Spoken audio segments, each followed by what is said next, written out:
better than all of consciousness info. Sonnet TV 7. You keep it hot 24/7. You got that light for 102. Sonnet TV 2. Yeah. You are now inside Sonnet Studios, the house of consciousness production. Black news presentation.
All right, peace and black power, everybody. How y'all doing out there, man? Today should be a real good, interesting show.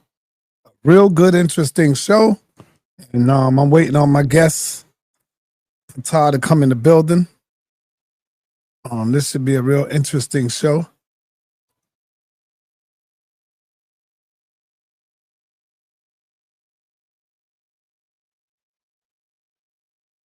The link is in the chat.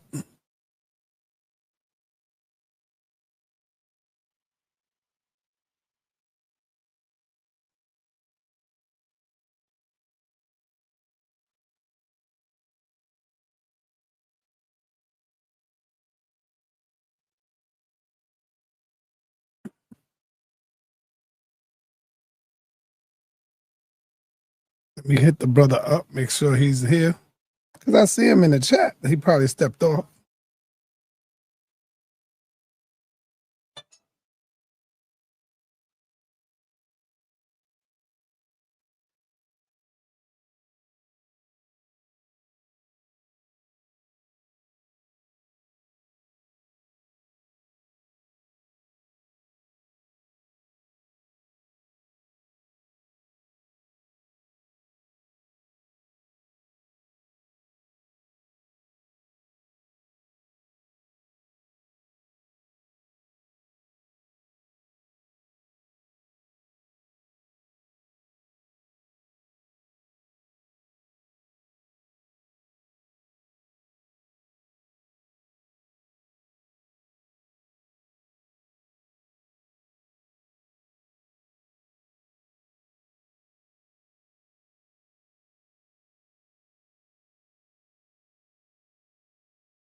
We waiting on our brother. Give him a minute.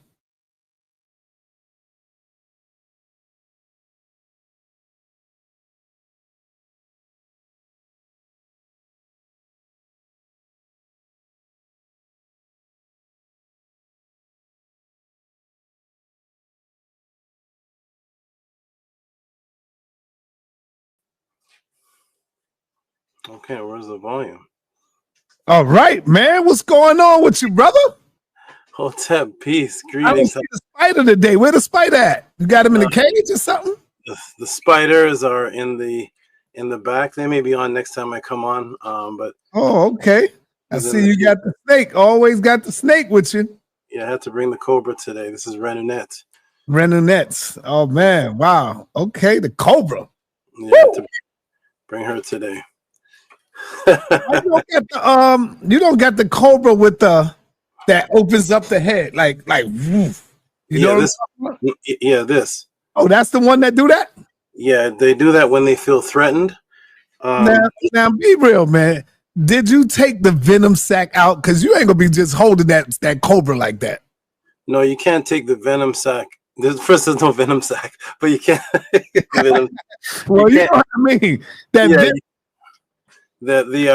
the glands. They have one set has venom glands, and another set has dolvinary glands, and it's a part of their saliva and digestive system. So you can't. If you were to remove those, the snake would die. So you can't remove. Is it illegal to have a cobra? It's only illegal to have certain types of cobra, front-fanged, Indian, or monocle cobras. You have to have a special permit for those. Those are more one bite, and you're pretty much done. This is a different type. This type, the fangs are in the back, so it has to chew on you for a while before it knocks you out. One of the first symptoms of the venom of this is you pass out, and then the venom starts to attack your body while you're passed out. That's good. I know this is not about the cobra, but while we get started, what is the biggest animal you fed it? Oh, this is one of my smaller snakes. So this one only eats rats. In front of me is Mama Sapti. She's 17 feet, and she can eat a small goat. Damn, man. Damn. All right. So let's get started, man. I see you got a student on the rise. This is his second time coming in. Our brother, our brother Ptah, and this is second time, part 2 coming in. He's talking about how the Neters are real. So I know you teach that, and let's talk more about that, man. What you got on your mind, man? Talk to us. Perfect. Thank you for asking. So 2 topics are actually on the flyer. 2 are the topics that I came and corrected almost a decade ago. And one was there was a false concept that there was something called the 42 laws of Ma'at. And that is a false teaching that has been spreading throughout the conscious and Kemetic community for several decades. I came and taught my students and corrected that and done several classes on that. There's no such thing in Kemet or Ma'at called 42 laws of Ma'at. Ptah will be going over that and changing the world's perspective on that. And the other thing was I came to change the false concept that there is one set of thing called the Neteru, and the Neteru are principles. This is something that is not taught in the writings, and I came to correct that. And unfortunately, I had to correct it at the sake of your favorite guy. So. I had to correct it in that debate I had with Jabari, but the Neter, there's no such thing called the Neter. There is no the definite article. Neter is a word that is used for several different things, and I taught and showed that Neteru are used for physical beings that were walking the planet Earth, and it's also used for the meaning of the words of what they mean, such as Geb. So such as Geb, let's say Geb is a word for earth. So that's a word that describes something. But there is also a being described in the writings called Geb. And the people that came and started teaching are people that the Neter were just principles, were people that were they were using Kemet originally with the Dr. Benz and the Dr. Clarks and all those original people. Originally, Kemet was brought as a fighting mechanism to fight racism. It was brought to fight racism and brought to bring pride to show that Black people were the first civilization, the Hebrews, the Bible was stolen, all those original topics, but none of them were teaching any spiritual aspects from the coffin text. Dr. Ben was not teaching from the coffin text. Dr. Clark was not teaching from the Purim Haru. He's not opening up pages and showing you spiritual disciplines. They were mainly teaching you just history, and in that, the perspective of the understanding of spirituality was lost. And I came to reteach that and bring back what the ancestors taught. So we only teach what is in the writings. The Greeks came and invented a word called myth, and they utilized this word called myth that they created to superimpose over everybody's way of life. So there's no ancient Hindu word for myth. There's no ancient Sumerian or Sagiga word for myth. There's no Neteru word for myth. None of the ancient cultures have this equivalent word. But for some reason, when Greeks talk about all the other cultures, they superimpose this one word, Greek word, that the other cultures never heard of. And that's the word that defines everybody else's culture. But the people of Kemet have no parallel word to the word myth other than where it originally came from, and that was the word mit, which meant truth. It was a truthful legend, and that's where the word ma'at came from mit, and it meant truth. So the Neters are several things. There are aspects of nature, because they're words they use to describe nature, and then they are beings, and I brought this up several times, that joy is a principle. You can't touch it, you can't grab it, you can't weigh it, you can't measure it. Joy is a perspective, and it's something that is different amongst different people. It's subjective, a subjective reality. So you can bring a joyful principle, but there are women that are actually named Joy. And until you get into the culture and read the actual writings, you will not be able to decipher which one is joy, the feeling that you have in the principle of joy and happiness, and which one is the actual woman. There's millions of women named Joy. And if you were to come from another culture, you may think that every time you hear the word joy, it's talking about the feeling, but there are women named Joy. So I got a question for you. Yes. A little pushback for you, man. Gladly. Are you saying that Geb, Newt, these are real people? Hey, be careful how you answer that. Be very careful, brother. That's the son that'll be careful. Zoriak is out there waiting in the wing. I went out there to visit them yesterday, and they got a picture of the Geb with the peanuts pointing towards the mouth. And I was out there arguing with them, telling them that this is mythology, that this is not a real person. So I want you to really be careful, brother, the way you answer this thing here. That is a beautiful thing. So first of all, shout out to Zariak, but as you know, he's not allowed. He's been banned to debate me. So by General Yohana has banned him to debate me. So I don't think we have anything to worry about with him and me, because he's not allowed to debate me. Right. But as far as he said, he's not allowed to debate any Kemetic topic or people. And then he had 2 Kemetic debates after he was banned from that. So obviously, right. For me, he says I have to get my weight up. But I don't know how you get your weight up after you've already debated Jabari. If I debated Jabari, well, who's higher weight than that? But at any rate, so is Geb? Yes. So what I want to first establish is to separate me. I'm not, maybe later when I come on, but I'm going to leave it up to Ptah. I'm not going to do it right now. Is to show screen shares and things like that. That's maybe later when you let the wolves out. What do you call it? Let the gates flood. Open up the floodgates. Yeah, open up the floodgates. Then I may come on and show some things, but I'll leave that up to Ptah for now. What I want everybody to do is to separate me and you from the belief systems of ancient people. The belief systems of ancient people are what they believed and what they said. So the topic is not, does Tahuti teach, does Tahuti believe the Neteru are real, or Neterus are real? Did the culture, so when we go back to the culture of the Aztecs, the culture of the people of Kemet, or Smawitawi, what did they believe? We have to get our 2025 mentality out of it and just read from the writings. And yes, they acknowledge that Geb is in what's called a cartouche. That's a French word for a weapon, what bullets are held in, but he's in his shen. So the ancient people taught that only the names of physical kings that rule go in something called a Shen. And when you go to the Taurine papyri, it shows the name of Geb. There was a being named Geb who lived longer than any other regular human being, and he was in the Shen. And Shens are only for kings. So they believed that that was a physical ruler, and they gave the amount of time that Geb ruled and the amount of time that Ma'at ruled. So now, is the image of Geb with his penis pointed to his mouth, is that an image of what Geb actually did? Absolutely not. Absolutely not.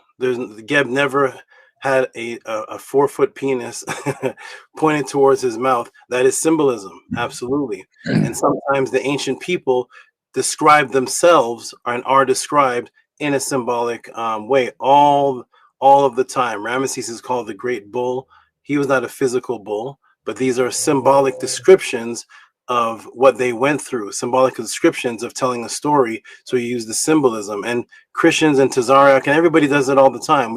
People call Jesus the Lamb of God. There was no Jesus. Step one, there's no such thing no such thing called no. But if you're a believer, you believe that Jesus was a physical person, but you don't believe Jesus was an actual lamb. You say the lamb part was symbolism. Jesus has an image of a dove, that's symbolism. But did Jesus actually walk the earth? To a Christian and a Hebrew? Yes, absolutely. There's images of Hatshepsut as a half lion, half woman. And there's Queen Tai as a half lion, half woman. Was she actually a half lion, half woman? No, that was symbolism. Half lion, half woman? What does that mean? Okay, so the word for lion is Ray. When the letter R got transformed into a letter L, it became Lee, and that's where you get your word lion actually from Lee and Leon, and that created the word lioness. The lion image was the image of a star constellation that they call the Great Lion today. They call the lion today, and the Harakuti is an image of a lion that actually points to that star constellation every 25,920 years in every procession, and it represents a complete cycle. And that's what Ray is. Ray is a complete cycle. So the lion was symbolic of that, but also on the physical side, as far as a person is concerned, the lion was also called the great jumper and the great fighter. There's a Mau Pare. He was the great lion because lions were known as beasts that were very protective of their pride. So the male lion, even when hyenas would come out and overpower the female lion, the male lion would come and destroy the hyenas. So when the people of the Nile Valley would look at the lions and their behavior, they would see them as a very powerful beast, a very powerful creature.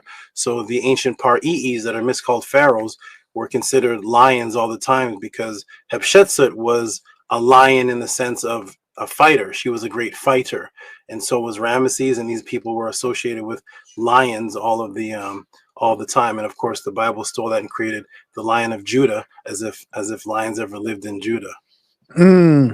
Yeah, that part right there. Yep. Yeah. So I would love to have that conversation with a Hebrew or any Hebrew that thinks that that's homosexuality. I'll get my choice. I'll get a Hebrew, a good one for you.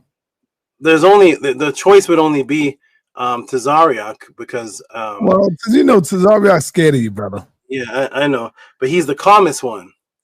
I make the Hebrews that are crazy. They just it makes the conversation look ridiculous. But I can't think of a calm Hebrew. Are there any calm Hebrews out there? A calm Hebrew? Crazy. Yeah.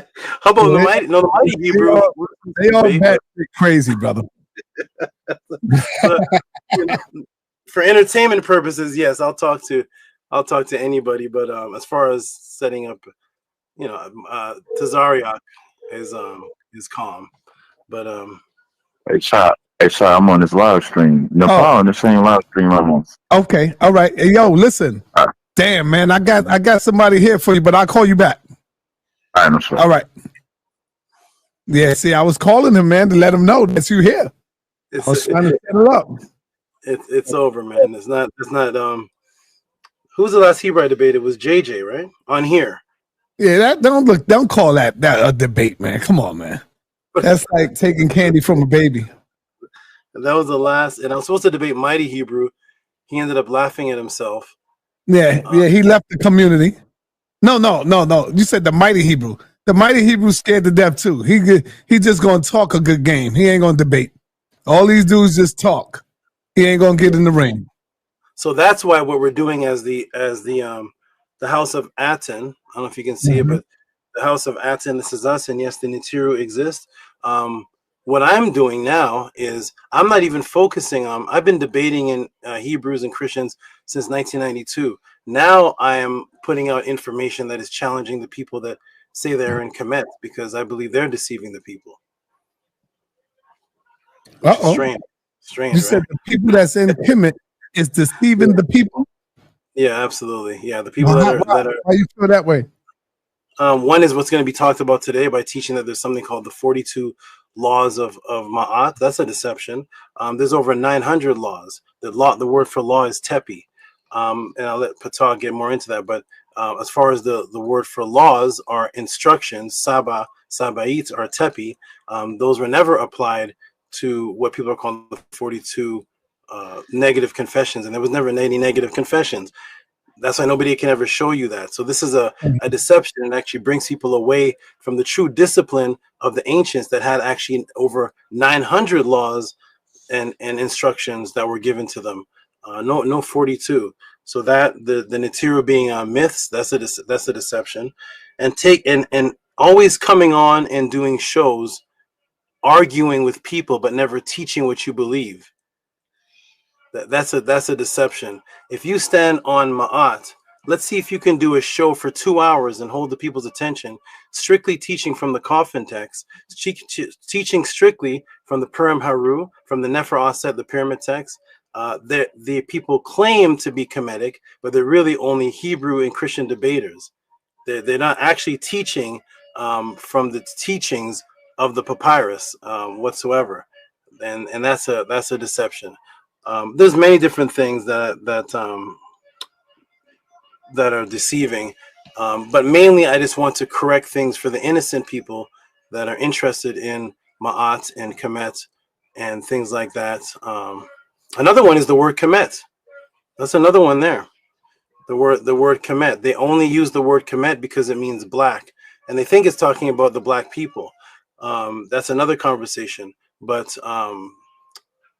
the ancient writers never even heard of the word Kemet.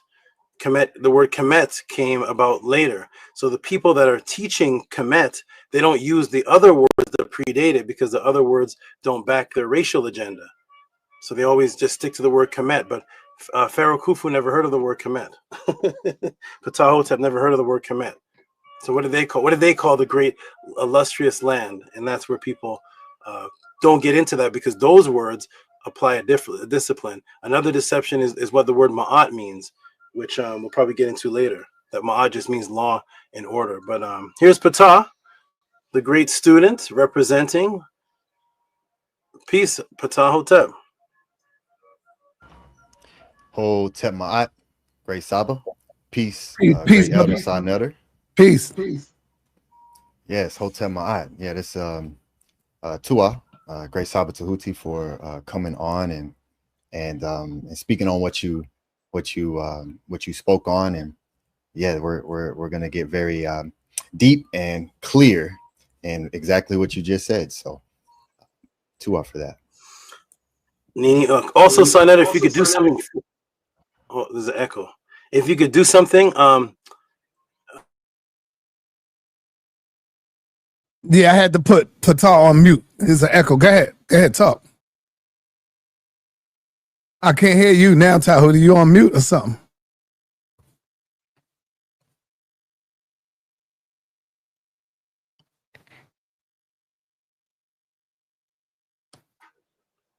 can you hear me now, Sa? I can hear you now.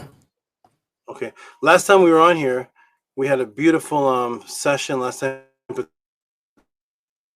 Ptah was on, and it was a great introduction session. There was a section where he performed, and there was a section where the members came on. When I went back to watch the video, all that was cut out. I don't know what happened. That's not on his video anymore. What video you talking You probably about? don't remember it, maybe. No, I remember it. I had to take the videos down at one point. That's why. The first time Ptah came. Yeah, I had to take all of them down. Oh no. No. His video was the first that went up after the videos went down. What I'm saying is the parts where the intro was and its performance are edited out of the video. It's still up, but it's edited out. And the part where the House of a 10 was on the, it's edited out. So I'm not sure why, but for this one, if you could leave the intros and stuff in, I just want people to see the positivity. Yeah, everything would be in. Everything would be on this one. Perfect, excellent. And I think your stream is going a little slow, brother, because you choppied up a little bit. Let me yeah, you choppy. I'm choppy. Is my sound choppy or my movement? No, your sound is good now, but it was going in and out before. Okay. And also, Neteru, I am going to come on the show, and I'm going to do. I saw something that you were interested in. It was about the woman being the first god, and I'm going to do the ancient Nile Valley sourced verification of that, of the woman being the Neteru, the goddess, and how important femininity was along the Nile Valley, according to the actual writings. Okay. Okay. How am I moving, son? Am I moving like? Yeah, that's what I was talking about. Yeah, you're moving a little messed up right now because of your internet. It's dragging. But your sound is good. I can hear your sound. Okay. I'm gonna cut all this. Okay. Well, just on here for the. Wait a minute. Sorry, everybody. StreamYard. Okay. What? Interesting. Okay. Well, anyways, I'm just on here just for the intro part, and then Ptah's gonna get into it. So we got Ptah in the building. Come on again. It's gonna be powerful right here, y'all. I can't wait to see it.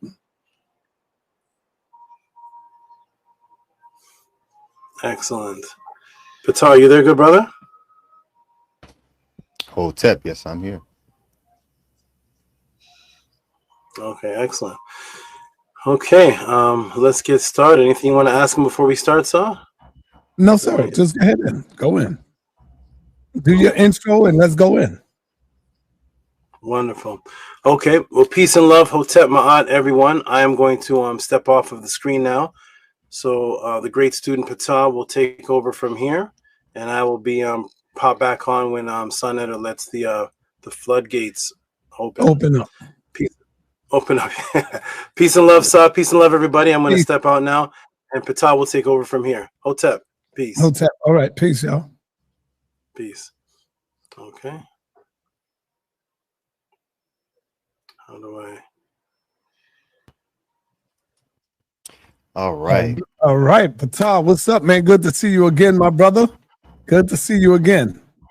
Yes, great elder side Neteru. It's always Nefer. Wonderful to see you and be here on your wonderful platform, the House of Consciousness. So yeah, it's a beautiful thing. I'm happy to be here. All right. You may begin and do what you do. All right. So let me go ahead and share the screen. So we can just have that up. All right. All right, here we are. So Hotep Ma'at, everyone, peace and love. If you are here with us live, be sure to hit the like button as you come in. And for those who are watching on the playback, be sure to hit that like button. And also to show your support to the great elder Neteru. Show your support to myself as well. And Neteru, I wanted to ask you if you can make someone a moderator or a moderator in the chat for me, who has all my links, so they can post it as I speak about it throughout the session.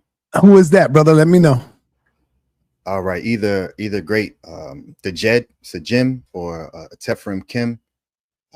If you great brothers can type in the chat so Neteru can see you and make you a moderator, and I would appreciate that. So just type in the chat, and Neteru will be able to add you all to the moderator list. So or also Basatut Maka Ox effect. You see that right there? Yes, I see that one. Yeah, right. You can. All right. Yeah.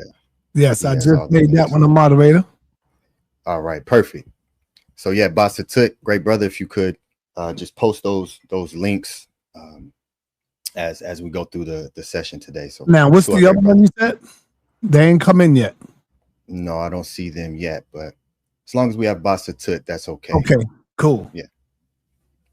Yes. So yes, I'm back here on the great Elder Neteru's channel, and I'm very thankful and grateful to be here, as I've watched you, and I've learned a lot from your channel, especially in particular area where I am, where there's not much consciousness.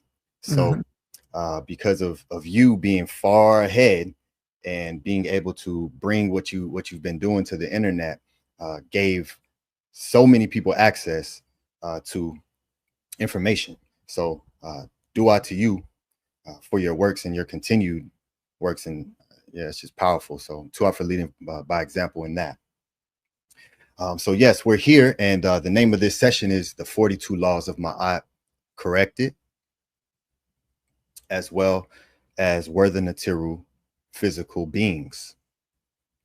Okay, and as the great Saba Tahuti spoke on, this is something that is very much the very beginnings when people come into Kemet, come into Ma'at, Egyptian knowledge.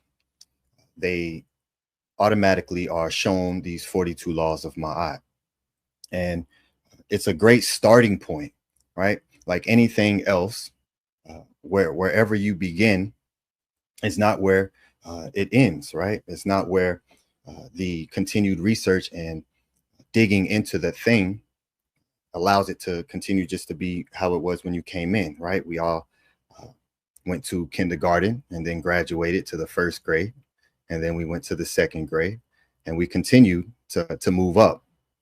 So in context, the 42 Laws of Ma'at is a great introduction for people who are coming in as a reference, especially when it comes to the biblical writings and, you know, the laws. So it makes an easy reference point to tie directly into Ma'at, right? But as we come into the schools and as we begin to do our research, one thing that is of utmost importance that the teachings of Ma'at has, that nobody else has, aside from the Sugagi, or what people know as the Sumerians, is artifacts to validate and go into and look at and study and research, right? See, we've gotten so used to reading translations with no artifacts, right? And so because of that, that is our standard whenever we look at Ma'at. But this is one thing that I love to do, and that's because no one else can do it, and that's to show a translation and then pull up the direct papyri, the direct sentence on the papyri of the Medu Neter, and show it, right? Which allows you to cut through any opinion, right? Because we can speak about opinions and our belief systems that we have currently today in something that was established many of thousands of years ago, right? And that's what it is. It's a modern day belief that we walk with today, that we place on ancient cultures. It isn't just Ma'at, right? It's the Ifa systems. It is the Sugagi, or what people know as the Sumerians, and the Anunnaki, the Mexica in Southern America, the Aztecs. All of these ancient cultures always spoke about beings being physical, coming and teaching them how to advance civilization, right? This is common all across the world in ancient times. It's only today, post Bible, where the frequency has been switched to where now everything pre-Bible is fake, and now that thing then becomes the physical embodiment, right? So because of the reversing of the shift of the frequency of what is physical and what's not, right? What's a story or a fairy tale and what's not, those things have reversed. So I completely understand the confusion that comes with the Neteru, because for one, it's the deepest language that exists. It is a poetic language, right? The scribes of Ma'at were the very first poets. So when it comes to their linguistic ability to express a thought, it's far more advanced than what we're able to do today for most of us. And they were the foundation of it, right?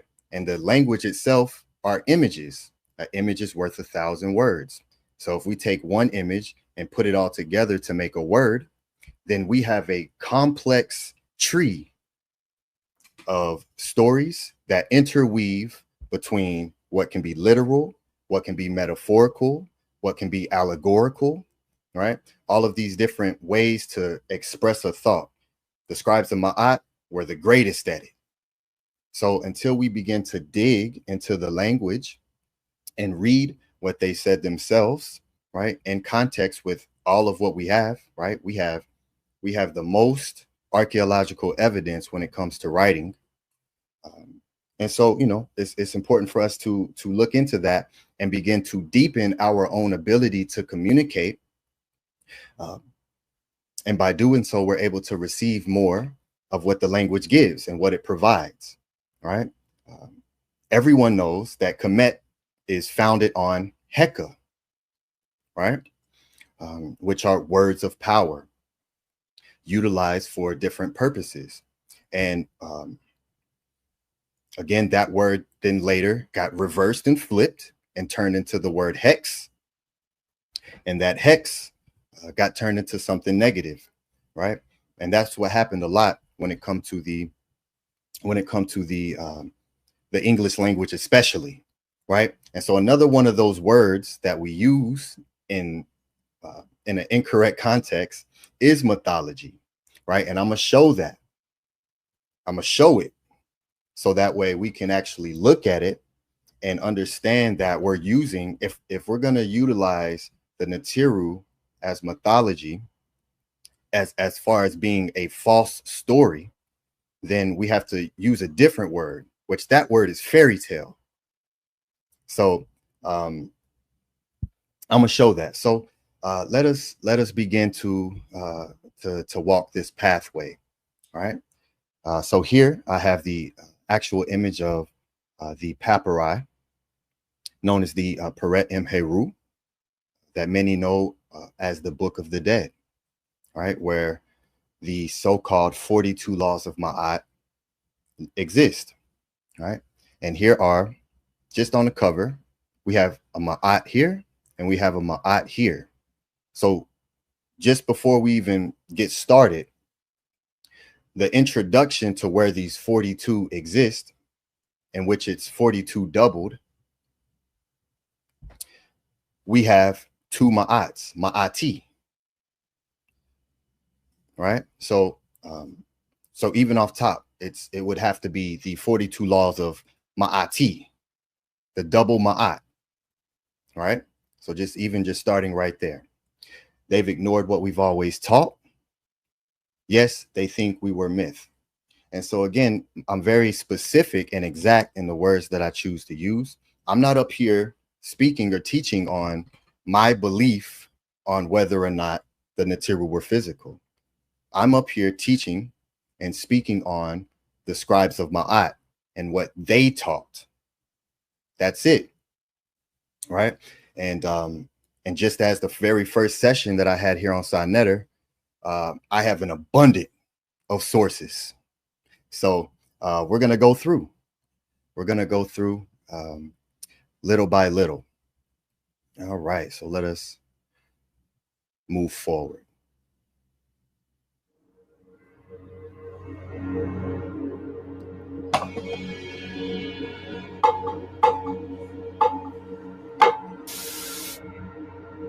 We don't need no Genesis. We don't need no books of John. It's our writings that are house of Psalms. All light received within palms. It's the scribes who taught meditation. Holding pen that became the Om. Giving breath, blowing life through song. Eternal life when they sing along. Sing.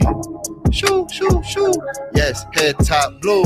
They caught lapis lazuli. It's cat's best shoe. Double body with the walkthroughs. houseofaten.org. Saba Tahuti, the Tahuti pod class, and we'll go through that. So Tuan Hinu to all the great House of Aten members out there and the great students who come to the Tahuti pod class every Saturday and study. So here we go. The 42 laws of Ma'at are often presented today as the moral backbone of ancient Ma'at spirituality. They're quoted in classrooms, spiritual circles, books, and social media as if they were a codified set of divine commandments. But this modern framing is misleading. What we now call the 42 laws were never laws. They come from spell 125 of the Pekha Em Khu, the book of coming forth by day. These invocations are ritual removings of transgressions spoken by the Ak, or the spirit, before 42 Neteru in the afterlife. So we're not just saying the Pekha Em Khu or the 42 laws into nothing. The purpose, the original purpose, they were said before 42 Neteru. The purpose was not to simply instruct the living, but to ritually purify yourself. This was a process known as Pekha Em Khu, the ceremonial removing of wrongdoing through spoken affirmations. In this session, we move past the confusion and distortion surrounding these texts.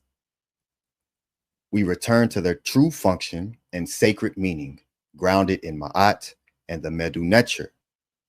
The time has come to evolve beyond simplified myths and reconnect with the original spiritual science. Right? So in the context and the way that we use the word myth today, saying the Neteru are myth is literally a myth. All right? So we're just here to evolve that. And I was very first taught this by Saba Tahuti, that the words Pekha Em Khu is the real terms utilized for today is known as the 42 laws of Ma'at, because just like everyone else, when I came into the information of Kemet, 42 laws of Ma'at is there. Bam, it's right there, right? So I had the same beginnings as all of us, as everyone, because this is how it works. And just in the pod class yesterday, we have a sister who come in, and she also was talking about the 42 laws of Ma'at, and she's being just introduced into Kemet, into Ma'at, right? So it's what it is. So this is a pod class by the great Saba Tahuti, the 42 laws of Ma'at, and everyone can go here and see the very first teaching of it. Here we go. You guys can see that. We're now inside. Let me go back to the beginning. Here we are inside. And there's Ptah Hotep right there. Beautiful thing about ancient Let me culture. just play a couple for you this all. one should say Nito Campbell. Yes. Good. And so this is what takes place where in the Saba Tahuti pod class, you can ask a question and Saba will give a complete teaching, a breakdown and build up for you, right? And walk you through the sources. Doesn't matter what the question is. Don't have to be a question on Ma'at. It can be anything. And everyone could just take a few moments to go to Tahuti pod class and see just the various amounts of topics that the Great Saba answers. Shout out. So here is the answer. Let's take a look, ladies and gentlemen. Here is what happens when you go to look up the 42 laws of Ma'at. What do you see? We see a bunch of memes. A bunch of memes. Here's one. The laws of Ma'at. 42 laws of Ma'at. Here's another one. I will not do wrong. I will not steal. Here's another one here. The 42 ethical covenants. The 42 ethical covenants of Ma'at. Here's another one. The covenants. That's what people do. Instead of researching actual information, they try to create new things. Okay, 42 negative confessions of Ma'at. So this is what happens when you actually look up the 42 laws of Ma'at. This one will pop up on your Facebook. And I have here the new mentality of the conscious community is unfortunately created and based on internet memes and non-primary sources and claims. The lazy refusal to source information has been led to the changing of words, as we see to the left. As it says here, I will not, or the 42 covenants of Ma'at, to calling them confessions of negativity, anything but going to what the people of Kemet said themselves. All right, so this was the original source of where I learned that, because I'm a student, right? I come in 42 laws of Ma'at. Yeah, I love that. I won't do evil. I won't be arrogant. I won't commit fraud. I won't defraud the temple. I won't lie. I won't cause pain. Okay. And then we go with that. So thankfully, we have Saba Tahuti, who continued to when he learned that to continue to dig and look at the papyri, right? And what did the people of Kemet say themselves, right? And just hearing that shifted a very large perspective in me, because that's something that I was doing unconsciously, but it didn't become a forefront conscious thought until I heard Saba say it and then show it, right? What did the people say themselves, right? If today I'm speaking on, if I speak on anything that, like if Neteru is saying something and he has his teaching, right? And I go to teach about what he's saying, then it makes the most sense for me to speak on what he said. What did he teach? That's what I'm going to teach on, right? So once I heard that, it flipped a switch in my mind that made me realize that I've taken in a lot of information, right, without digging to the source of where that thing exists, at the level in which I could do it in, right? And that always happens, right? So as the great Saba Tahuti taught in that class, Saba Tahuti challenges the long-held, unexamined belief that the 42 laws of Ma'at accurately reflect what the ancient Ma'at teachings are. He proves that what many now recite as laws are in fact spiritual cleansing affirmations for the purpose. What's the purpose of doing that? To see the faces of the Neteru. The term 42 laws of Ma'at are a hypnotic spell, repeated so often that they are accepted without question. This dogma is a modern fabrication not grounded in ancient writings. Did the original scribes of Ma'at teach that in their writings? Right? That question there, since hearing it, or at least being consciously aware that I'm hearing it, now sits at the forefront. So that's always the question. So when someone speaks about something, when it comes to Kemet, this is always, you're going to see a consistent pattern. If there's a dialogue that, I have with anyone when it comes to Kemet, this right here, you all will see will be a consistent theme, no matter who the discourse is with, and no matter what specific topic we're talking about in Kemet. This is going to be the repeated question, right? And so from there, he taught on Ptah Hotep and the original text as authentic guides and modern reinterpretations of law. Because again, post-biblical writings, that word law is a very powerful word in that world, right? So we then take that because it's so overpowering and overbearing within everyone's subconscious, right? And the commandments and the laws of God, we spray everything else with that same interpretation that we have when we look at the laws of God in the biblical writings, right? Ma'at encouraged debate. Ma'at encouraged study and respectful challenge, not blind obedience. Okay, so the scribes of Ma'at held debates with one another. They had discourse, respectful challenge.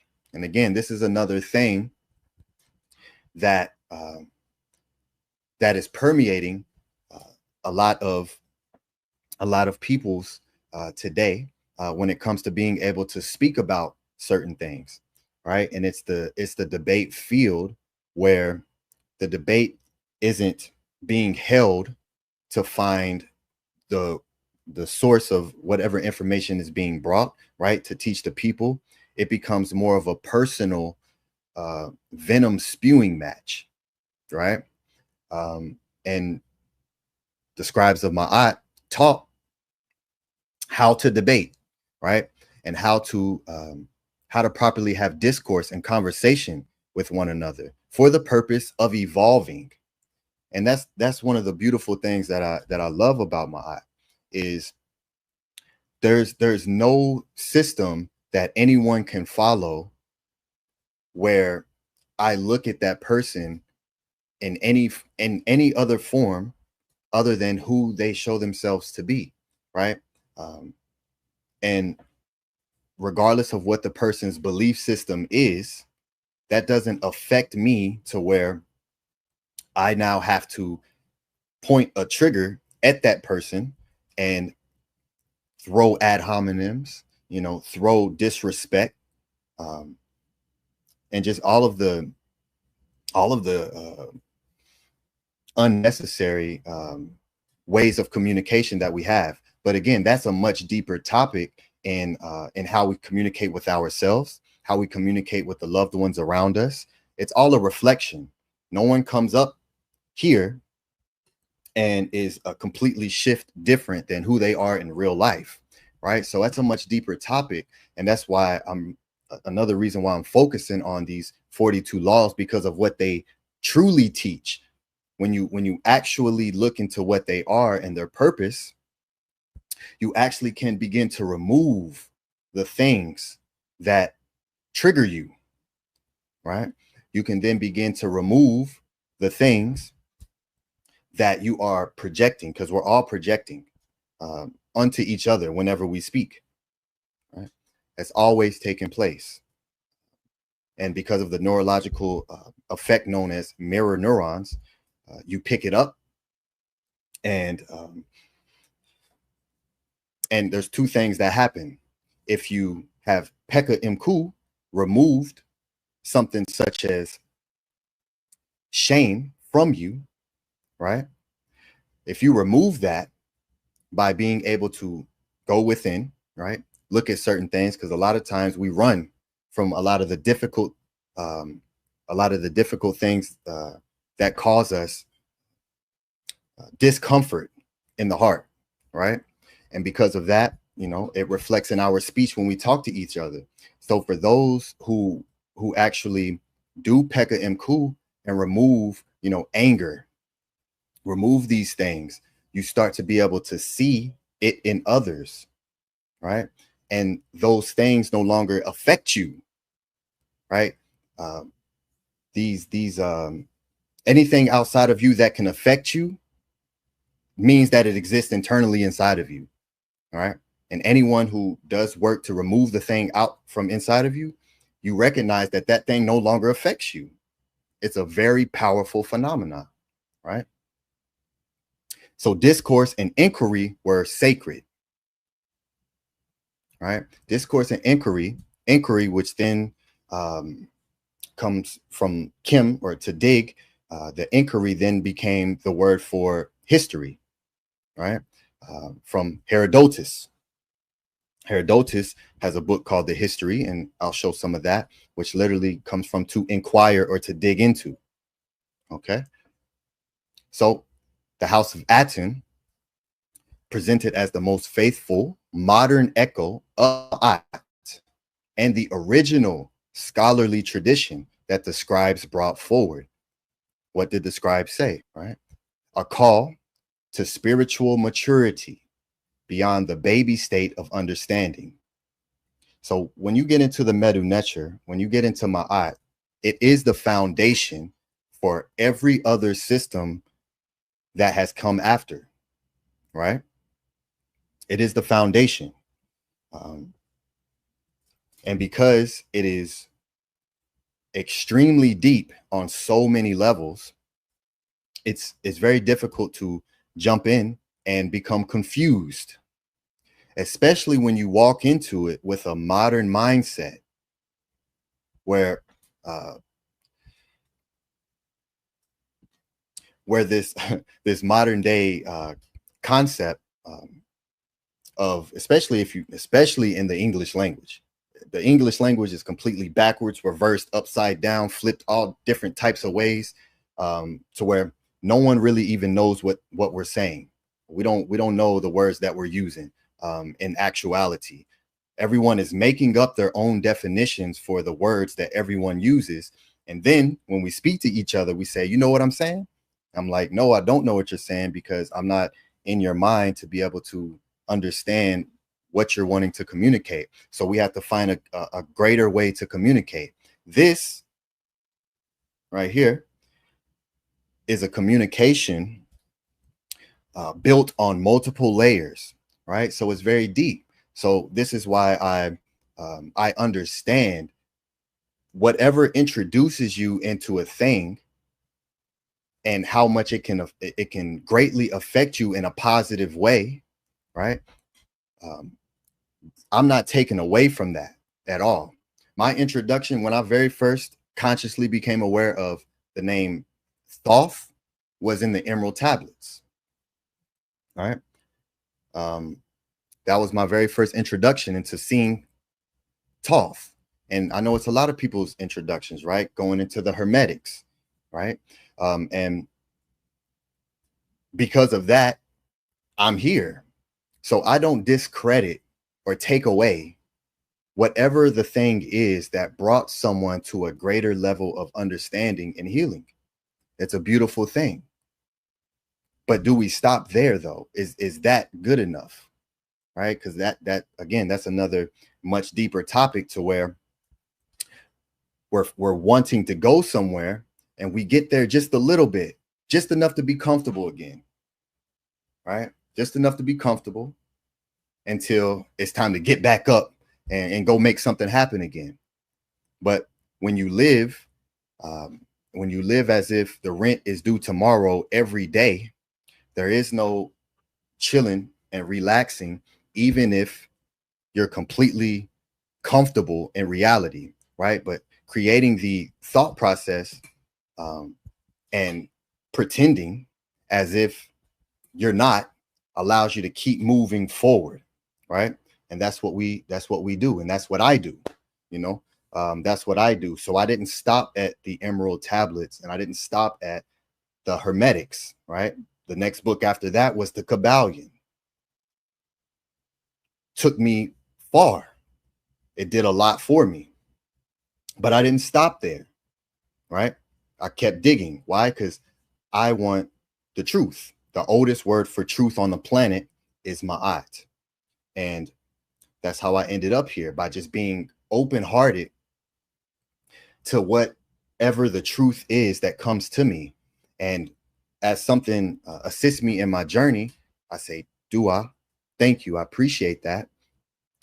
Is there more?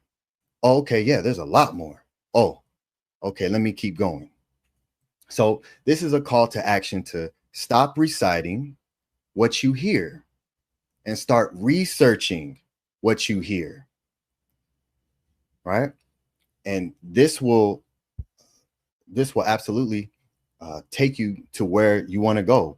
So many of us are here, recognize ourselves as truth seekers. We're seeking for the truth. And that's a beautiful thing, right? I give love and respect to everyone who's on the journey of truth, right? And that can look different for everyone, and it does. Way beyond this this veil of religion and belief systems that we create on the outside. Because again, there's belief systems internally that we even think about ourselves, that we believe about ourselves. So as one who studies knowledge and facts and artifacts, I understand that I'm not someone who's going to say, oh, it's only about facts here, because in reality, everyone has an infinite number of belief systems within their thought process, and everyone's always changing them, right? When you strip away and remove the religion aspect and just in everyday life, everyone has belief systems towards themselves, towards the people around them, right? I think that person, I prejudged that person. Oh, I thought you would have been a little disrespectful when I talked to you, but really, you were extremely respectful. That was a belief change. All of us have them. Respect the ancestors, but don't mythologize them. Don't follow myths, follow the manuscripts. It's an easy way to cut through any isfet, which is the Medu Neter word for to lie, right? Is isfet. Engage ma'at through knowledge, not just affirmation. So we're not just taking what we heard and just affirming it. We engage ma'at through knowledge. One of the words for the Cometians, for the followers of ma'at, were the reketi, or the rekiet, rooted in that word rek, which means knowledge, right? Which then created your Sophia, which then created your science. So that rek, the original scribes of ma'at, were the original scientists, right? That literally was their name, the rekiet. Question what's popular, even if it's not original. Always ask questions. Always ask questions.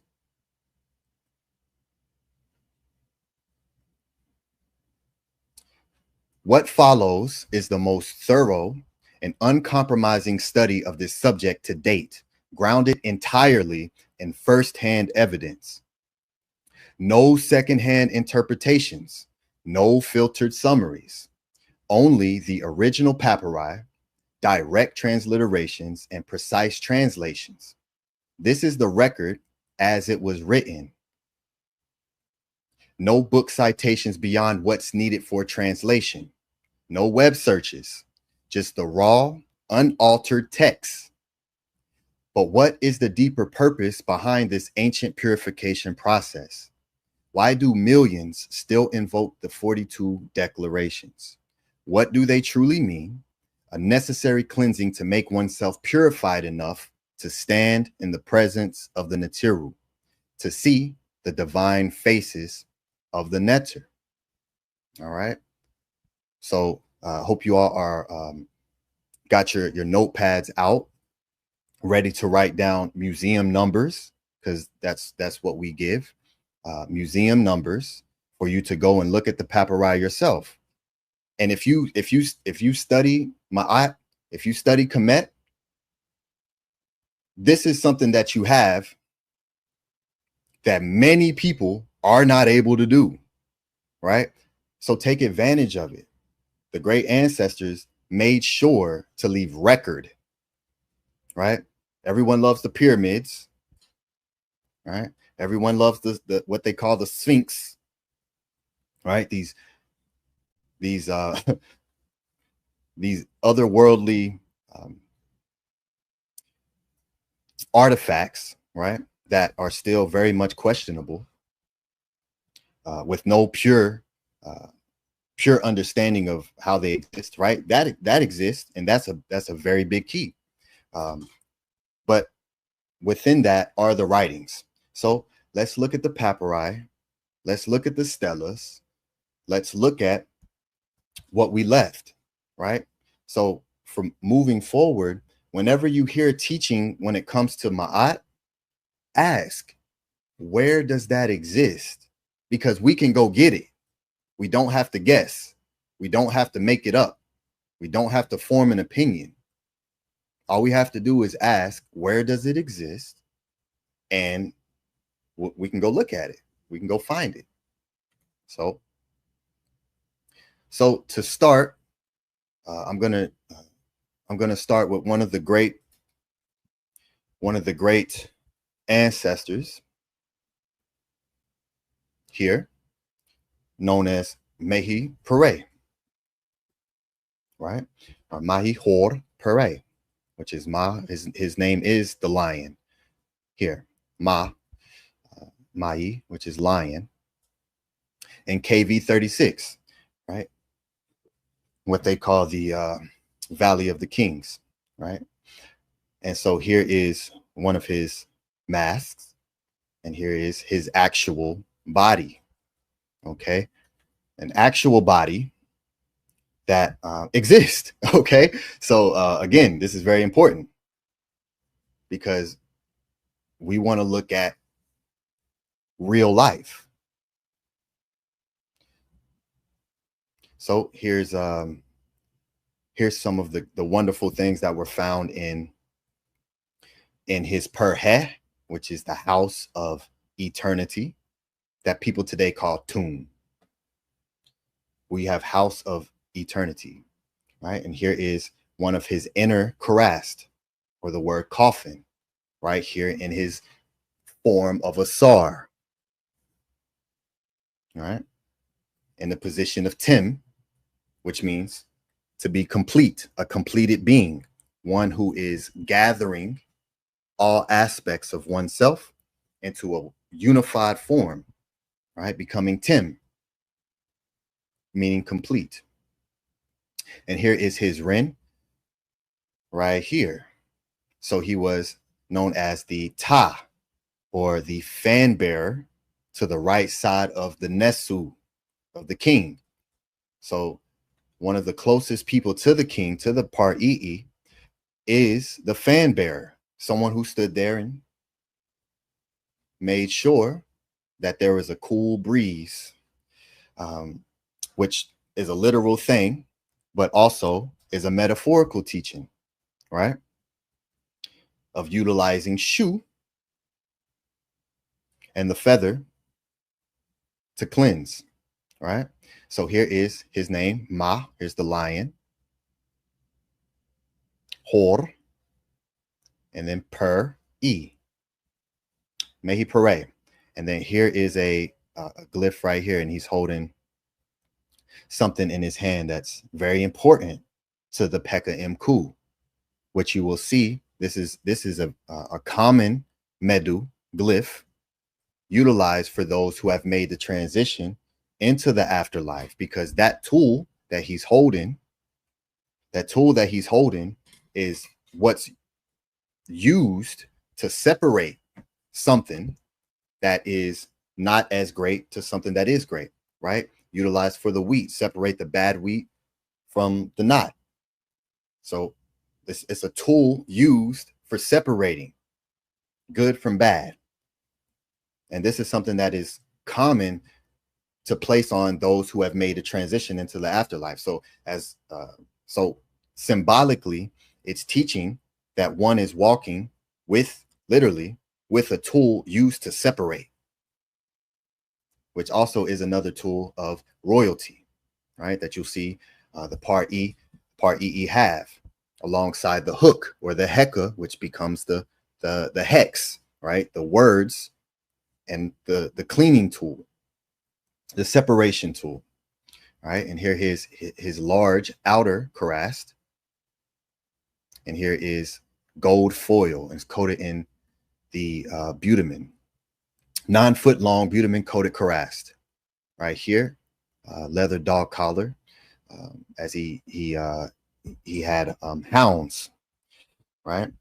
So here is one of the great ancestors, Mehi Pare, physical being that existed with physical artifacts and a actual papyri.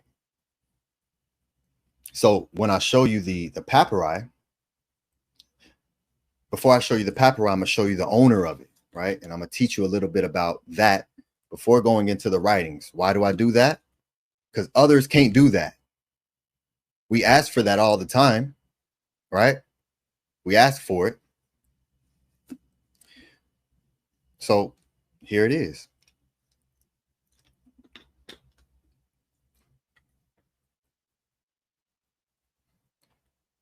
On this day, July 21st, 2025, I present for the first time in recorded history direct evidence from a primary source identifying the precise location of the Pekha Em Khu. All right, so here is Mehi Pare on the boat, and he also has in his hands, as you see, this tool. And here is him, and Mehi Pare was so in Ma'at that he showed himself as the representation of Ma'at, right? So you may see a feather there, the shu feather to represent Ma'at. Well, Mehi Pare, he symbolically, metaphorically showed himself as a representation of Ma'at with his own Ebe. Okay, so again, there's very powerful teachings in the interweaving of alliteration, allegory, metaphor, right, and literalism. The neurology of the neurology doesn't. We understood at a very deep level that when it comes to metaphor and when it comes to something literal, your neurology doesn't separate that. That's why it works so well. That's why we all love rap. We all love rhyming words. We all love metaphor. We all love similes, right? It's up like a light pole, right? And that's the beautiful thing, because it works. It makes sense. You're not literally up like a light pole, right? But it's still up like a light pole, right? And so here we have the from his papyri directly. And this ain't no, again, you can't do a Google search for this. This ain't no Google search. This ain't Google searchable or AI searchable. Okay, you can't use it to find this. You got to actually open up the papyri and take your time to go in and look. Right. Today, modern times, everything is so fast. Like we got to get through fast. But one of the great secrets to being able to be fast is learning how to slow down. All right. And so here is the Pekha Em Khu. Here we have it directly. Here's the Pa and the Ka right here. And then the Nesu Em Khu right here. Okay. So here's Pekha Em Khu directly on Mehi Pare's papyri that I'm bringing to you all. So here we are. P Cairo CG 24095. Mehi Hor Pare BD 125A, 18th dynasty, 15th century BCE. So for the 1400s BCE. Fan bearer of the right side of the king, the child of El Kap, and the follower of the king in the northern foreign lands. Right. So what does this say? Right here, here's Mehi Pare. And then right here's where the chapter starts in red. This is the chapter title that you see in red. In most occasions. But it does a lot of times denounce the introduction of a chapter. Right. So what I did was I transliterated and transcribed the glyphs for everyone so we can see it more clearly. So here we go. The jet keft seperet ra useket tin ma'ati. So words spoken upon reaching the hall of the two ma'at. Right? Not just one ma'at, two. As we see the double feather here, and you see the double serpent. The serpent, which is a Medu glyph, represented for the Neteret, or the goddess, right? The cobra is a symbol of the goddess. So you'll see it on all the names of the Neteret: Aset, Nebet Het, Seket, Net. You'll see all of them with this cobra on their rin, on their titles, right? So it's a feminine symbol. So what are the words spoken upon reaching the hall of the two ma'at, and what Mehi Pare says? Separating Pekha, here we go, Pekha with a half shin here to Pekha, him from transgressions he's committed, beholding the faces of the Neteru. All right, so Pekha Em Khu iri nf ma'ahor Neteru. Separating him from the transgressions he's committed, beholding the faces of the Neter. All right, so that's right here. Here's the Useketi Ma'ati Pekha. There's the Nesu Em Khu Ma'a, or MF Ma'a Neteru Hor. Directly on the papyri for you here. So as a scribe of Ma'at, who always for myself digs for source information, and this is something that I've carried, and with Saba Tahuti opening up the doorway for me to take me further, right? Because that's all that's needed, right? On a journey of truth, is just the doorway, right? That opens up an entire new possibility and realm for more to come.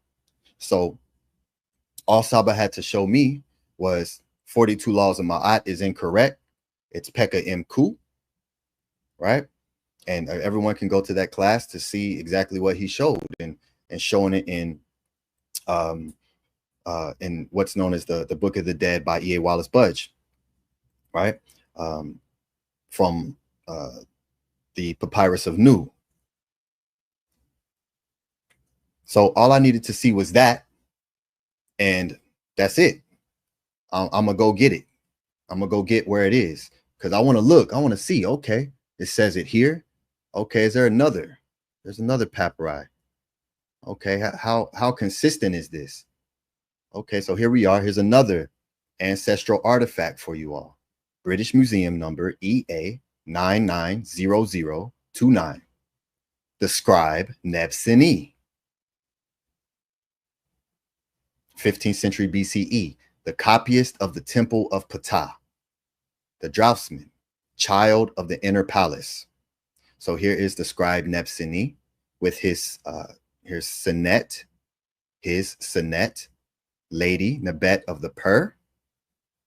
And what's her name? Her name is Seneb. So here is Nebseni's Senet, or sister, Seneb. And again, here we are in the red, the introduction of the chapter. Right here. So same thing. The Useket, right? And as you continue to read through here, we got Nebseni, scribe, and then here's another glyph of him holding the Nakakat, right? Or the thing, the flail that's used to separate here. And here is Khu, starting here. And you see the hand here, Khu, right?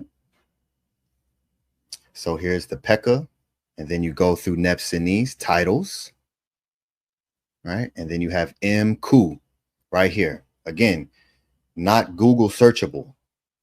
And so just by doing this yourself, there's a lot of powerful benefits. But yeah, here's another ancestral artifact for you all. Oh, and here's another. Let's keep going. Artifact after artifact after artifact after artifact. What did the scribes say themselves? That's all I want to know.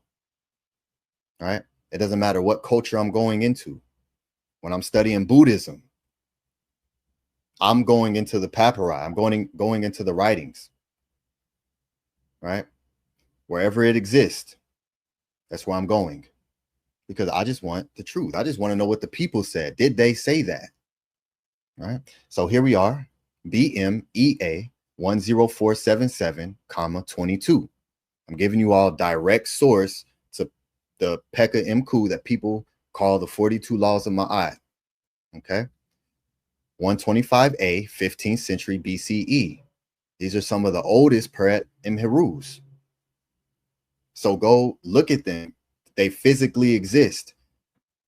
Look at them. Nu, a state overseer of the treasurer.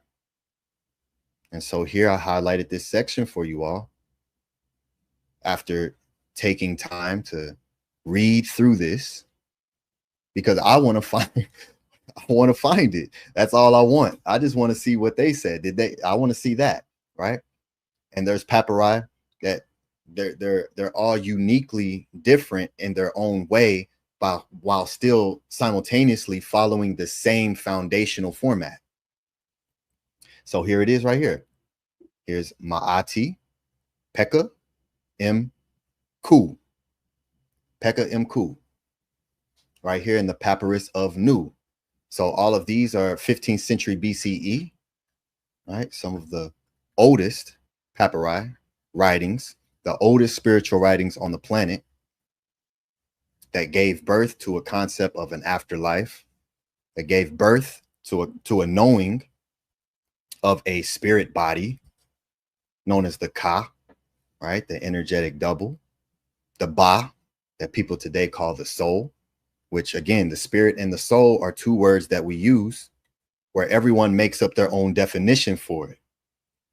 Everyone makes up their own definition for it. If I was to ask anyone, what's the difference between a spirit and a soul? Answer now.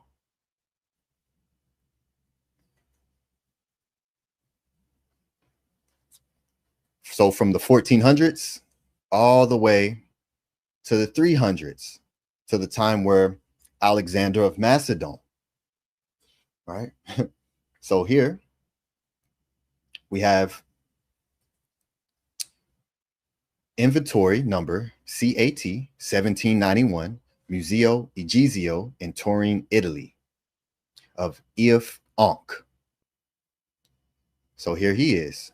And here's this papyrus, again, 4th century BCE. So from 15th century BCE all the way into the ADs, we have consistent writings of Pekha Em Khu, of the Ptah Em Khu, of the followers of Ma'at, right? And during this time, 4th century BCE, this is where everything was really starting to be spread and created, right? You got the Hermetic teachings, and then you got the biblical teachings, right? You got all these different forms and factions and things that are beginning to be put together and organized, right? Which all comes from the scribes of Ma'at. Yes, the Ptah Em Khu, but also from what's known as the Seba'it, right? And so where is Pekha Em Khu in this? It's right here up at the top. So he put his chapter titles up at the top. And again, this is as much as I can zoom in, but here it is up here. Ma'ati, and you see the double serpent right there. And then we have Pekha, Em, and then Khu with the little arm and the flail, right? Pekha Em Khu.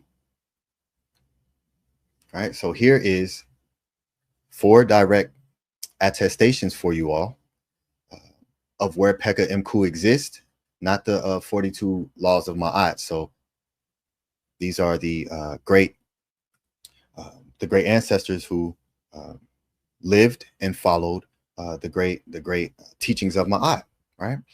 The Pekha Em Khu, to separate from transgression, remove that which is causing heaviness within you, right? That's the whole purpose and why Ma'at is represented as Shu, which is the feather, which Shu is also a word for blank papyrus, to be clear, right? To be Shu, that's clear. And and to get to that space, it definitely takes Pekha Em Khu. And again, this is something that is very powerful for one's own personal transformation, right? So the 42 laws of Ma'at, just reading that, it's just reading it. Like there's no real power associated with it, right? It can assist you and say, okay, that's cool to know, but a lot of that's kind of common sense. That's something that comes up a lot, which common sense only becomes common at a certain point in time, right? There is a point in time where the teachings that we brought of moral advancement, it wasn't common. We had to teach it to people for it to become common. All right. So this is from the Das Alte Giuseppe Totenbuch in Digitalis text, right? And very powerful website when it comes to the Ptah Em Khu. All right. And so here, the introduction. What to say upon reaching the hall of the two Ma'at, separating him from the sins he has committed, beholding the faces of the gods. Hail, great Neteru, Lord of the two Ma'ats. To you I have come, my Neb, my Lord. I have been brought. May I behold your beauty. I know your name. I know the names of these 42 gods who are with you in this hall of the two Ma'at, who live by guarding them, who swallow their blood on that day of reckoning of affairs before Un-Nefer. So that's it's a whole nother thing. The 42 Neter that you're saying this in front of,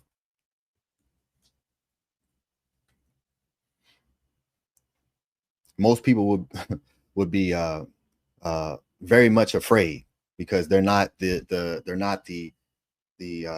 depiction of the divine beings, of the purity of the lights. And no, these are powerful Neter protectors and guards, right? Because just like anything else, whoever is at the top of whatever system you're a part of, whatever group, you don't just get to the top. For some reason, we think that when it comes to spirituality, that's the only place where you can just directly go to the top, where there's no hierarchy that you have to go through to reach a certain place, right? One of the basic foundational things that we taught, that was placed within the Hermetic teachings, that then spread out, was as above, so below, as within, so without, right? So what we see and exist here, we understand that there's a hierarchy here. So we taught that in Ma'at. So these were guardians who swallow blood on the day of reckoning.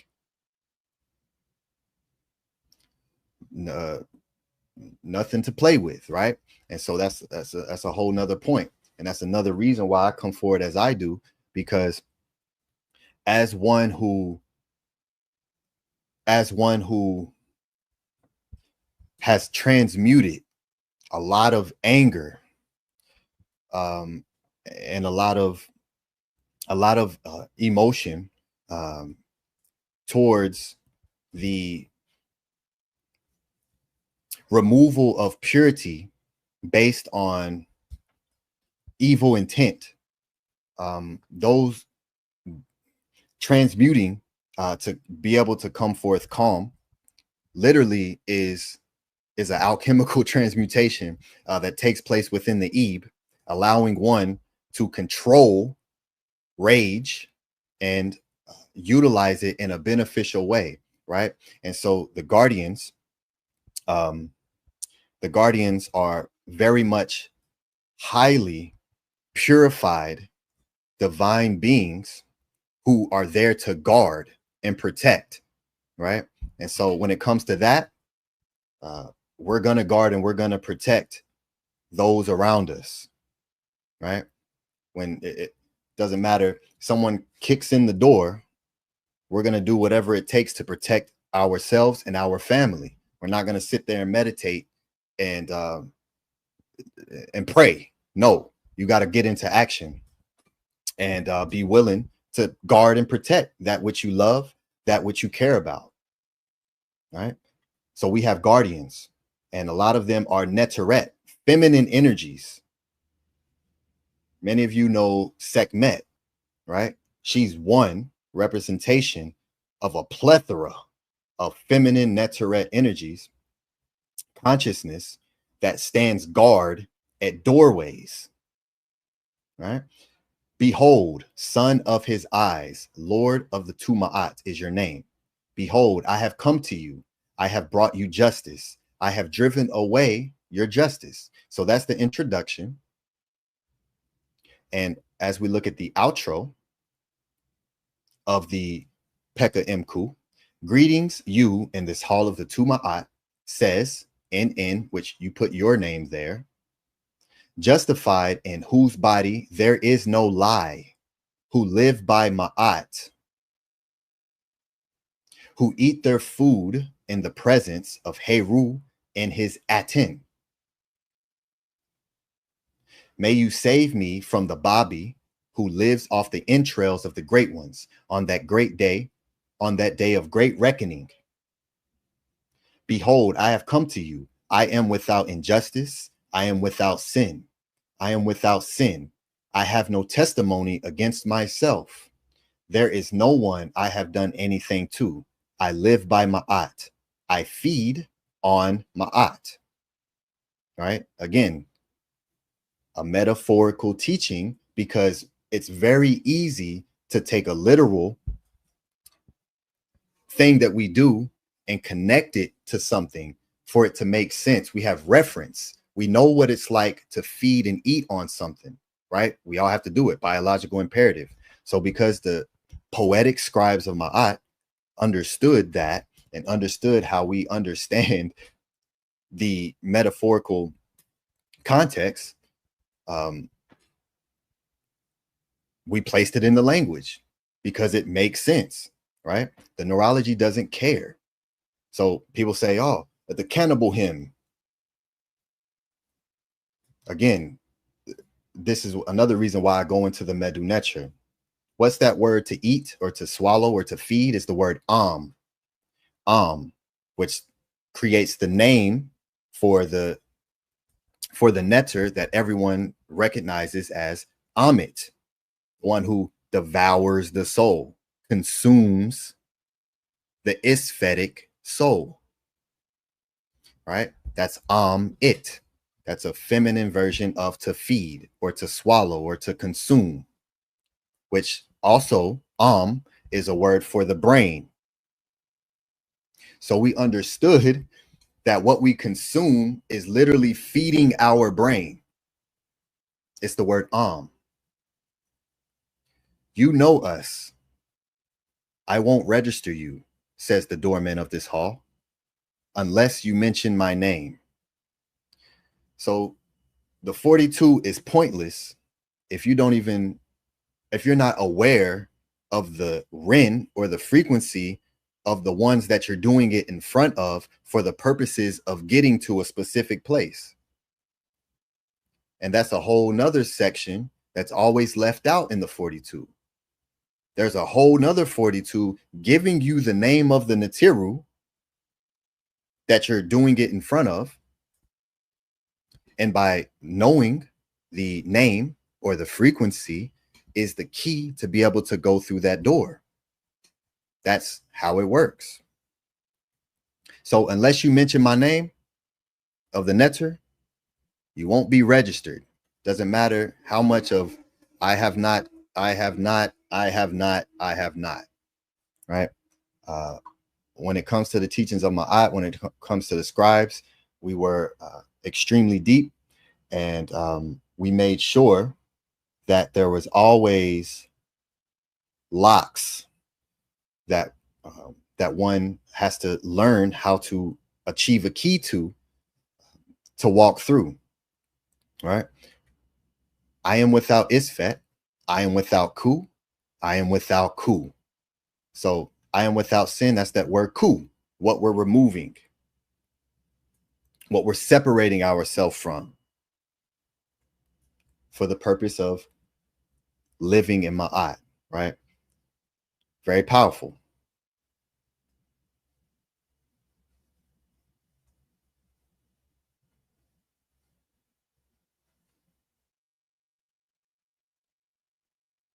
All right, let's go down. All right, here we are. So here is for everyone, Pekha Em Khu, right? In the Vega vocabulary of ancient Egyptian. This is a very easy dictionary that everyone can use, and there's an app that you can download on your phone. It's called Vega Vocabulary of Ancient Egypt or Ancient Egyptian. So you can look up a word fairly quickly, right? Because it's an app. Everyone has a phone. So I definitely encourage those of you who want to start to look into the Medu to utilize this this app here and take your studies a little further, right? So when you learn a new word, like you say 42 laws, okay, what's the word for law? Type it in, right? So here is Sepeka, which this S at the beginning of a word takes the word and creates it as far as an action. So Pekha is remove. So the Sepeka is now to remove or to purge or to open up. To open up. M, to be in, on, out of, from, with, among, by means of, by, as, when, until, if, whereas, while, during, because of. To remove, from, within, Khu. And so here you see the arm with the flail, right? And the Khu with the swallow up here. Baseness, wrongdoing. Impure, impurity. All right. And here is Middle Egyptian here, dictionary. Pekha, to purge, to reveal. To purge, to reveal. And again, this doesn't even necessarily mean reveal something to somebody. Reveal something to yourself, right? Because again, all of the teachings of Ma'at are for purification. It isn't just to speak about and feel good about yourself. I always say, when you come into Ma'at and you really want to dig and do the research and you start applying the teachings, it's not fun. It's very much a challenging journey, because now you have to reveal things within you. And that's always a difficult thing, because now you have to look at things that are uncomfortable. But by doing that, by literally pulling it up and looking at it, whatever it is, whatever, we all, well, I'll just speak for myself. There's always something to advance towards. There's always something that I want to do better at, right? Especially when it comes to emotional control and not allowing things outside of me to affect me in a way that makes me not feel good. So for me to be able to be in a specific space like that, I have to go within me and pull out whatever the thing is that causes that trigger for me, right? Whatever it is. And that's the purging process. That's the Pekha kat, literally Pekha kat, ket, which means clean of thought, to clean up the thoughts. Again, which again is from the Ebe, from the heart space. That's where your thoughts originate from, right? Pekha Ebe, clean of heart. So what is the purpose of Pekha Em Khu? To see the faces of the Neteru. So now it even rhymes. So it's even greater, right? 42 Pekha Em Khu, to see the face of the Neteru. Okay, it's no more 42 laws of Ma'at. That don't even roll off the tongue as well. 42 Pekha Em Khu. Okay, that's what we will be utilizing moving forward when speaking about this. So for all of the great students who are in the chat learning and understand what it is that I'm bringing forward, for everyone to utilize for their own personal journey that doesn't have to be known to anyone else, right? For you, 42 Pekha Em Khu, 42 Pekha Em Khu, 42 Pekha Em Khu, to see the faces of the Neteru, right? And here is the word for face right here, which is Heru or Hor. So the same word for face is the word for the Neter. Heru, as you see here, Heru and face, head, look, sight, attention, right? So this isn't profile, it's inattention, looking directly at you, right? Creating the word Heru, a Neter. This is literally same word. Object number 21.9.15, reign of Akhenaten, 1353 to 1336 BCE. Armana Sculptor's School in the town. So this was found in a sculptor's school. So this is a practice something used to practice carving the glyphs with, right? So the purpose of the Pekha Em Khu is to see the face of the Neteru. That's why we Pekha Em Khu. That was the original reason that we brought it forward, right? 42 laws of Ma'at are said today to make people feel good about themselves. But if you really want to feel good, you got to feel not so good. Clean it out, and then you can begin to feel good. So here I had to put this on here because our great elder has such a powerful voice, right? So let's hear. And none of us confess to be one. Hold on, brother. Come on, man. I just, what it is that I'm gonna speak for myself. I study Egyptian history because I know that where all these religions that we go by today come from that. And I also know that it's only mythology, that it is not real, that the gods that we talk about are saw. All right, I heard a brother, Seven Asar, say facts. Elder Suntan shaking his head, right? Rakufu, he has the Heru glyph right there. Sarim Kwa he was quiet though. I didn't hear Sarim Kwa agree with that. But here, great elder Neteru is speaking on the Neteru and mythology, right? And why is that? Because one of his great teachers that Saba Tahuti spoke about before I began to come in, spoke a little bit about this. I've spoken to this brother, so I do know that we'll have a respectful dialogue. But I think it's an important dialogue as well. So many people think that this physical, so many people look at the world literally. And I don't believe that that's something that ancient people did. That's I believe something that the European brought into existence for very clear reasons. And so we could talk about that as well. All right. So this is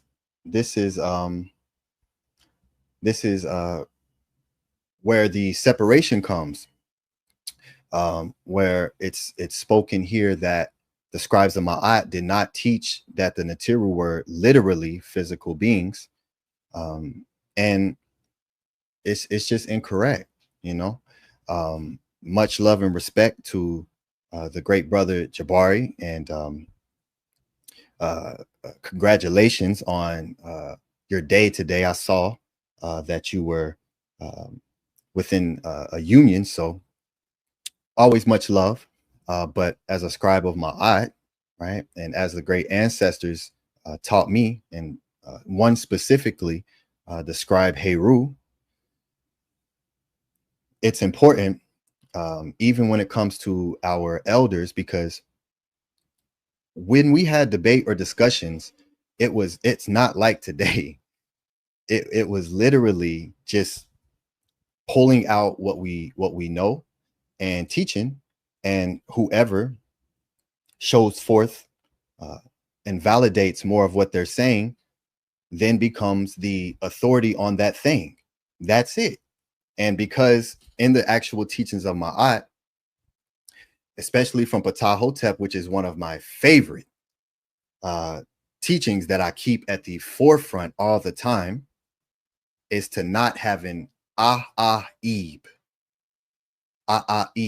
which means an expanded sense of self, right? So Ptah Hotep teaches to take that sense of self and compress it and keep it in a state of Ma'at.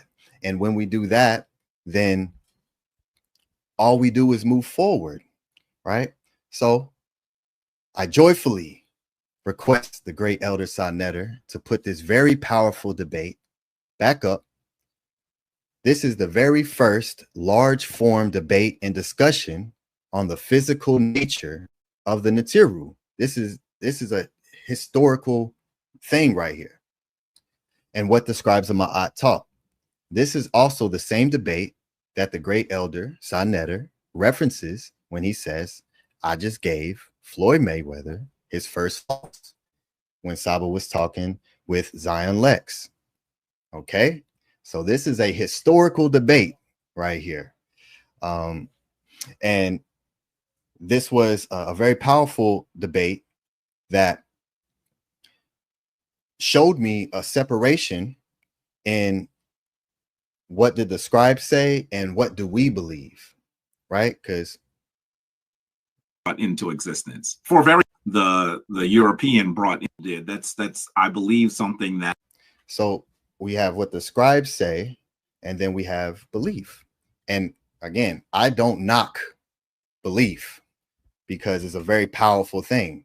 And sometimes it's a great tool to use to get yourself out of a situation, right?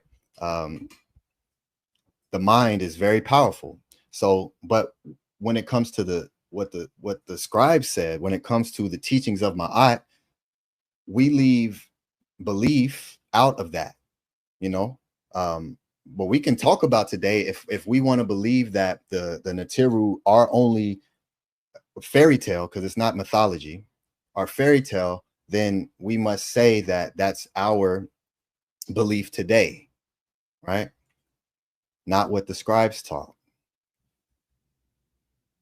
So dua to the great elder Neteru for again just hosting this platform to allow Ma'at to actually permeate through and now be back at the forefront to where it's not about who's right or wrong. It's really not. Like, I don't, even for myself, like I don't care. I could care less about whether or not I'm right or wrong, or if I know something. Like, I'm not going to get up here. Somebody asks me a question I don't know. I'm gonna say, I don't know that answer. I'm not going to make something up and start to flipping, because a lot of it's just expanded ego that keeps us from learning and growing, right? But when we do what Ptah teaches, and we just compress that and be humble, then the answers will always come. And it goes way deeper than just what we're looking at and studying. It always will return back internal. And that's our purpose, is to clean so we can become purified beings, to attain a consciousness to be in the presence of what we call the Neteru. So here is myth and the etymology, so we can just look at what myth actually means and when it started to become known as an untrue story. So myth, from French and directly from modern Latin, mythos, from Greek mythos,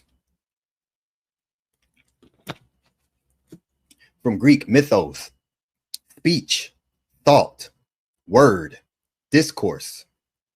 So before we even get to a untrue story, a mythos was anything that was spoken. It was anything that was thought. It was any word. That was myth in its oldest times. And we're talking about the Neteru, who are the oldest. We're not talking about 1840 down here. Conversation, story, saga, tale, myth, anything delivered by word of mouth. So right now, in its original sense, what I'm giving you is myth in its original sense, because I'm delivering something by word of mouth. A word of unknown origin, quite possibly pre-Greek, right? Because it's medu, from, as Saba taught, mit, or met, which is words, right? Myths are stories. All right, I want to make sure everyone hears this clearly. Myths are stories about divine beings, generally arranged in a coherent system. They are revered as true and sacred. They are revered as true and sacred. Say it one more time for those in the back. They are revered as true and sacred. in its original form. They are endorsed by rulers and priests and closely linked to religion. Okay, once this link is broken and the actors in the story are not regarded as gods, but as human heroes, giants, or fairies, it is no longer a myth, but a folk tale, where the central actor is divine, but the story is trivial. The result is religious legend, not myth. So, directly from the etymology, we see that myth were originally stories about divine beings arranged generally in a coherent system that were revered as true and sacred. Okay? General sense of untrue story, rumor, or imaginary or fictitious object or individual is from 1840. 1840. So this is how we're using myth today when speaking about the Neteru. Nobody ever said this about the Neteru until Eusebius, in creating the lie that the Egyptian year was actually months, right? The 365-day year was actually 1 month. That's what Eusebius created and put into the frequency. Why? Because of the actual length of the Neteru ruling in the Taurine papyri, in the king's list that the Greeks had access to, not the earliest Greeks, the later Greeks, when they started to take the length reign of the Neteru and compress it to fit the biblical narrative. That's the whole purpose. And again, that's just the fact. That's what happened. And I can show you Eusebius literally saying that the Egyptian year is 1 month.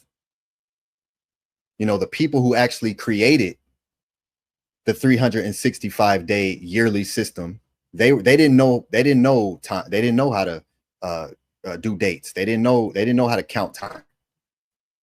So that was Eusebius doing that. But the general sense of an untrue story, something that's not real, that is 1840. So no one ever said the Neteru were myth and as being an untrue story. The myth of the Neteru were a story, just a word, anything delivered by mouth, which was generally revered as true. Right? Met ma'at, testifier to the truth, true witness, agreeing with the truth. Right? Met, which is the erect phallus. So this goes directly into what Elder Neteru was talking about earlier, because here we see that the word for words or to testify is the glyph of an erect phallus, because we understood the symbolic nature of the creational aspect of our words. When we place the matrix, the word for matrix in its original form comes from ma'at, but that matrix means womb, right? So our words are used in the same way that we utilize the phallus to place seed, to create reality, to create. It's a creative aspect. So our met, our ma'at, our words is what literally brings existence. And this continued into modern times today, to where the book that we utilize for understanding words is called a dictionary. Your diction, what you speak, your diction, right? And it means to point out, which is the finger, right, as well. So we understood, and it goes way deeper. It goes way deeper. But just on a foundational level, we understood that our words tell the same story as the phallus, right? That's the Heka, right? Spitting into existence, literally. So this Met, which created myth, a word or a discourse, wasn't until way later that it became an untrue story or a rumor. Okay, so the word for words or to testify is an erect phallus. True witness, agreeing with the truth, right? That creates your testimony. But again, because today there's an immaturity when it comes to sexual understanding, because of, I mean, there's so much confusion around. People are so confused and confused. People are confused. So because of that, people only can connect with what they have reference to. That's it. That's how our neurology works on a biological, physiological level. Your brain searches for what you have reference to. So if I tell you a story about a time I was in an airplane, you're going to start searching for all the times you were in an airplane. That's how it works. So if you see an image and the only reference that you have, that's what you're going to connect it to, because that's your reference. That's all you know. Again, that stuff didn't start getting inserted until Greek, and I can show original sources of that and much deeper, darker stuff. But when it comes to Ma'at, we understood that our words to be true of words. We were not insecure of our bodies. We revered our bodies, right? We always taught in a masculine and feminine way. Every single word and teaching has a masculine and feminine. So I can show teachings of the earth being Geb.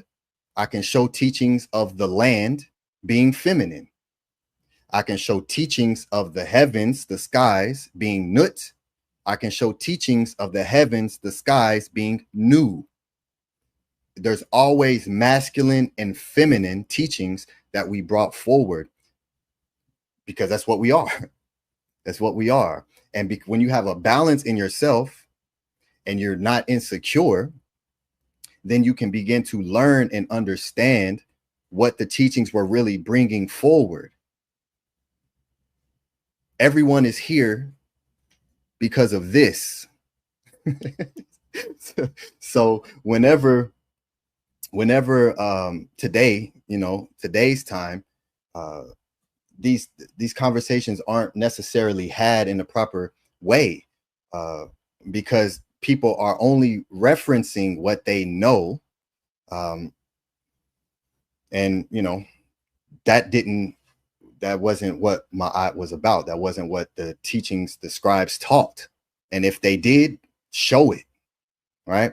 Because you should be able to show it in the language, because the images are words. So when you look at an image, it literally is a word, multiple words telling a story. So you should be able to pull up an image and break it down in the Medu Neter, because it literally, that's what the Medu Neter is. All right. So that is myth.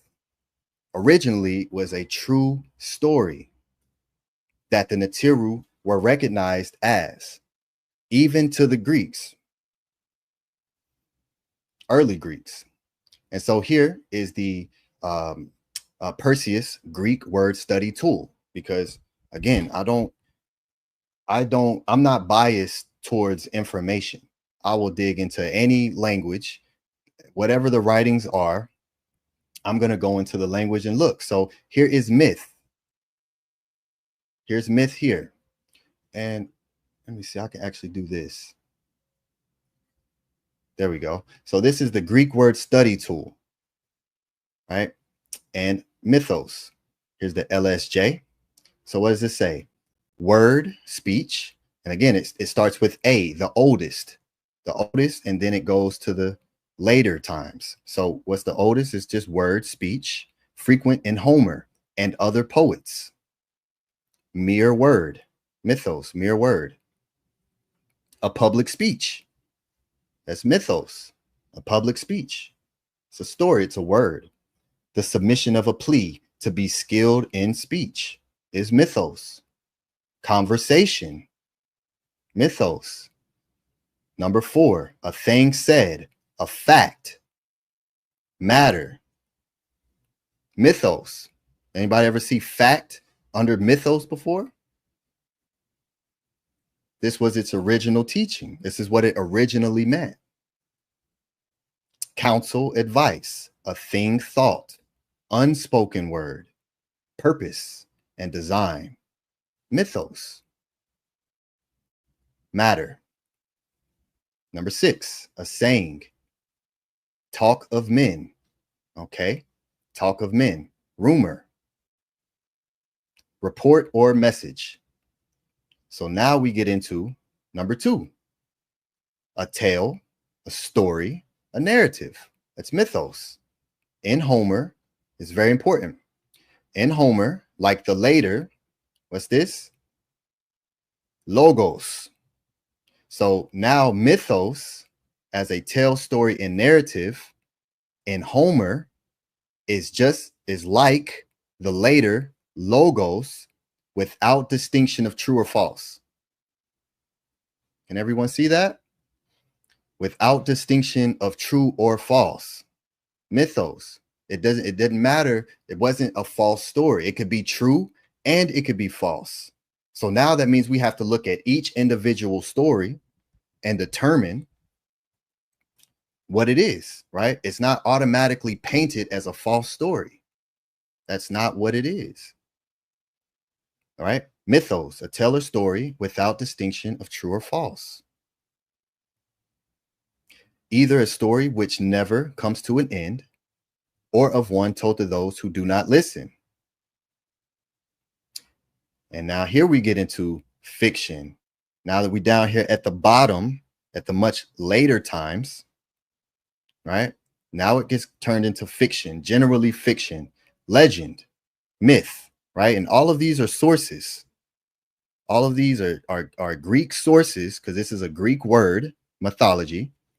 This is a Greek word, and this is where it all exists. So you can, here, I'll put this in the, here, let me do this. Great Bassa Tut, I'm finna email you this link and just put it in the chat so everyone can have it and go look at this and look at the sources, so we can begin to break that spell of myth being a false story when referring to the Neteru. All right, so fiction, and just check your email, Bassa Tut. Generally fiction, professed work of fiction, a children's story, a fable, plot of comedy or tragedy, right? So, but in its original sense, it's just word, and it was also acknowledged as a fact.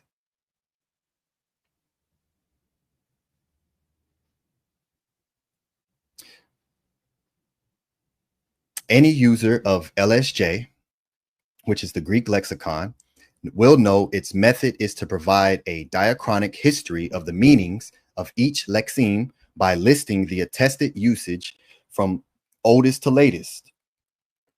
This method at core has remained substantially unchanged throughout the 9 editions of Liddell and Scott, and is adopted from Passow's Handwörterbuch der Griechischen Sprache.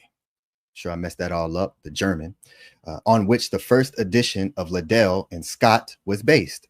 So Passow's itself was based on the earlier dictionary of Snyder, who also adopted such an approach, right? Beginnings of Greek philosophy. So this is just showing that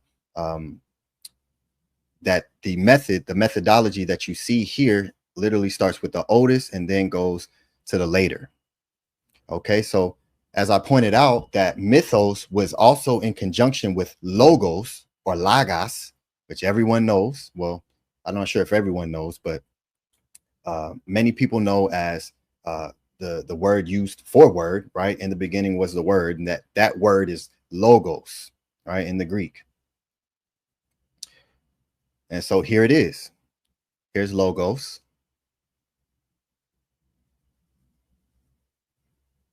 And oh, I accidentally stopped sharing. Let me share my screen again.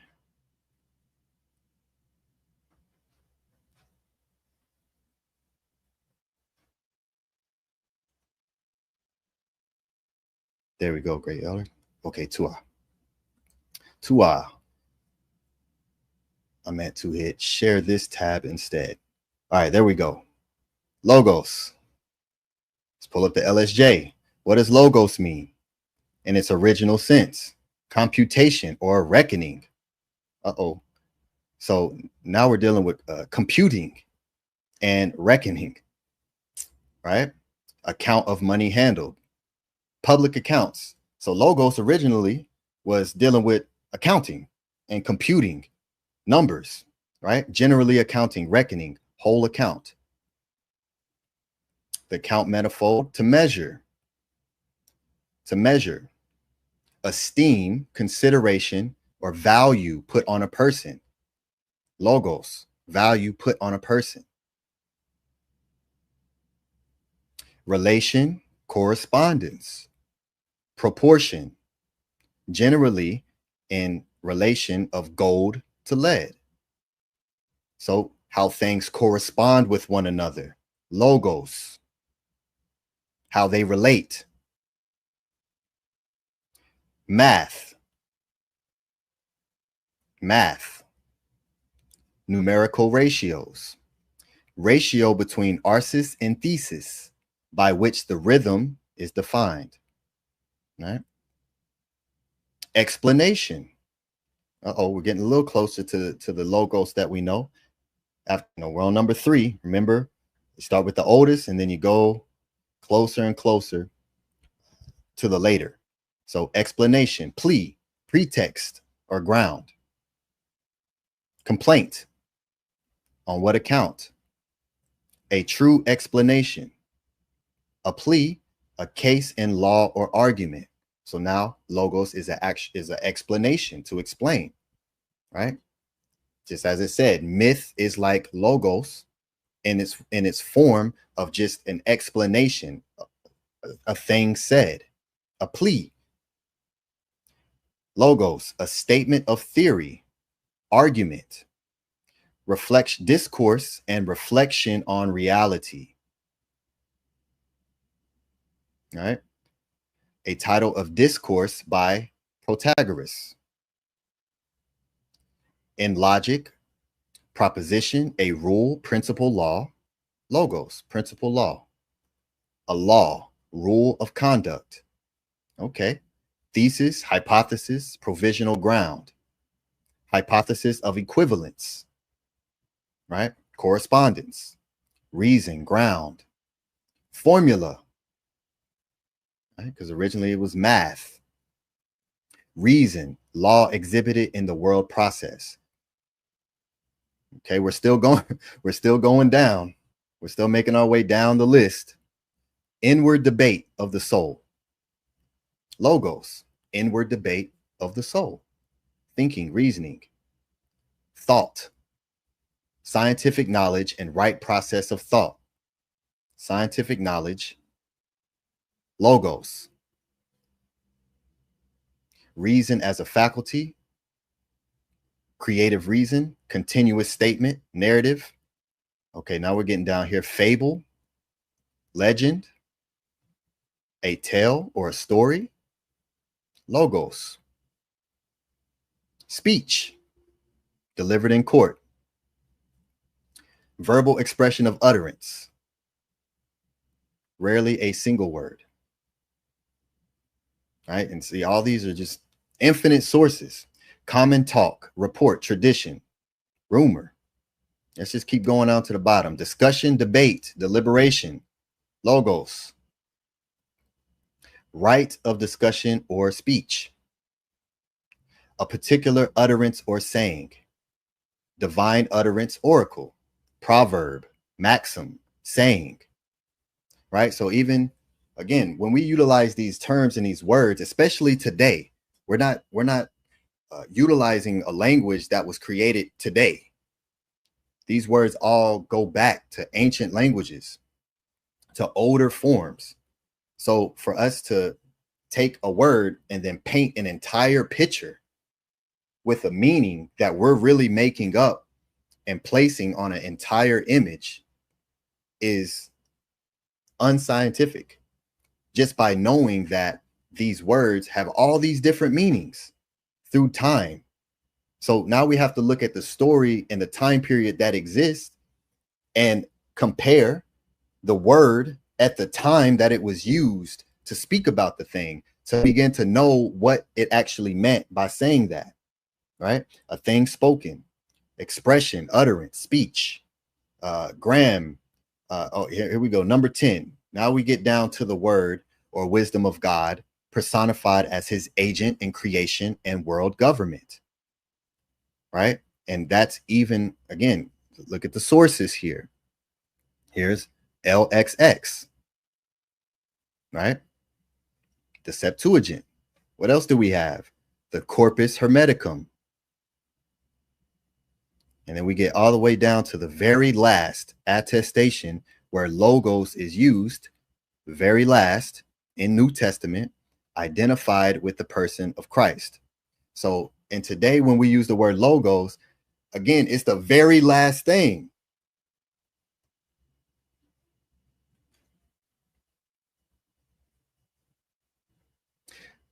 So here is Plato, Phaedrus, 370 BCE, 274. Socrates, I can tell something I have heard of the ancients, but whether it is true, they only know. But if we ourselves should find it out, should we care any longer for human opinions? So what's this word tell? Is lagin. Lagin, which comes from the leg or logos, which comes from reg, which is the rec, which comes from ra, words or things spoken, right? So I can tell is the word legin from logos. So to tell something, and what is Socrates saying? I can tell something that I have heard of the ancients, but whether it is true, they only know. Okay. Originally, the Greek word mythos did not mean false story, but referred to a solemn, authoritative utterance or a sacred narrative. In early Greek, particularly in Homer and Hesiod, mythos could signify a speech of weight or a traditional tale carrying deep cultural or religious significance.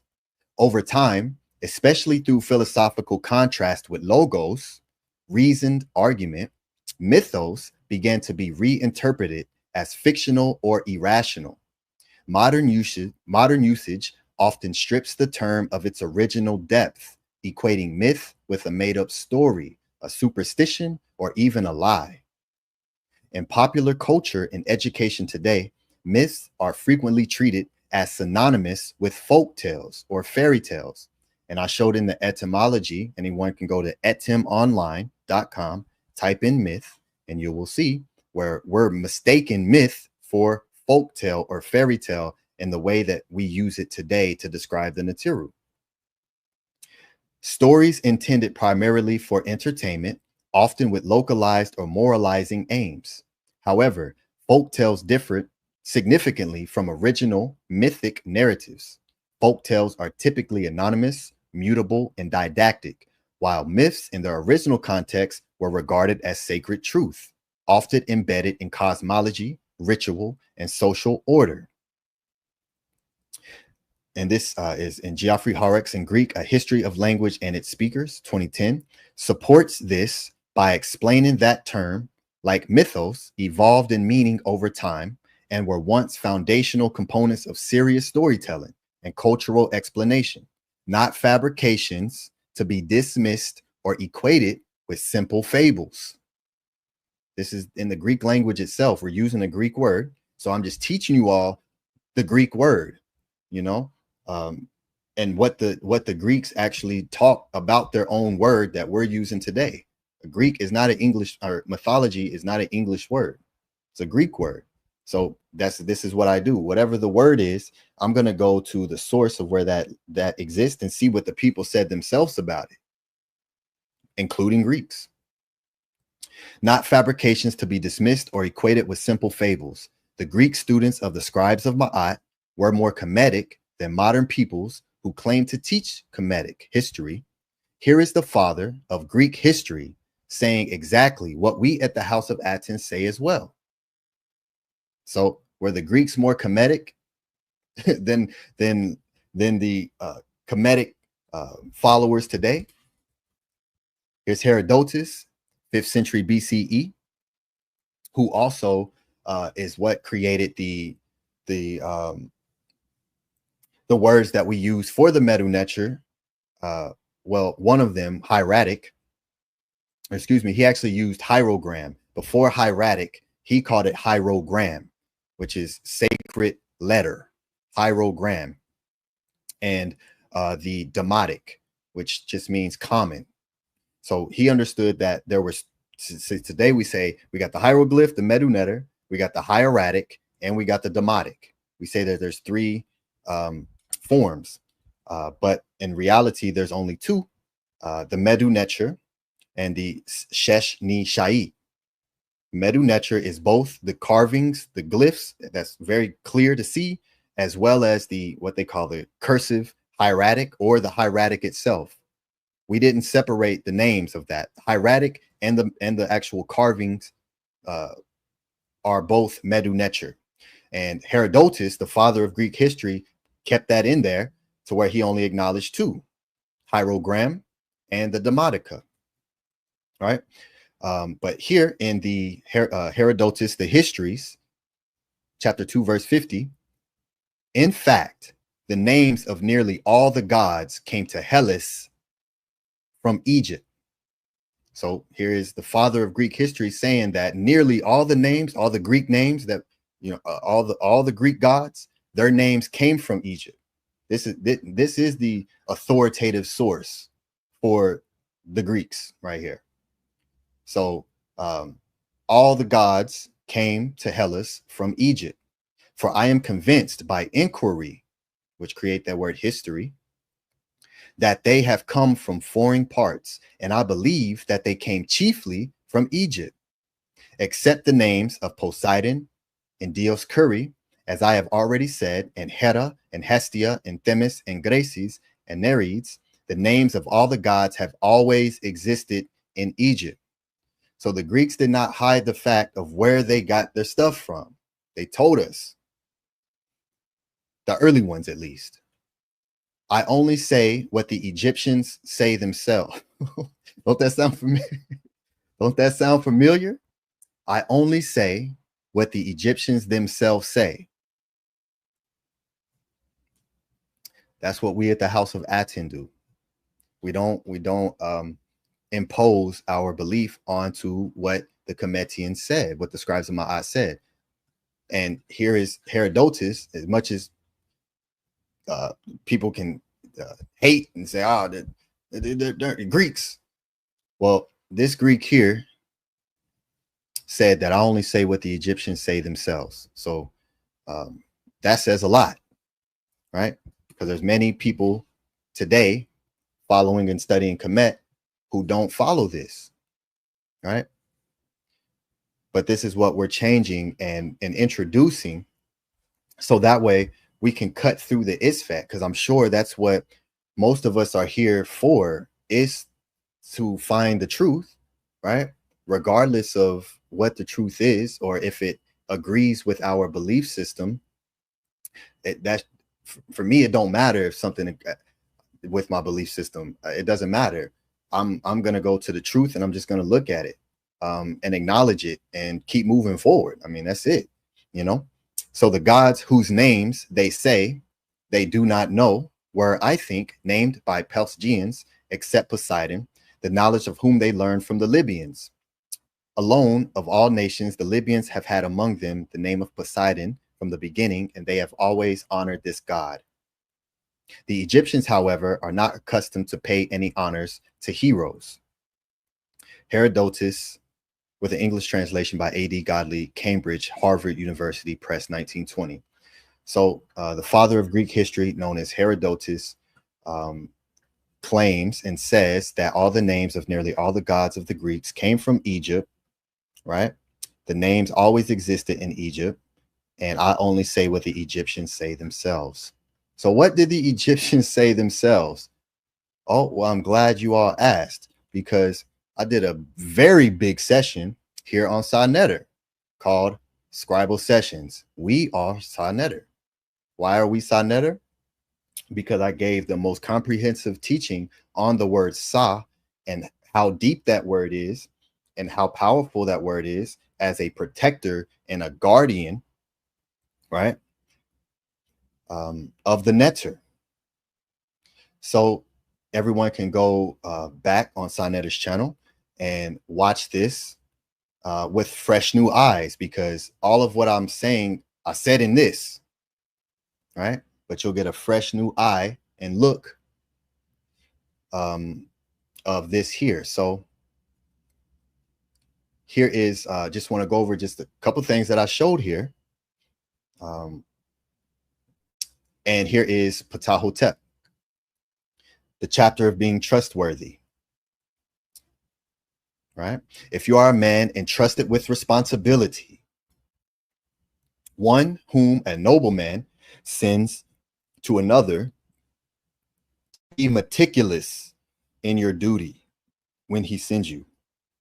That word meticulous comes from the Medu, met, right? Be meticulous and deliver his message exactly as he dictates it. So this is what Ptah Hotep is teaching. Deliver the message exactly as he dictates it. Be meticulous. Resist doing anything offensive by making a comment which would cause one nobleman to be annoyed with the other. Observe the truth. Do not surpass it. Whatever the truth is, observe it. Don't go by it, right?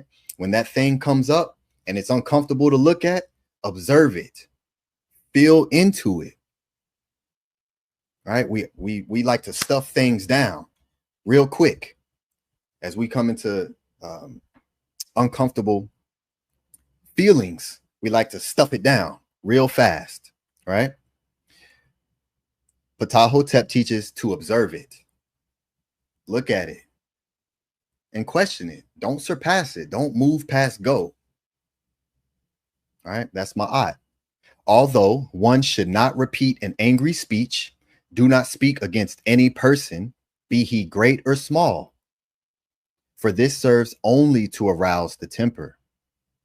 So Ptah Hotep teaches, do not speak angrily, right? If you are a ruler, responsible, let me see if I can make this bigger. Search for every opportunity to do good so that there may be no shortcomings in your actions. Great is Ma'at, and its foundation is firmly established. It has not been shaken since the time of Asar. So here's Ptah Hotep saying that there was a time of Asar. What does that mean? Is that a principal Asar, right? What does the time of Asar mean? And I went through and I showed that Asar has this glyph here as Heru on a standard, which represents kingship, right? Which is also representative of the gods of Neteru, right? And I showed it in the Medu here. Directly, the word that I'm showing, again, I show the exact papyri, I show the exact sentence structure, I show the exact word when I'm teaching on something, right? That's a standard that I'm bringing because it doesn't allow for just talk to happen. We have to look, because especially in Ma'at, because we have the artifacts. We can look at it, we can examine it, right? So it is clear that the followers of Ma'at, the scribes who wrote down the Seba'ite literature, taught that the Neteru were literal kings once on the planet who established Ma'at, and through the Neter Tehuti learned the laws of Ma'at. Again, this was in my first session. It was, again, deep into that the Neteru were taught as literal physical beings from the scribes themselves, right? This is Ptah Hotep. This is our authority in the teachings of Ma'at. If Ptah Hotep was sitting right here, right now, in front of you, speaking, I don't think anyone would say what everyone says today, right? Ptah Hotep, you're crazy, brother. Laugh in Ptah Hotep's face, right?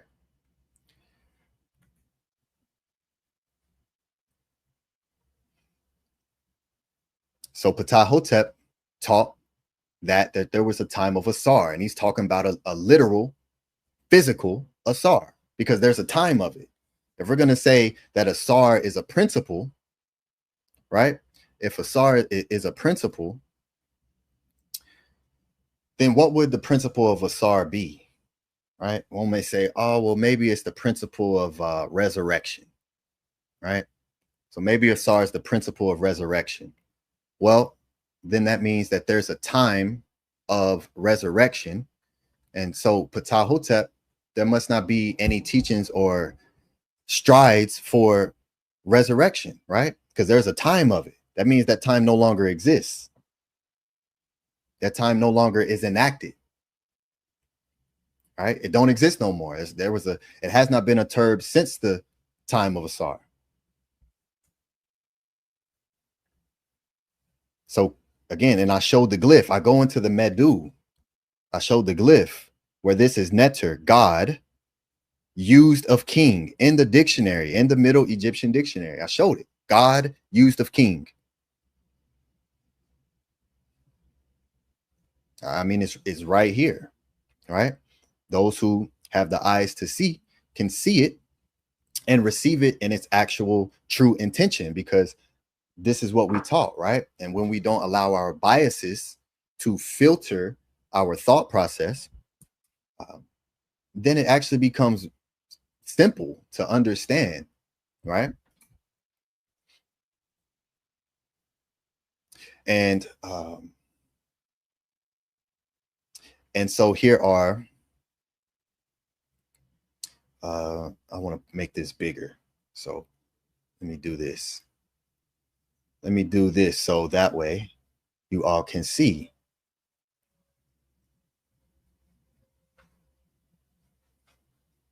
Let's do that there. Let's bring this over here.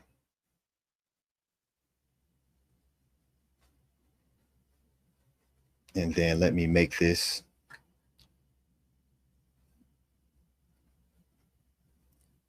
big screen.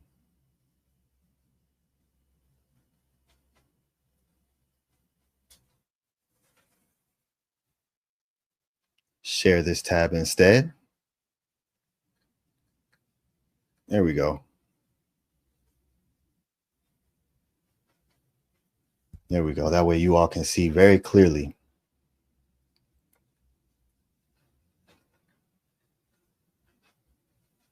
There we go. So it is because we wrote that these teachings could be continued on into later periods, even well after Alexander III and the Greeks ruled.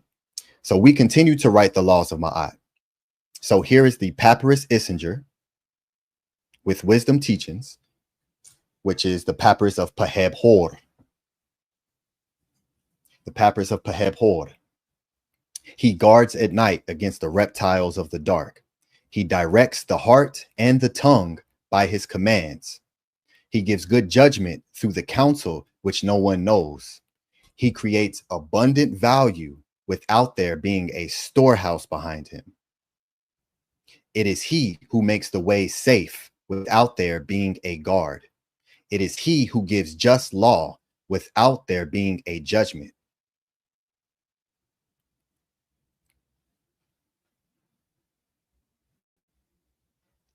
The great God Tehuti has set a balance in order to make right measure on earth. He placed the heart hidden in the flesh for the right measure of its owner. All right, now I hope everyone is listening. Did the scribes of Ma'at teach that the Neteru were physical beings. That's the topic. One day is not like another for him whose heart cares. So, you know how everyone says everyone got the same 24 hours? The teachings of Ma'at don't teach that. One day is not like another for him whose heart cares. Everyone don't have the same 24 hours. 1 hour is not like another in a lifetime without blame. Here it is. It so befell in the beginning when the gods were on earth. It so fell in the beginning when the gods were on earth. One more time. It so befell in the beginning when the gods were on earth. Did the scribes of Ma'at teach that the Neteru were physical beings on the planet? Pekha Em Khu did. Pekha Em Khu taught that it so befell in the beginning when the gods were on earth. When Pre had weakened before the enemies, they weakened before him in turn. When Horus had hidden behind the papyrus, he became ruler of the earth in turn. He became ruler of the earth in turn.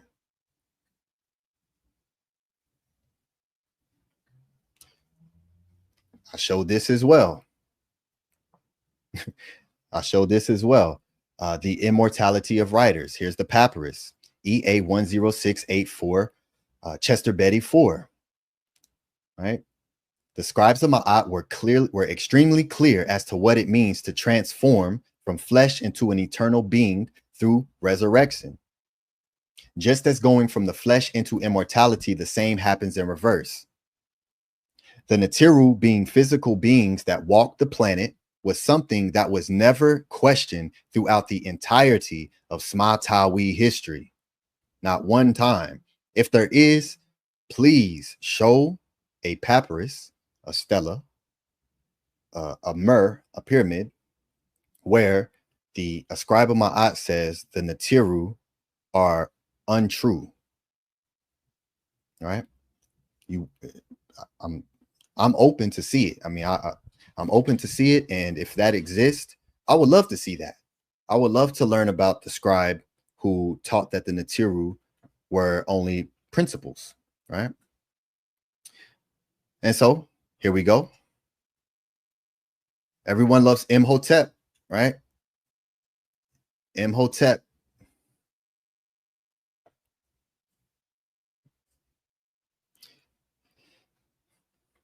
Everyone loves the great Imhotep, right? And for great reason. For great reason. Right? Here's one of the students of great Imhotep. If you do this, you are versed in writings as to those learned scribes of the time that came after the gods. They who foretold the future, their names have become everlasting.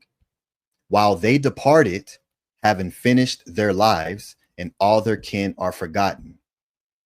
So again, of the time that came after the gods, the learned scribes became versed in writings. Is there one like Hardedef, one of the great scribes? Is there another like Imhotep? None of our kin is like Neferti or Keti. The foremost among them, I give you the name of Ptah Em Jehuti, of Ka Kepera Seneb. Is there another like Ptah Hotep, or the equal of Ka Raes, those sages who foretold the future? What came from their mouth occurred. It is found as their pronouncement. It is written in their books. The children of others are given to them to be heirs as their own children. They hid their magic from the masses. It is read in their instructions. Death made their names forgotten, but books made them remembered. That's why I bring the books. That's why I bring the papyri, to remember the words of the great scribes of Ma'at.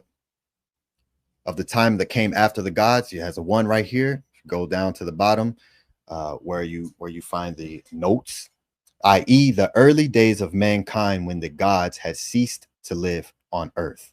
So again, there was a time when the gods lived on earth, according to the scribes of Ma'at.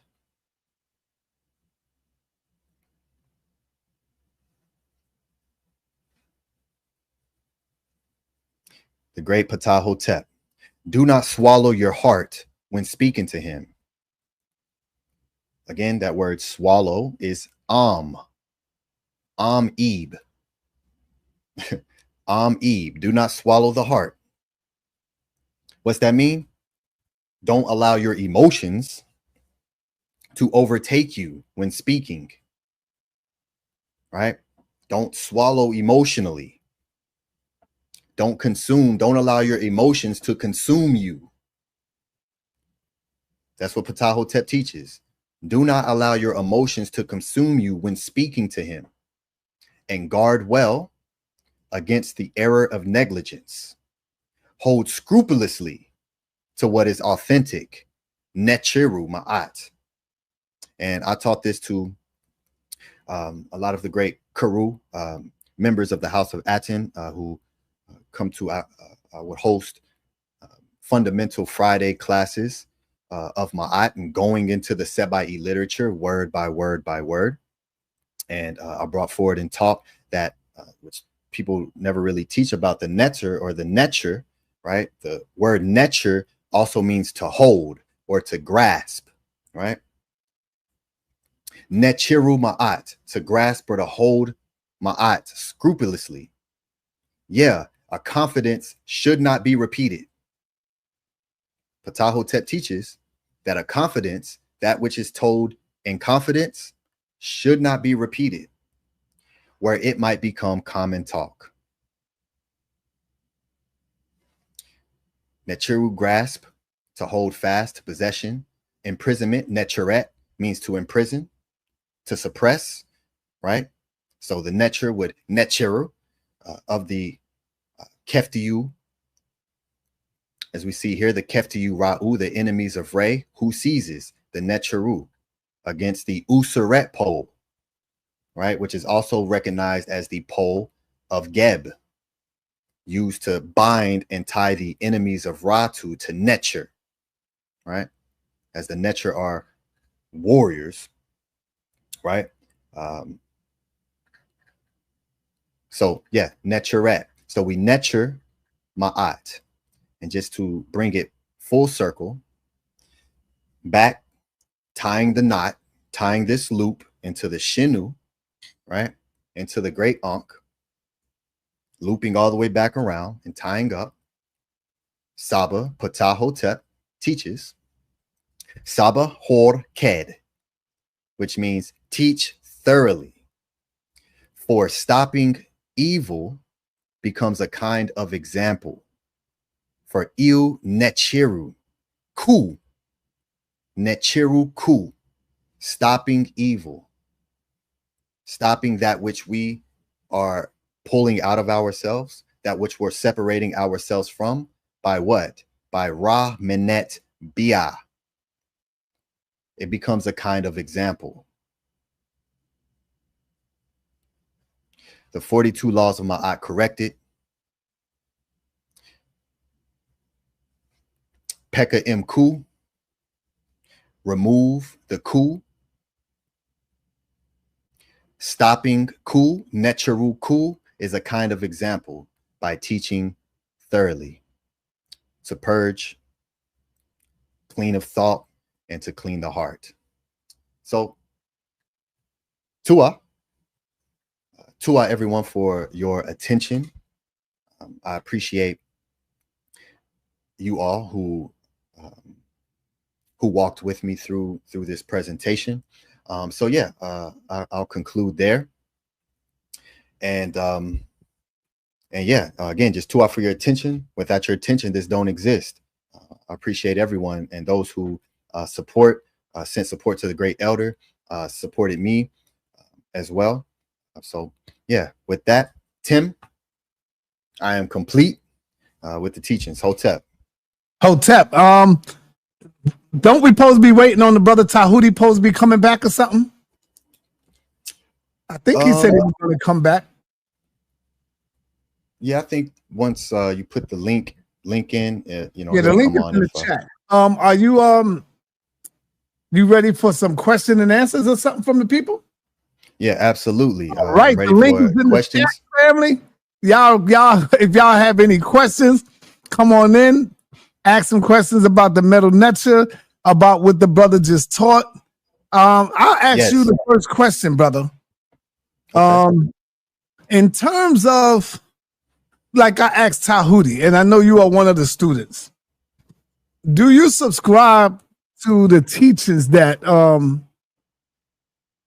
Asar, Aset, Heru, Geb, Newt, were these real people to you? Excuse me. Were these real people to you? Or is it mythology, brother? Was it mythology? Well, mythology means a true story. When people talked about mythology to the Neteru, so the scribes absolutely taught that the Neteru were physical beings. That's what they taught. I just gave an entire presentation, and I concluded by literally showing that I showed 3 different papyri. Ptah being the first, saying that there was a time of Asar. So let me ask you, Neteru, when Ptah says that Ma'at is firmly established and has not been shaken since the time of Asar, what would that time of Asar mean to you? I have no idea, brother. I don't go deep into studies like you and Jabari and y'all, but I want, excuse me, I need a little clarity here. Okay. When we say Aset, you are not saying Aset was a physical, real woman, right? Come on now. Because remember, she chopped up the body into 14 pieces. So we know that can't be real. So that's what I'm trying to get real clarity here. As the scribes of Ma'at teach, again, I'm not up here standing on what I believe. Right. I'm standing with Ptah.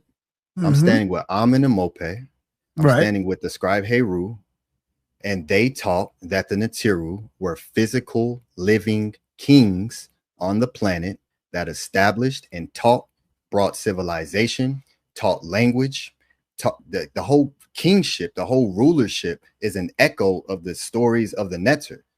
To become a king is to become Heru. Heru was the last Neteru as a king before the Shimsu came in the time of the Zep Tepi.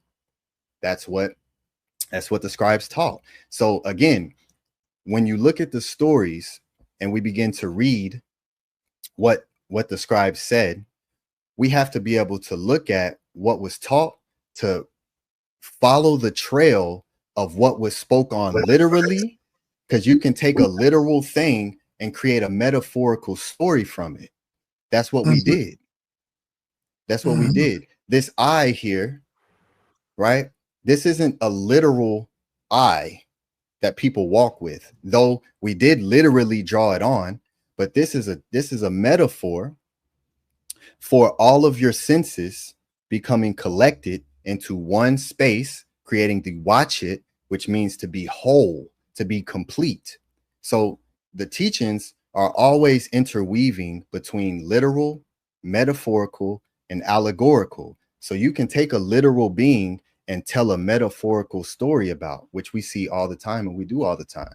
So we have to just look at each individual story and piece to determine whether or not the teaching is there for a metaphor or if they're literally talking about something. But I also want to put out there that, again, what the scribes taught about the Neteru are not something that we have reference to today to be able to find a place in our consciousness to make sense of some of the superhuman things that these stories speak of.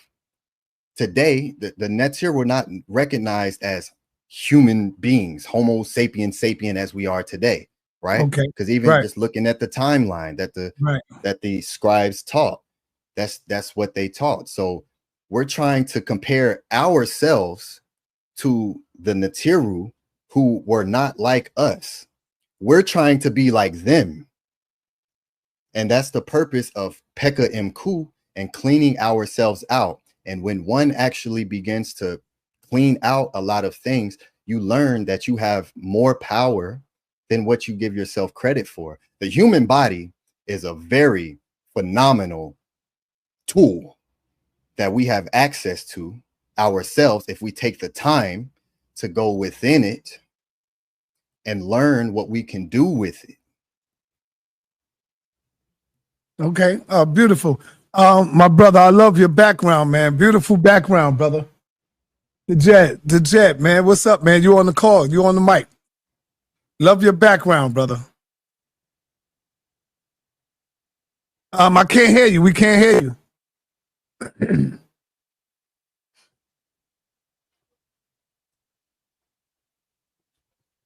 And again, real quick for everyone coming in, I want the topic to stay on the topic. I want everyone to stay on the topic. I agree. Stick to what we're Stay on the topic. Y'all got questions? Deal with what he dealt with. Brother, you might have to go out and come back in, brother. The Jet. You hear me, sir? I'll hear you now. Go ahead, brother. Yeah, Talk. my mic. It's all good. Yeah. Hey, peace and love, man. This is what we doing at the House of Aten. Yes, Backgrounds, sir. Man. Hey, we be. I love it. It's a whole nother energy over there, man. I just want to give shouts out to you, Gray Hanu. Welcome back again, for the platform. Yeah, brother. Appreciate the platform. It's nothing but love. Appreciate all the brothers that's on the panel as well. I know people got questions and they eager to comment on some things, but I want to give praises to the great Ptah, man. I know his teachings is the way he teaches may not be like others, to where, you know what I mean, there's a lot of hoorah and there's a lot of sometimes chaos going on and boasting.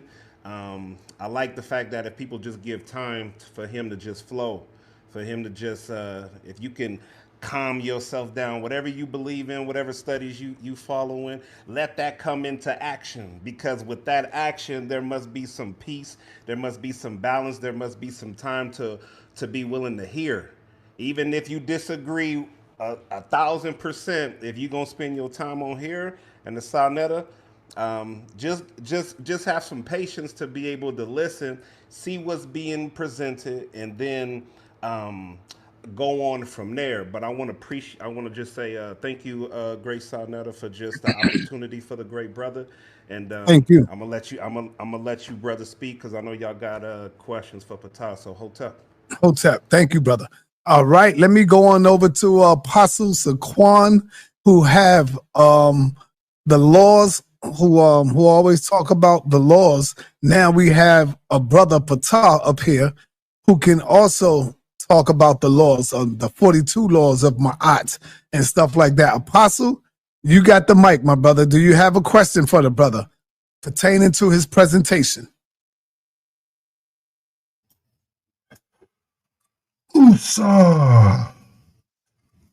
Now, let me settle my spirit, right? And get the right energy. Oh, Lord have mercy. Woo! I am so glad. Finally, someone has came up in the house other than Jabari that I can rectify with. I can draw from, because Jabari was talking about the spirit that spoke to him from the coffin. So this brother has just explained everything to me. So is it your saying that Asa, the god Asa, Osiris in the Greek, was a man that died? Now he's a god. Is that what you're teaching?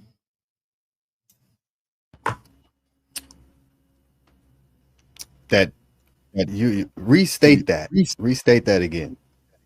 Are you teaching, because you said the nectar lived before they were real? Asar, is he a nectar? Asar is a netter. So Asar lived before. Though he's dead now, or in the afterlife, he was in this present life once before. Right. Let me share my screen to answer your question. You don't have just you don't want to see? No, hold on, Apostle. You can't tell the brother how to answer. He want to share the screen because it's not just for you. It's for everybody else that's watching. You see? So you asked the question. Now the brother got to bring clarity for the people. Allow him to do that. Okay, just next time you ask me a question, don't make me say yes or no. Just give me the same information and opportunity. Yes, sir. Yes, sir. Well, peace to you, great elder apostle. I always like to greet people before I have discourse or discussion with them. So peace to you. And that's a wonderful question that you ask. And one of the things that I was teaching here in this session was what the scribes of Ma'at teach. So as I speak, I'm not up here on my own, just saying what I believe, right? So what I do is I like to show what the scribe said, right? So let me show you. Let me show you what the scribe said. Yeah, he's a so-called Israelite too, Ptah, just to let you know. He's a so-called Israelite. Well, hotep to you. Why I gotta be a so-called Israelite, sir? Why you gotta come off like that, man? I'm not calling him a so-called Egyptian. Brother, just calm down. I'm calm. All right, let the brother go. Go ahead, brother. All right, I shared my screen. If you can pull that up.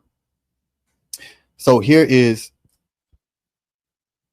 from Ptah Hotep, who was a living being, right, with a real mastaba, real writings, a real scribe of Ma'at. And so what did he teach? I'm teaching what he taught, okay? So he taught that there was a time of Asar, right? Rek Usir.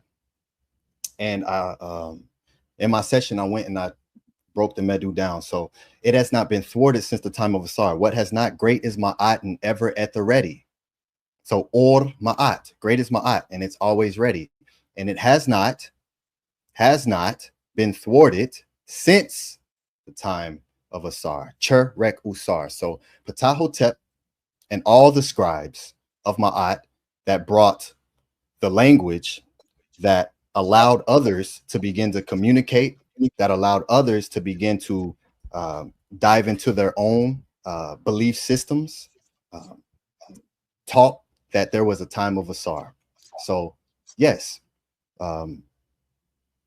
Asar, according to the scribes of Ma'at, were physical beings. Yes. Okay, God's not going to allow me. All right. Hold on, Apostle. First, I wanna apologize to you, Apostle. You're right. You are Israelite, so I apologize.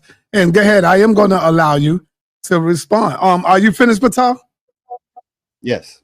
All right. Go ahead, Apostle. You can go ahead. Okay, just keep that in mind. Science is not going to give me a lot of time. I'm going to speak, brother. Okay, so let me go. He's not going to give me a lot of time. So I'm trying to go quick. Your long answers is just going to shorten the time we're going to have together. Well, yeah, we shouldn't need Osar actually lived before.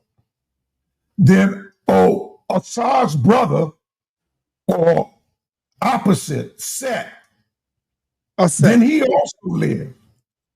Not Aset, that's a female. I'm talking about Set, Seti. I'm talking about the brother. I'm talking about the one that Horus, the son, vindicated. I'm talking about the one that ain't it true? Man, in the book of the dead. Is it not true in the book of the dead that Seti Assad's brother populated in Horus. So if they being true people, then I can assume that this event is true, right? It's in the book of the dead. So come at the coffin text. Okay, that's a wonderful question. So your first question was Set recognized as a physical being, right? And again, yes, Set was acknowledged as a physical being. And here, I'm gonna pull this up for you so you can see for yourself.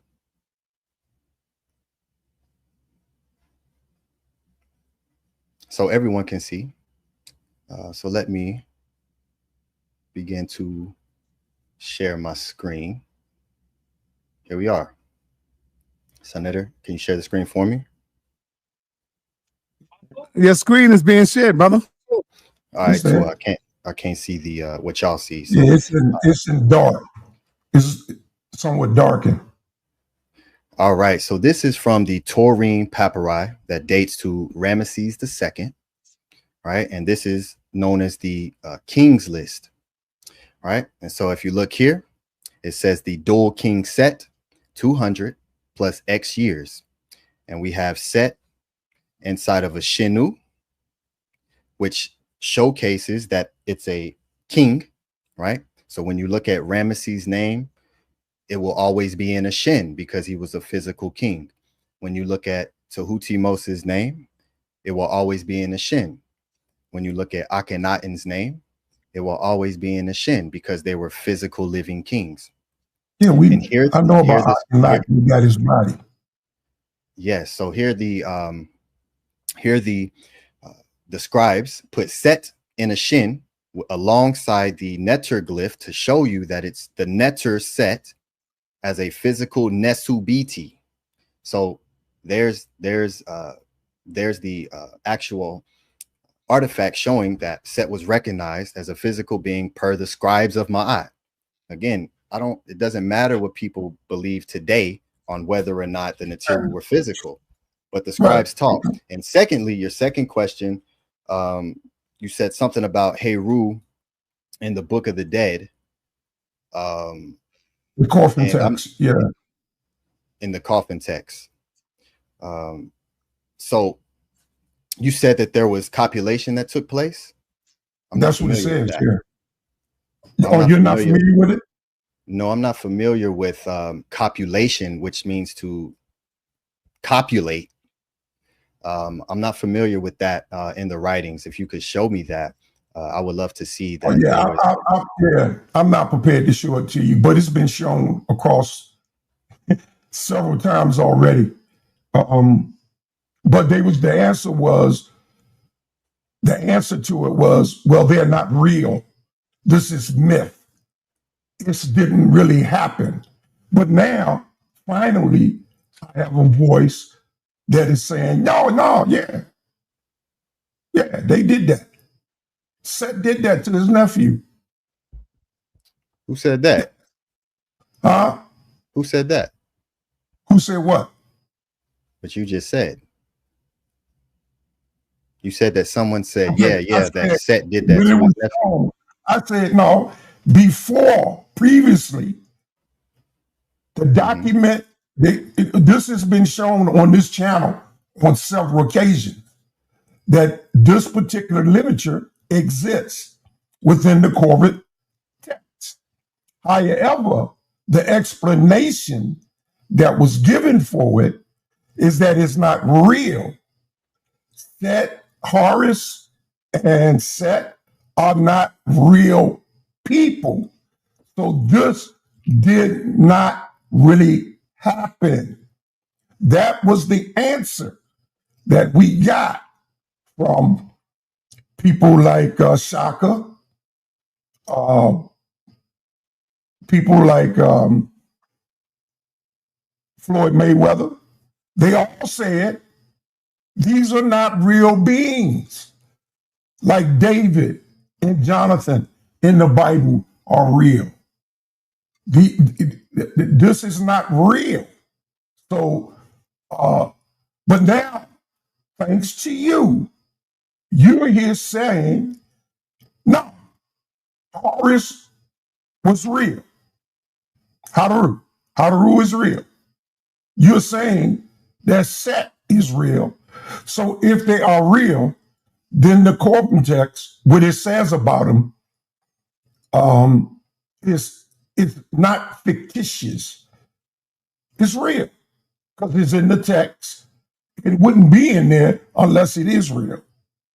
So I thank you for your honesty. I thank you for your knowledge and for your willingness to come on here and tell the truth about that.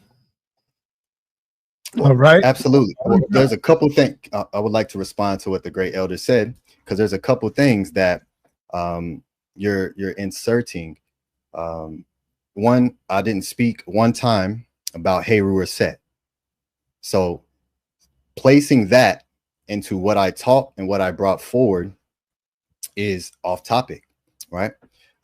Showing that the Neter as Heru being a physical being, that the scribes taught that Heru was a physical being, that Set was a physical being, is a completely separate thing from diving into a story. So if we're going to dive into a story, I'm going to need the story up, because now we're going off of hearsay, right? And again, that's myth. Anything spoken, that's a myth. So until someone can pull up a papyrus showing copulation between Heru and Set, I reserve the right to say that don't exist. But when I speak about the Neteru, that's a completely separate topic than what you're bringing forward. But I will happily go into any conversation or any topic about the Neter. But we have to go with what the words say and not off of memory on what we thought we understood about what someone taught about something at a previous time. So just to answer that, and just to respond, that yeah, the topic that I brought forward in the teachings of the Neter, I didn't teach on Heru and Set today. But they are Neters. You will admit that they are Neters. Yes, Heru and Set are Neteru. Okay, so I think I did speak on topic, but I just like to say in closing to my Hebrew brothers, especially you brothers over there at ISUPK, you got that information, brother. If you hear me, why don't you bring that information to the forefront? Because all right, Apostle. Let's bring on the teacher. Tahuti is in the building. Tahuti, what up, brother? Hey, peace, Hotep, greetings, Saneter and everyone else. First, I'd like to say Henu and congratulations to a beautiful presentation by Ptah. It was absolutely wonderful. It was the most sourced from the indigenous words of the ancestors class, taught by someone who actually believes in the words that's ever happened on this channel that I've ever seen.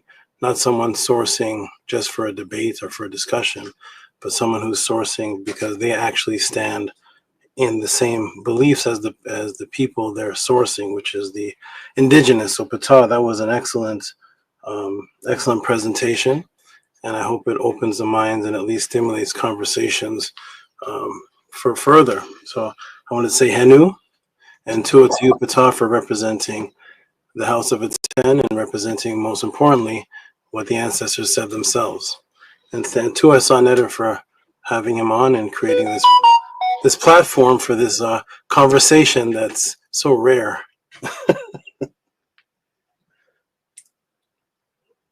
Thank you very much. Great job, Ptah. You did very well. Okay, well, so what's happening right now? This is the question and answer, and Ptah is answering Zaquan's question. Is that what's happening?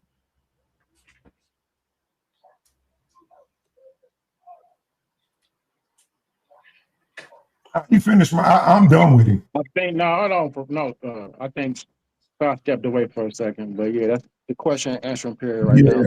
I'm done with his with him. Nice job he did. Tahuti, I have a question for you. Based on something you said earlier, I wrote a note about it in regards to Geb, right? So you said we like to source up, right? So when we look at the cartouche of, you said Geb is in the cartouche, right? Now in this cartouche, we see the duck, the foot, right? And then we also see the determinative, right? There's a determinative in that cartouche, correct?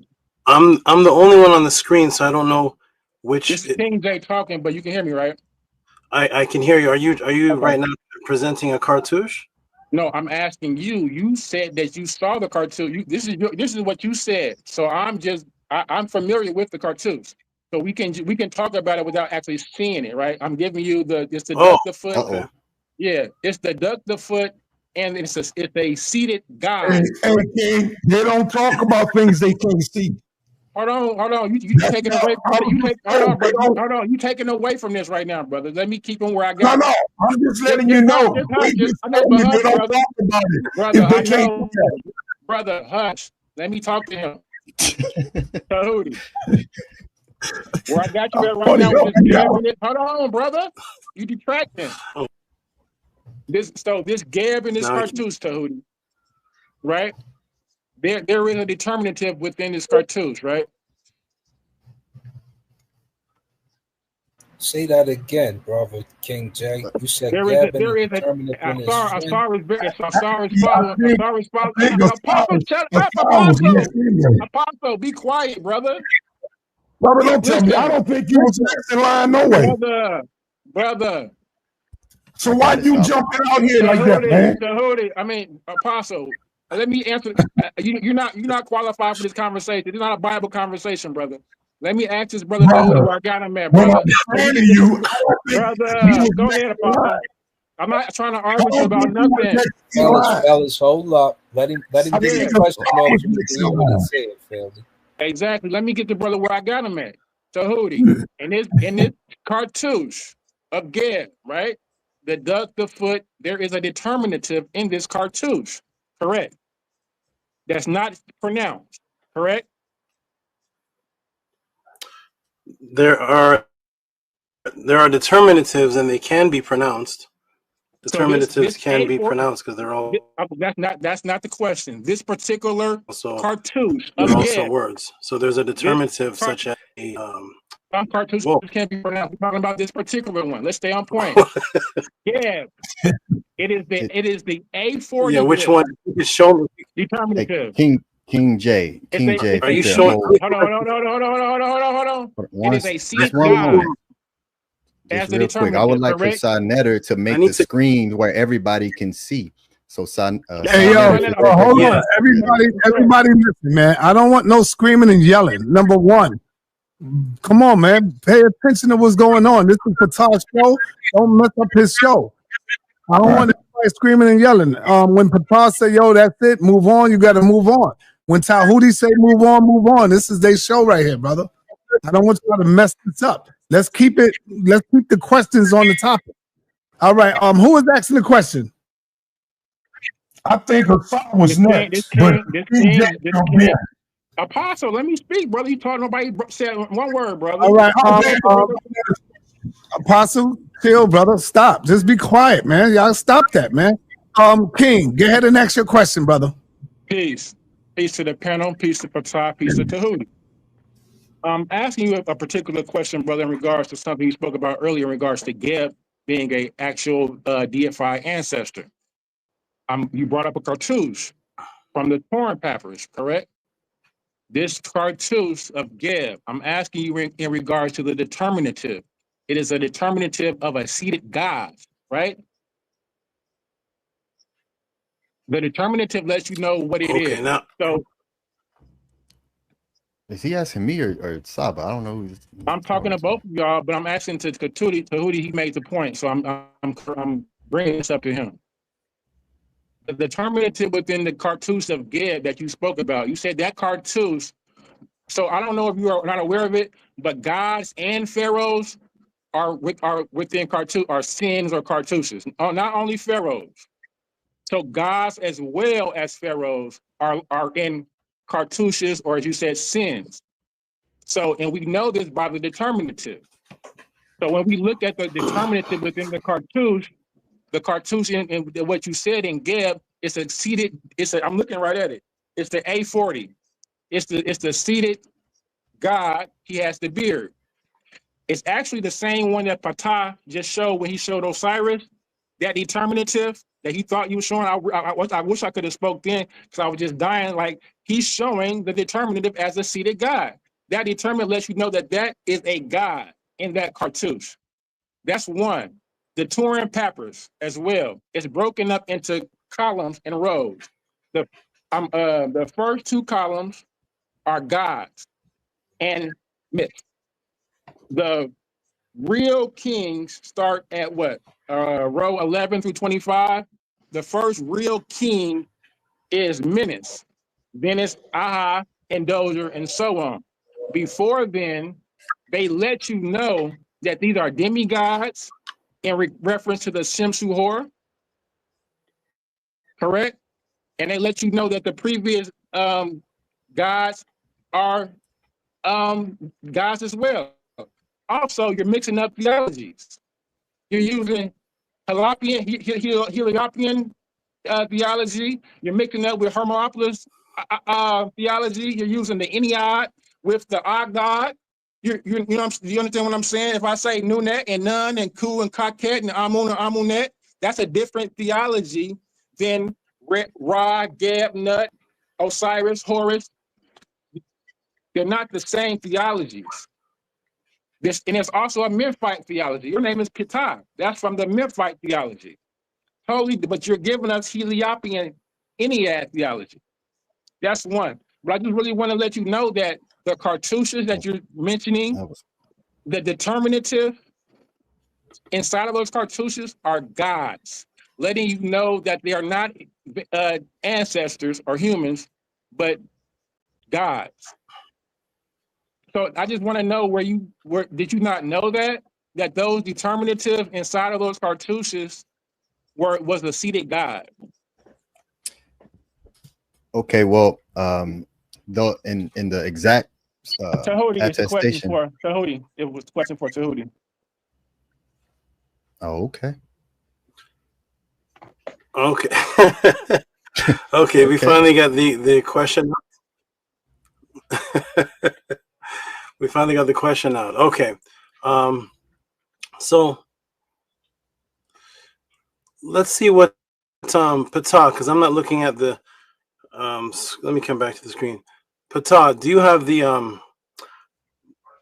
cartouche he's speaking of? Or in general, King James, are you speaking of that the whole side of the Turin Papyrus that has the Neteru? So we can use any of them. We can use Jeb or Sar. Any of them. But the one that Ptah showed earlier, it wasn't the Geb one, but it actually showed Osiris. But it used the determinative with him as the God. So that's fine. He can pull up one he just showed Apostle. Because that's the one. Yeah, okay. That's the A40. Okay, that's the A40. That's the A40 glyph. Okay, well, just real quick, Saba Tahuti, if I could. Because we like to show what the Egyptians actually said, not what our narrative of what we think they said based on a hieratic script. We all on this panel can read pretty much. Asar probably can read better than me, but I know the alphabets enough, and I can tell you what. Probably. You feel me? But Asar, do you understand the point that I just made in regards to that seated deity and the determinative? Absolutely. My brothers, y'all mind if I elaborate a little bit? Well, just real quick, because I want to be concise. I'm waiting. Okay. Yeah. So just one second. Oh, go ahead. Yeah, just real quick, Asar and Ka, just so we can, you know, keep order and structure. And Sabatuti, do you want to answer that, or would you want me to answer that? I can answer it real quick. It's very easy. I will. Okay. So let's start from the beginning. So being that you don't have the glyph, or you don't have the cartouche or the shen, I just want to verify. Are you stating that if it has a Neteru symbol, then that symbol is not talking about a regular physical man? Is that the statement? I want to be precise. You said Geb, right? So when we look at the particular cartouche of Geb, Geb has only Geb. Okay. You mentioned Geb, so I'm going to talk about particularly Geb. Yeah. Geb has but when I asked, Geb has a determinative. So let's just stick right there. We don't got to move around. We stay right there. So Geb has a determinative. Geb has a determinative. Go ahead. You want me to answer or not? Okay, okay. Geb has a determinative. Geb has a determinative of a seated God after the duck in the foot. So that's where we're at with it. That's what I'm asking you. We don't have to go anywhere else. Let's just stay right there. Can we at least go to the source? So when I asked you, is it just Geb? Well, Tahuti, you mentioned Geb in the cartoons. I would think that you would have it. Yo. How come you talking over the brother? He's asking the question and y'all just come and talking. Where's the discipline? Let the brother ask the question. Tahuti, say what you were saying. Or do you want to move on to the next question, Tahuti? I would like to address it. Go ahead. When I particularly asked, are we only speaking about Geb? Or are we speaking about the whole side where the Neterus are? The brother who was speaking said we could use any one of them. I just want to know if anybody heard him say that, or did I just, maybe I'm mistaken? Did he say we can use any one of them? No, so I said let's speak about Geb particularly because that's who you mentioned was Geb. So let's talk about that. And that's the example that you use. Excuse me. When I said, let me ask maybe Asar, because maybe the mic. I've been waiting for 10 minutes for the answer. I'm sorry, Asar. When I said, are we only using Geb, or can we use any one of the nets on that side? What did the brother King J said? I'm just curious. My brother did say you could use any of them on the Turin Papyrus. Yeah. Okay. Now we're talking about Geb. Wonderful. So then we're not limited to just Geb, then, is that correct? If we can use any one of them, or maybe my understanding is wrong. Right. Well, I'm asking a question. So you gave the example of Geb, right? So is there a reason why you don't want to deal with Geb? I have no wants or diswants.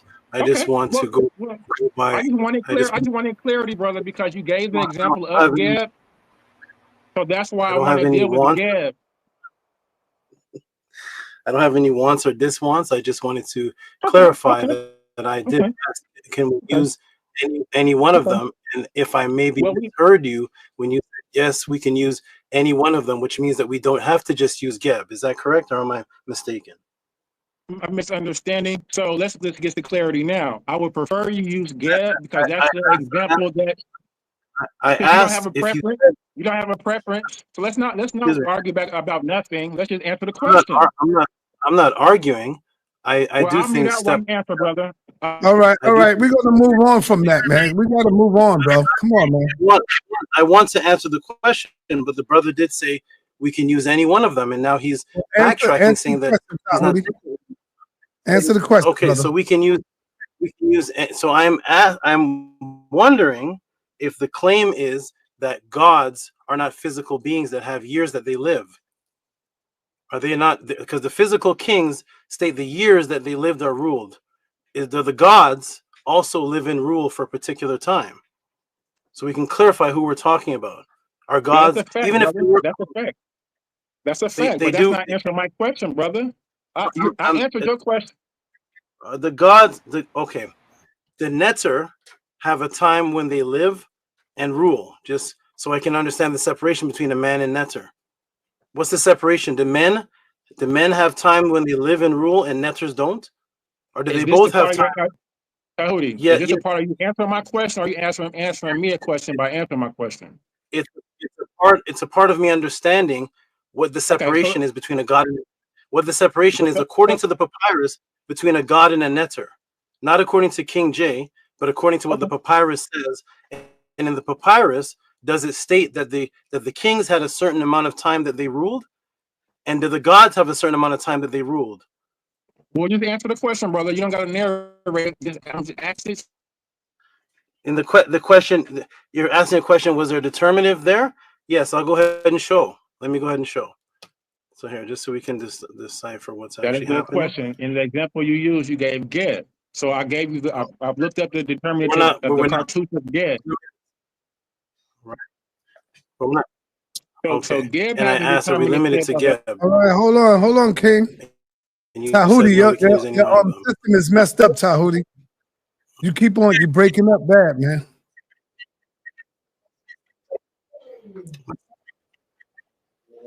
My audio is breaking up or my movements? Your movement. Ask them the same question on your question, because they're running for me. The fact that it's been 10 minutes and they haven't answered it lets you know that there's a problem with this question. So, well, I'm interested in hearing your question because I was on the phone. I missed it. What was your question? So check it out. Tahuti, when he came on earlier, he said that. No, just ask. What was your question? Okay, so the question that I asked him was the determinative in the cartouche Geb. Was it in relation to Geb being a god? Oh. If that is just your simple question, then absolutely yes.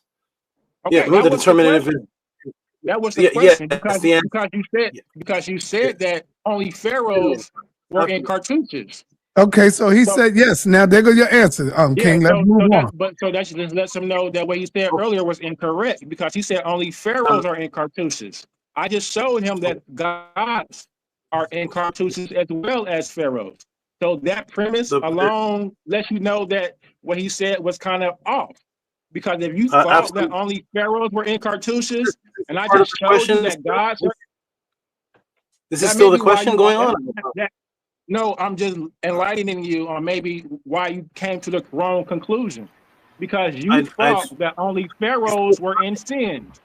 All right. You on next. All right. Hey, let me go back up. Let me go back up to the top. Chaos. Okay, listen, everybody, please relax. Calm down. I heard a question. The word is nesubiti. The word that people are using for pharaoh, there's two of them, two popular ones. One is par-ii, which is where they get the sound of pharaoh from when they take the P and they turn into an H, PH, an F sound, par-ii. And the other word for king is nesubiti. So when I said the pharaohs are the ones in the Shens, and the Neterus are in there, is because they were also nesubiti. They were also rulers. The pharaohs, that's a Greek mutated word. It is nesubiti, and both of them are called nesubiti. So now that we can establish that, I want to go ahead and show the screen. Let me go ahead and finally show the screen, so I can show what it is we're speaking of here. So let me go ahead and show this.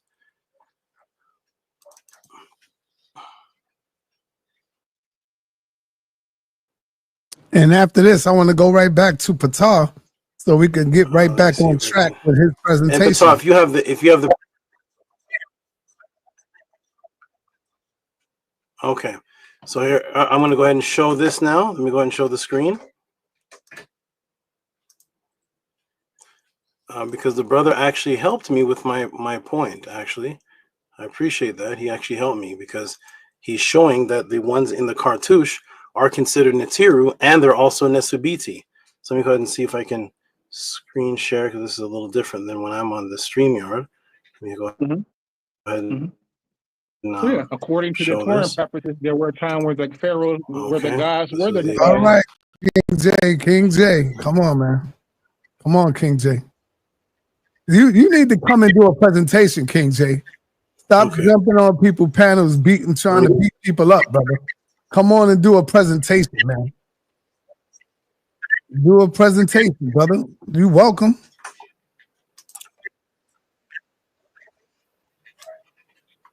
Okay, let me see if I can. Actually, Son Neteru, give me a moment. I'm going to set up something. Put the snake down. I'll be back in 2 minutes. I'm going to set up something here that makes it more easier. Tahuti, hold on. Do you see the plus sign under you? Is a plus sign right there? Yeah. You click on that plus sign, and whatever you want to share, click on that plus sign in the TV box, and whatever you're trying to share, hit share. Yeah, I see that. And then another window gonna come up. Go to Windows, hit Windows, and whatever you got open to share, click on that, and then say share. There you go. There you go. It's sharing right now. Okay, there it is. I don't know why it wasn't. You through it, brother? Sharing now. Okay, good. Now. Okay. All right, so here is a set. I'll show each one of them sets. Is it small? Can you make it bigger? Let me see if I can make it bigger. Pause. Yeah. Okay. Yeah, it's bigger now. Pause, y'all. You want me to pause? Pause. Yeah, man. Go ahead, man. Go. Okay. Can King J or Asar M Khu see that? Can any of you see the screen there? Yes, King sir. J, can you see it? Okay. It says the Subiti set. Okay. What's the, let me ask. What is the when I say that pharaohs go in the cartouche? What is a king called? What is a king called in Kemet? Asar M Khu, because I believe he knows a little bit some Metanet. What's the word for king in Kemet? What is the word? The one that starts with an N. Yeah, Nesubiti. Okay. So Do you see that? Wonderful. Do you see that anywhere in this sentence? Yes. Yep, at the end. At the bottom right. So do you see that? Do you see plant the B? Yes. Do you see the Neteru determinative also in the same sentence of set? Yes. He's right there. The first one when the shin begins. Okay. So above, he's also there. Excellent. Wonderful. Thank you so much. Okay, wonderful. Thank you so much. So this is a Neteru, and the Neteru is described as a Nisubiti, which is a king. Is that correct, Asar? Yes, sir. Yes, sir. So who's right and who's wrong? So inside of this cartouche, please stop this chaos. So inside of the cartouche or the shen, that is a king. Is that correct? Is that what it says? It's a Nesubiti inside of there? Yes, sir. Okay. And the statement that I made was that only the Nesubitis are the pharaohs, because I was using a Greek English. Only the kings go inside the shen or the cartouche. Here I am showing the cartouche with the Neteru, so it's establishing that this is a Neteru, and the word right after it is the king. So this is a king inside of a cartouche who is also a Neteru. Is that correct, Asar, or did I make it up? Yes, sir. That's correct. Yeah. Yes, I'm correct. This is a king inside of the shen. Is that right? Yes, sir. Is it a king? Excuse me. Let me ask again because somebody interjected the word Neteru. Is this a king inside of a shen? Yes or no, please? Anybody? Yes, sir. That's a king. That's in the Subiti. That is a Neteru. Yes. Is it? Excuse me. Is this a Neteru inside of a shen? Yes or no?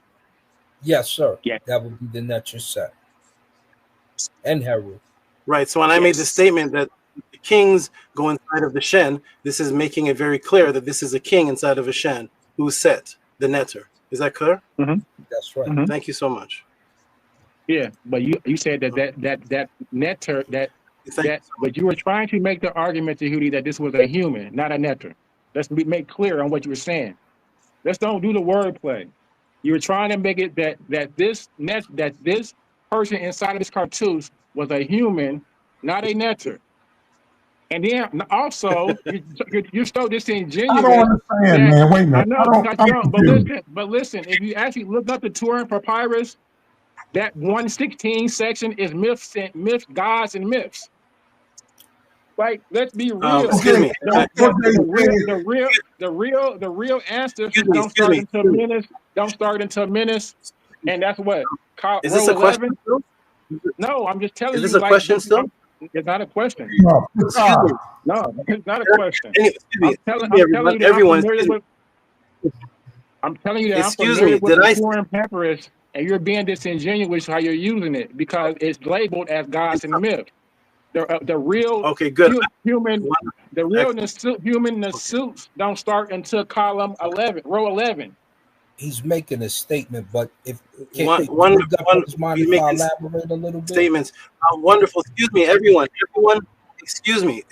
Please, everyone, please.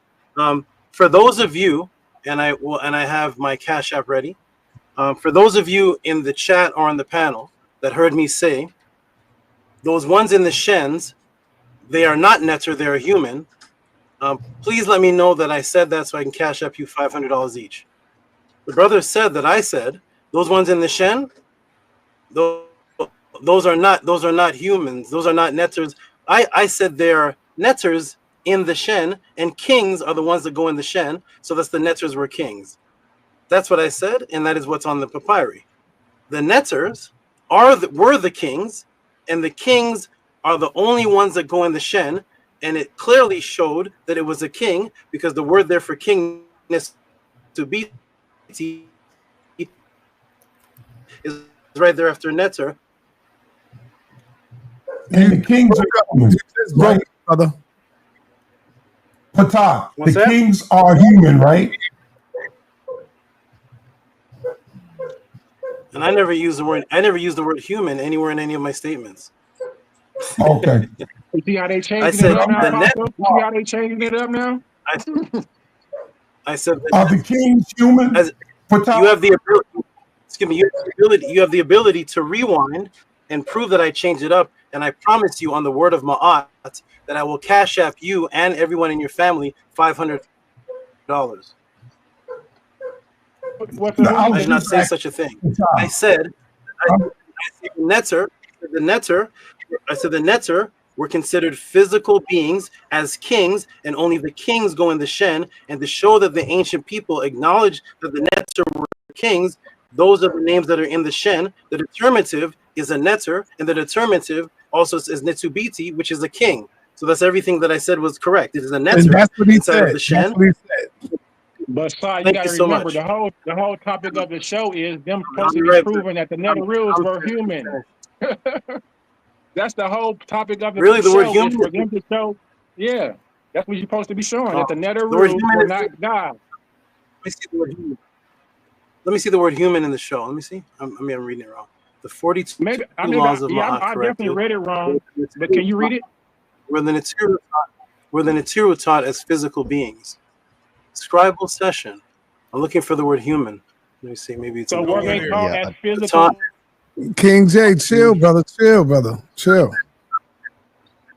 So the Nesubiti were physical beings that were rulers, ruling a physical country.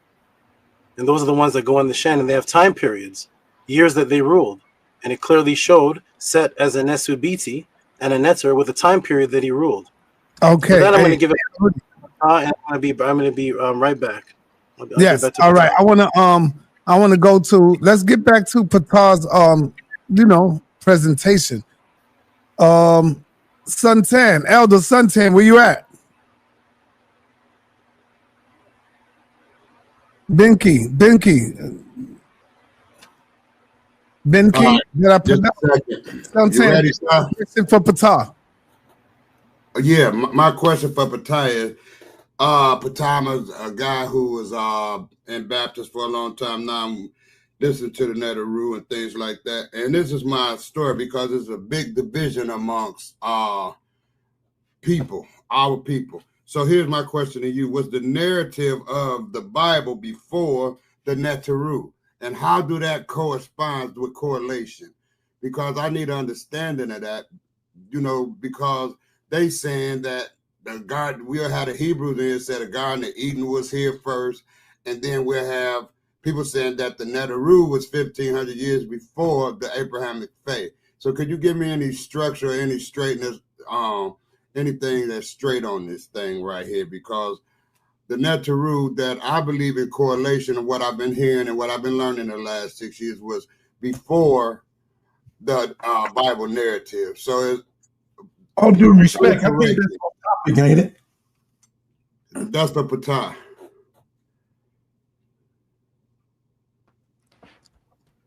Okay. Hotep. Hotep, brother. Is the narrative of the Bible before the Neteru? Is that your question? Yeah. No. Okay, and I'm gonna let you finish.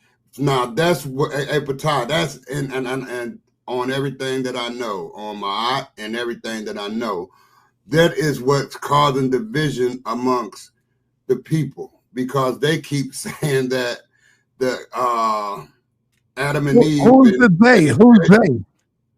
The Hebrews and spiritual people of that nature, the people of the Abrahamic faith.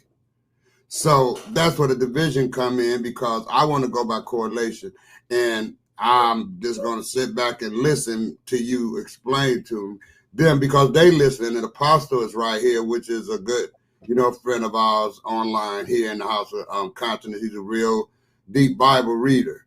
So I would like to get this kind of straight with you and Tahuti, if y'all can kind of straighten it out. Which one was first? Hell, are they supposed to straighten it out? Just by a narrative. That's it. I mean, if you both maybe could be right or you both maybe could be wrong. I just want to hear a narrative. That's all. Thanks. Okay. Great Elder, can you put everyone on the screen, please? Tua. Yeah, that question again. I didn't bring up any Bible. If you go back to my sessions, I'm very intentional of not speaking about the Bible, because all of the teachings of Ma'at is always the Bible. There's always that. Everything that we did, there was no, when Ptah Hotep was writing, there was no Bible. There was no biblical narrative. There was none of that. That's 2375 BCE. So where I place my focus and my intention is on the scribes of Ma'at. When you do that, those type of questions can't even exist, because we're here. We're way before. So there's nothing of the Bible that predates the Neter. I mean, if there is, just as I showed in my presentation, papyri after papyri after papyri, museum number after museum number, date after date, then all I ask is that for anything to be spoken about other than that, just show it,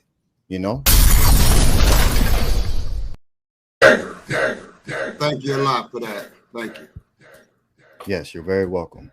For the question. And I didn't mean to get off topic. All right, let's go on over to Debinki. What's up, brother? Hope, I'm sorry if I butchered your name, but I'm talking to you. You are on the call. What's up, brother? You have a question? My brother, I'm gonna get ready to kick you off. You ain't got a question, Elder? All right, he don't hear, he don't know what's going on. Yeah, you muted for one. Take yourself off mute, brother.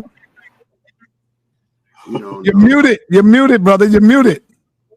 Okay. All right. Now I Yeah. got it. Do you have a question, brother? Yes. And but before we get to the question, I really want to appreciate what everybody is doing. You understand? And I have a question, but we kind of have to preface it, Sarnetta, if you don't mind. Go ahead, preface it. So within the shrine, right? My understanding is, and hopefully the the presenter can help me, is that the name of the Nesut Biti would be written in the share. And there's more than one ways to write that name. And sometimes that name can be written choosing one of the symbols that might be associated with the Neteru, right? And so I don't understand where the confusion or the division is really, except if we just cannot divest of the Western mind. Because I think it is clear enough what Ptah said in all of it. Hopefully I'm not freezing. It seems like everybody's freezing here, but hopefully you can still hear.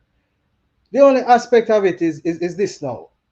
So if a principle exists, wouldn't the king, the Neteru, the Neteru being a principle? If a principle exists, wouldn't the king have to embody that principle in order to be king, and therefore making that principle becoming a living personification? Am I off, or is that too technical?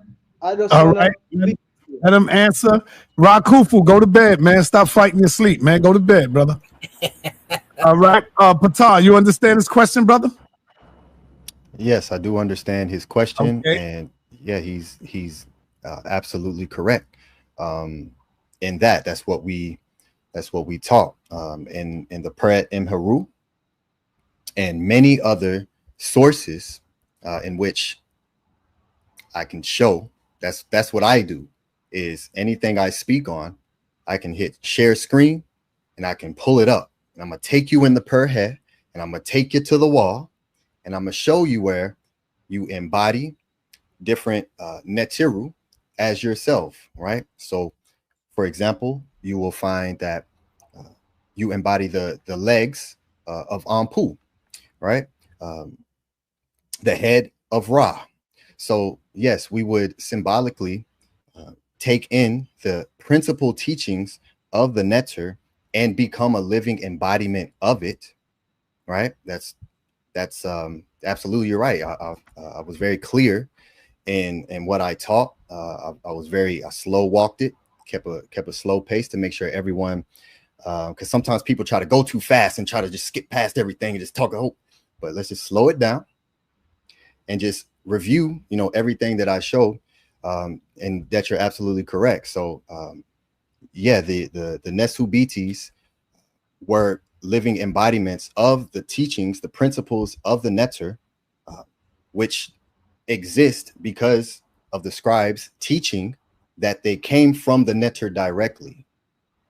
Okay, that's what the scribes taught. This was our example that we had, that we learned from, that we are now embodying ourselves by Pekha Em Khu, by removing the things inside of us that are causing transgressions.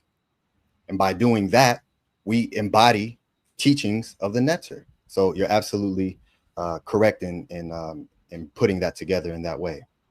All right. Sam Kai, you on the call, brother. You next, man. What's happening? Salute to my young brother, to our elder Tahuti, and to the whole panel, of course. Excellent presentation, doing what you do as usual. I want to elaborate on something real fast, then I want to throw a question to our brother as well. Our brother King J asked about the A40 glyph, which is usually for I, me, myself, and the Neteru is usually speaking it. The one after it is A42, which is for the Nesut Biti, for the king, which you also find on that wall, which is I, me, myself, and he also speaks as a Neteru because he's considered to be the little Neter. So in the text you see Nefer Neter for good God, which is what we call the Nesut Biti often in the text. So he's also considered a Neteru without question. So it elaborates to our brother's point today. The other thing, because you're speaking on the text and how they are possibly living as people, Diodorus Siculus makes a very good point, right? And he's not the only one. They use the example, they say, when you do really good on earth, you're deified. So you become a demigod. So the demigods are humans that lived and are considered to be the Aku and the ancestors who are deified. So a Ptah or what's our brother Imhotep would be considered a demigod because he's been raised in status after he passed away. So it says a Sar is that also in the Diodorus Siculus story. It says he lived as a man. He found the vine which created wine and medicines. It says he stopped people from, and they say that when he passed away, he's also a demigod. He becomes a Neteru. He becomes deified as an ancestor, and he also becomes a part of the explanation of the elements of the Neteru. So I wanted to know if you're familiar with any of the Greek stories that start to talk about the deification of the Neteru, Brother Ptah. Hotep, great Asar Em Khu, Tua for that, and that's a great question. And absolutely, that's I teach that the Greek stories, that the early, especially the early Greeks, also taught that the Neteru were physical beings. They taught that, so yes, absolutely. And I bring that up, and I'll end here because there was an offer to have a debate for anybody who thinks there more evidence for Jesus existing than a Sar. You need to come see me. I'm ready for that debate whenever y'all want to get it in. My Hebrew or my Christian brothers. Do I, son? do I to you. Tua for your addition. So it's wonderful to hear that, great brother. So are you also in accordance with the scribes of Ma'at in that the Neteru were taught as physical beings, including Asar? Yes, I don't think all of them per se, as a lot of people deflect with the principle statement, right? As you had alluded to earlier. If you say they're principles, then you need to be able to pull up the stories like in Manetho and Diodorus Siculus, where it refers to Asar as the sun, where it refers to Helios as the sun, where it refers to Geb as the earth as he walked the earth. If you cannot recite these things to understand how they're principles, then you need to go back to the drawing board. Because a lot of the Neteru lived before they get deified and become what you would call a demi or you call them a Neteru, a Nimu, or a demigod in Greek. So can I interject this real quick, brother? Because it answers the question what you just said. Coffin text 80. Let me just read Coffin text 80. It says, Tefnut is my living daughter, Mayat, and she shall exist with Shu, air, right? Mayat is her name. Tefnut, it represents the moisture, and Shu is the air. They have Geb, which is the earth, right? So, and this is Kaufman, you say, I need to be able to reference as elements, right? So I'm giving you Coffin text 80, right? Ptah, you say anything you say you can show and prove. I'm giving you the Coffin text 80, where it's referencing Ma'at, which you talk about all day today, as Tefnut. Literally, it says, Tefnut is my living daughter. Mayat is her name. And she shall exist with Shu, air. And we know through the theology, they have Geb, who Tahuti mentioned earlier. So these are principles. That's correct, to the brother. Kaufman text. I know it's correct. That's correct. That's correct. They are principles. So they are taught as principles. Okay. So, but you just said they're taught, but you said you teach them as ancestors. So are you teaching against what this Kaufman text says? Absolutely not. I teach what the scribes of Ma'at taught, which is that the Neteru were taught through principles, were taught through physical beings. They were taught through literal teachings, they were taught through metaphorical and allegorical teachings. It's not one or the other. They were they were able to interweave in between our languaging to teach on something of a physical story, right?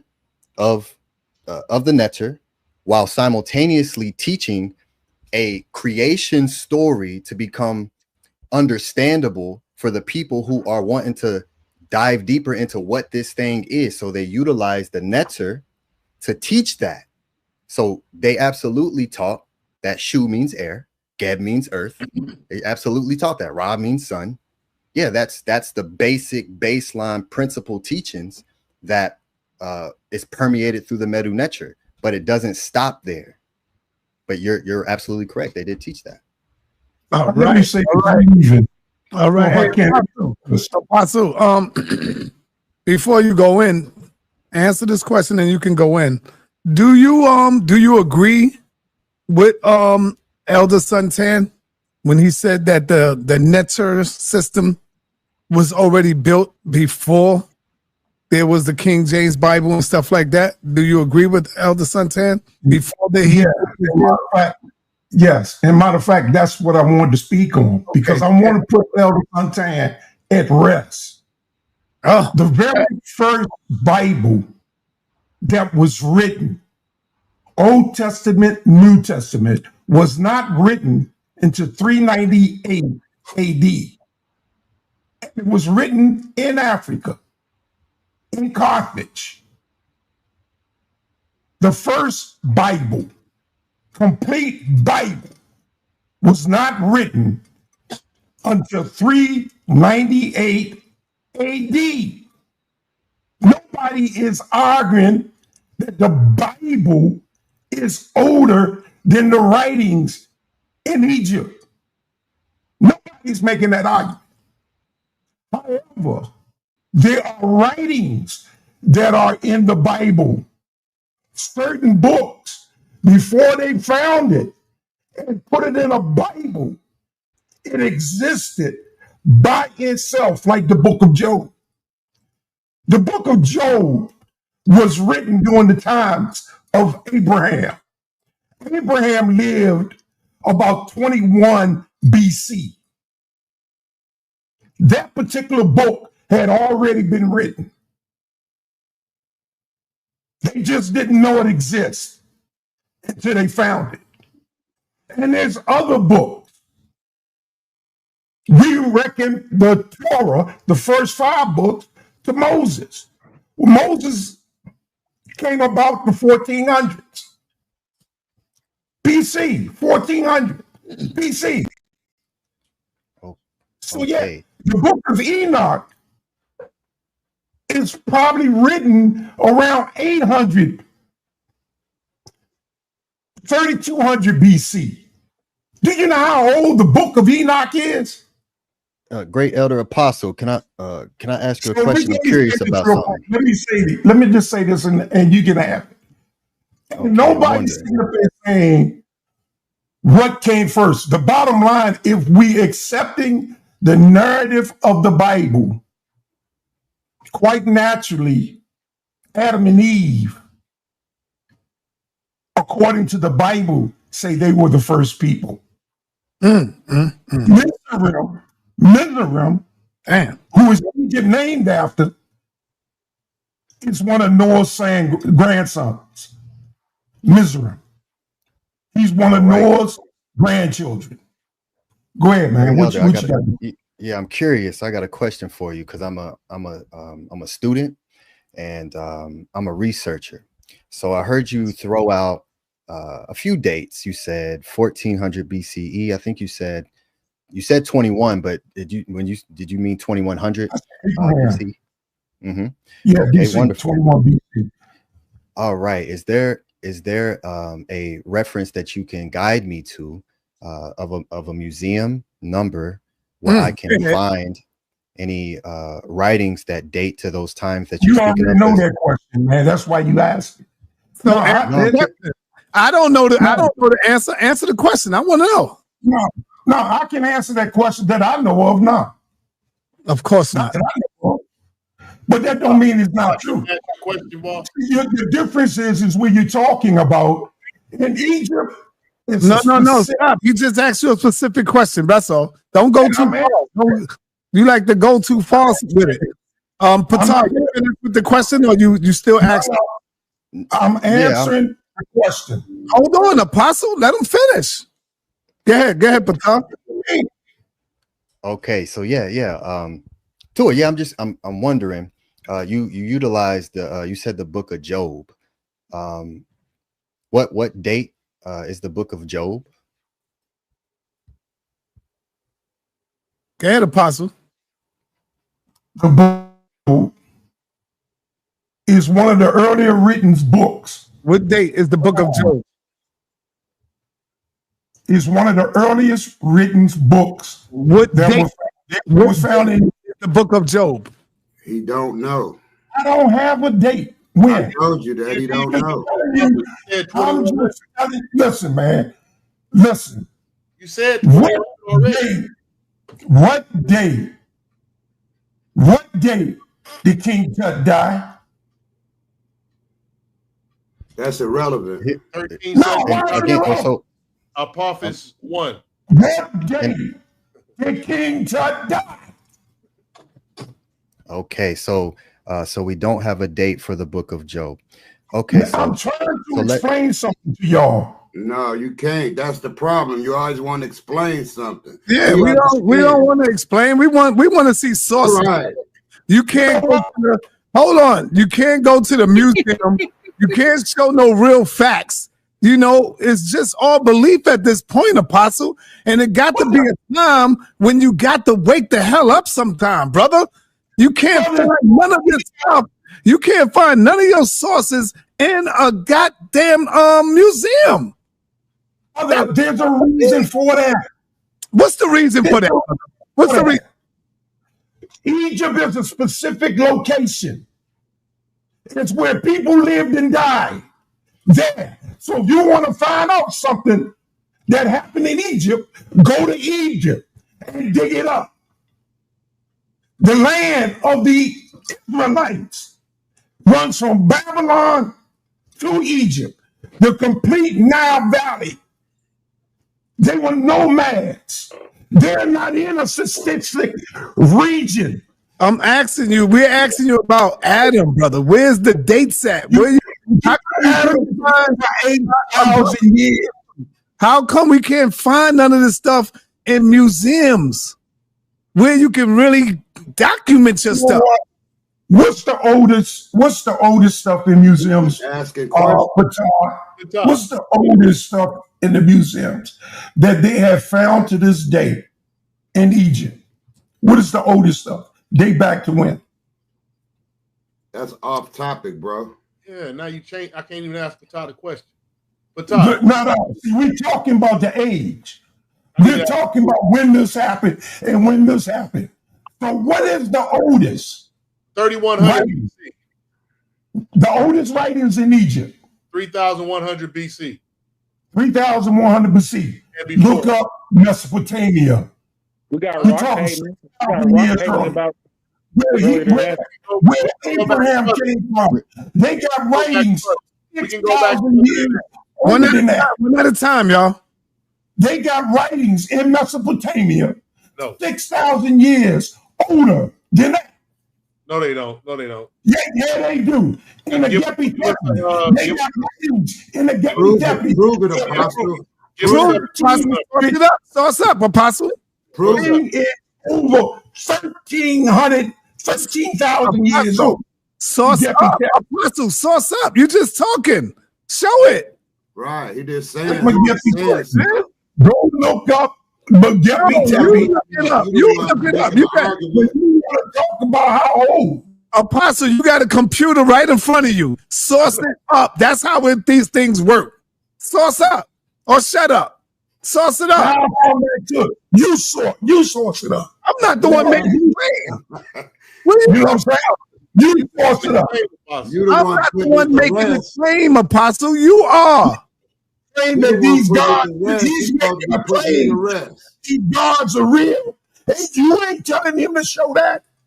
You the one said you're gonna put me to rest. Hold up. Put me to rest. These guys are real. When he said Ptah. All right, Apostle. All right, go ahead. Wow, this me and Ptah. Ptah. When he said these gods are real. Into Kemet, right? When Abraham and Sarah came into Kemet, the Pharaoh that was on the throne, Nesu Beti, that wasn't the first. Yeah, that wasn't the first. Oh, go ahead, brother. Start back from the top because I couldn't hear you when you first started. Okay, I was saying when he was saying 2100 BC was Job's book, and that was the time when Sarah and Abraham came in.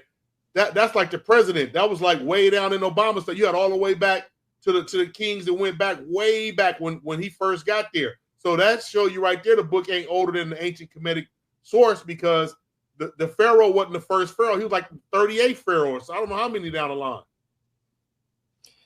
I already told you when the if we're doing biblical accounts. And another thing I was going to say. I already told you when the first Bible was written. Why are we having this argument? No. But I heard apostles say this before. Hebrew is older than Neteru. In no way is Hebrew older. The language is older. Never. The language is older. Never. Among the language. All right. Hold on, y'all. Hold on. Apostle. All right, Apostle. I'm gonna give you the opportunity right now to prove what you say. Yeah. Share your screen. You know how to share your screen and show us. Show us, brother. Stop talking and show us, man. He want to preach all the time. Yeah, come on, man. We don't believe you. Show it. That's the bottom line. I'm going to do like Rakuj always do. I'm going to read it to you from the Book of Jubilees. The Book of Jubilees? Yeah, you see it? The Book of Jubilees. It's about in the Bible. Is that a source? Yeah, it's a source. Yes, it's a source. Has it been peer reviewed? Yeah. What do you know about peer review? What do you know? You see him trying to jump. Peer review. Tell me, explain it to me. Peer reviewed is when you have an audience of peers that's on your level and they overlook your work and your sources and they make an opinion on it. That's what it is. Now put me to rest. Has it been peer reviewed? With that damn sources, you coming on with Bible sources and all these sort. Come on with something that's been, studied by other people, sir. Not just you. I think he's gonna show us the Book of Jubilees, chapter 12. Apostle, you do know the Book of Jubilees is not a source, right? No, he thinks it is. It's not a source, man. It's part of the Ptah. Right. You got to go outside of the Bible, brother. The Book of Jubilees is not a source, man. It's biased. What you mean? Why I got to go outside the Bible? Because that's what the Bible. It's in the Bible. The print is just too small. This Bible was written in 1500. And they got the people around in 1500. Who peer reviewed it? Your writing is just too small. Oh man. So why are you telling me that? Go ahead, Apostle, prove it. And the Book of Jubilees is in it. So I mean, goddamn. Pastor funny. What chapter is this, man? 7. Go for chapter 12. And this is what it says. Point blank. It's up to you to believe it. It's up to you to believe it or not. You're right, point blank. And the Lord said, and Yahweh, our power, said, open his mouth, open his ears, that he might hear and speak with his mouth the language which has been revealed, for it has ceased from the mouth of all men. from the day of the falling of Babel. And then the angel said, I opened his mouth and his ears and his lips. And he began to speak with him in Hebrew, in the language of creation. Period. Okay. That's not saying it's the oldest. The language existed. Okay, now here's the question I asked. Here's the question I got for you. Prove it now. Now prove it. Prove it. In order to prove it, you have to find. Hold on, man. Be quiet. Be quiet. Be quiet. In order to prove it, you got to go outside of the Bible and get some documentation backing that up. Can you do that? Because be quiet, be quiet, brother. Because when we go into Egypt and we talk to you about Egypt, we can go outside of Egypt and back it up. We don't need to read Egyptian books. We can go to the we can go to libraries. We can go to the museum. You don't have to be quiet for a minute, brother. We don't have to go into the Egyptian Book of the Dead to prove the Egyptians. We can go outside of that. Can you do the same thing with the Bible? That's what I'm asking you. That's inside. They just took it out of Egypt and put it in the museum. That's all. But he just told you that Osiris is a real being. Tell him to prove that. I don't understand what the brother's talking about, man. And you faking and jaking. That's what you're doing. You play loose, man. Faking and jaking. On show, when we say shut up or sauce up, and said that Osiris is a real God, and you ain't asking him to prove it, nigga, you brown nosing, just like you do with everybody else. But when it comes to me, you and Fat Boy over here, all right, that look 20 years older than me, which is about 8 years younger than me, always got a mouth and talking about the Bible. That's all, not you. He know who I'm talking about. This man that gave a 3-hour show. Who's Fat Boy? He can come up question. All topic is about the Bible. And you allowed it to happen. Man, you know, go ahead with that bullshit, man. Yo, no question, Apostle. Yeah, no, you know what? No profanity. And like you say, man, I'm sorry, don't matter, so I ain't gonna say it. But I'll just say my heart ain't there. All right, brother. All right. Will you share my screen? If you want me to show improve, okay, you gotta go next to right here on my screen. It says, "Did Hebrew language come before Egyptian language?" Everybody see that, right? Yeah. No. No, the Egyptian language predates the Hebrew language. Egyptian hieroglyphs are among the oldest known written languages, with records dating back to the mid-3rd millennia BC. Hebrew, while also ancient, emerged later, with its earliest documented forms appearing around the 10th century BC. Sorry. BCE. So there we are. I know that I would be open to, have a debate with anyone who says that the Hebrew is older than the Medu Neter, that the scribes of Ma'at didn't teach that the Neteru were physical beings. Anything that I spoke on, anything regarding the Medu Neter, I definitely will be open to have an open discourse debate with anybody on that. Just to throw that out there. But y'all hear that? Yeah. I'll call out some mandatory Apostle. Calling out names like corrupt. You know how to get the captain over here, because Captain surely believed that it's first. I would love to see him and the captain go at it. Who? Captain and Ptah. Go ahead, Tahuti. What's up, brother? Okay, just to bring the topic of the show back, I wanted to comment on something that go ahead. Aquan said, to bring it back. So you said that he said Asar was a physical being. Can he prove it?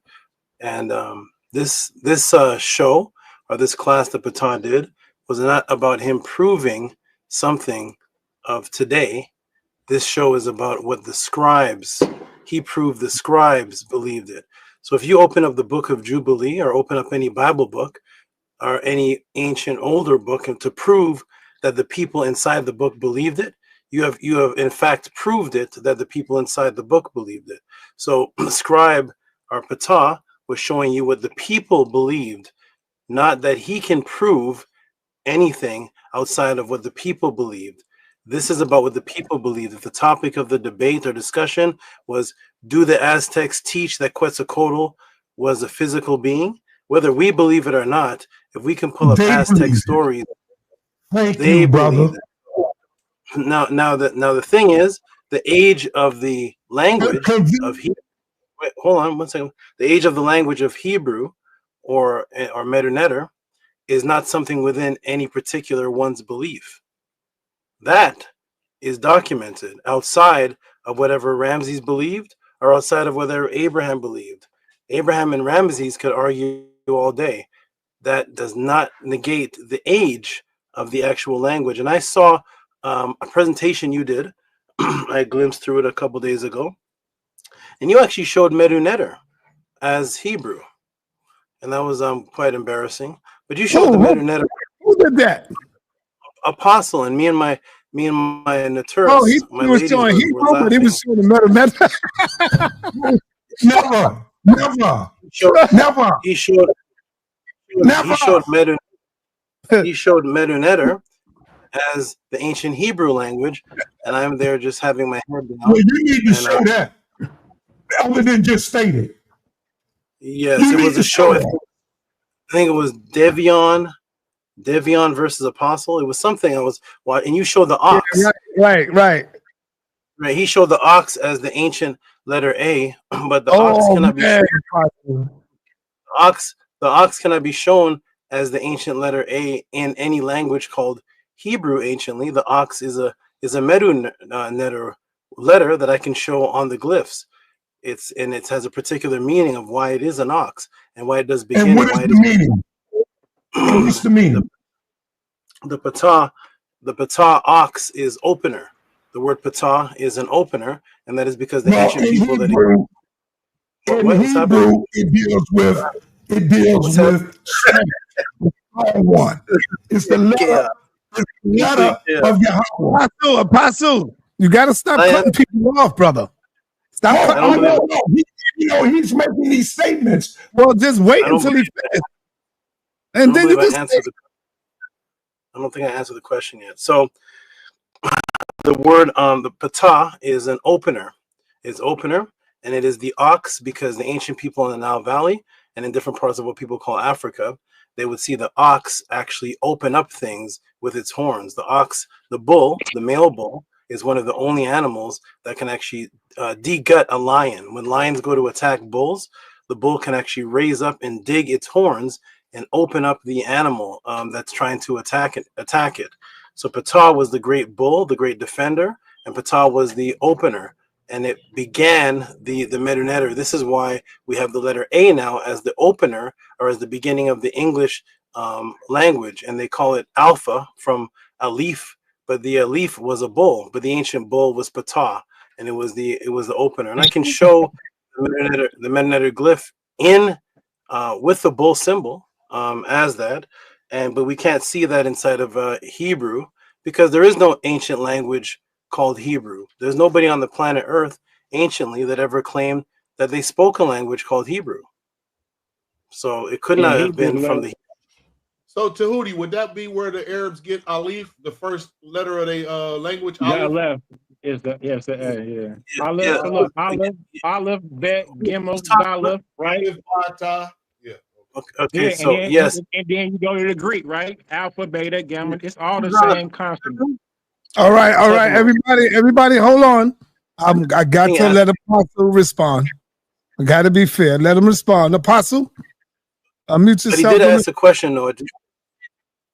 He did really quick, though. He did say is that from the Arabic? And the answer is yes. The alpha is from the Hebrew, what they call the Hebrew, and the Hebrew is stolen from the Phoenician Canaanites, and that came about from the Aleph, or the A, which is the Neteru. So yes, it was, and that's why beginning our powerful men are called alpha males. Go ahead. All right, Apostle, you can respond. Unmute yourself. Hold on. Go ahead, Apostle. We hear you. I'm trying to get my screen back. I'm trying to share something. Amen. And I'm having problems pulling it up. Okay. Come on, man. What's going on? I see it. It's right there, Apostle. Yeah, but I'm trying to get the screen back so I can be back on here. Your whole presentation is showing, Elba. Assam Khan, you hear this? Yes, sir. Apostle was showing the middle lecture thing, and it was the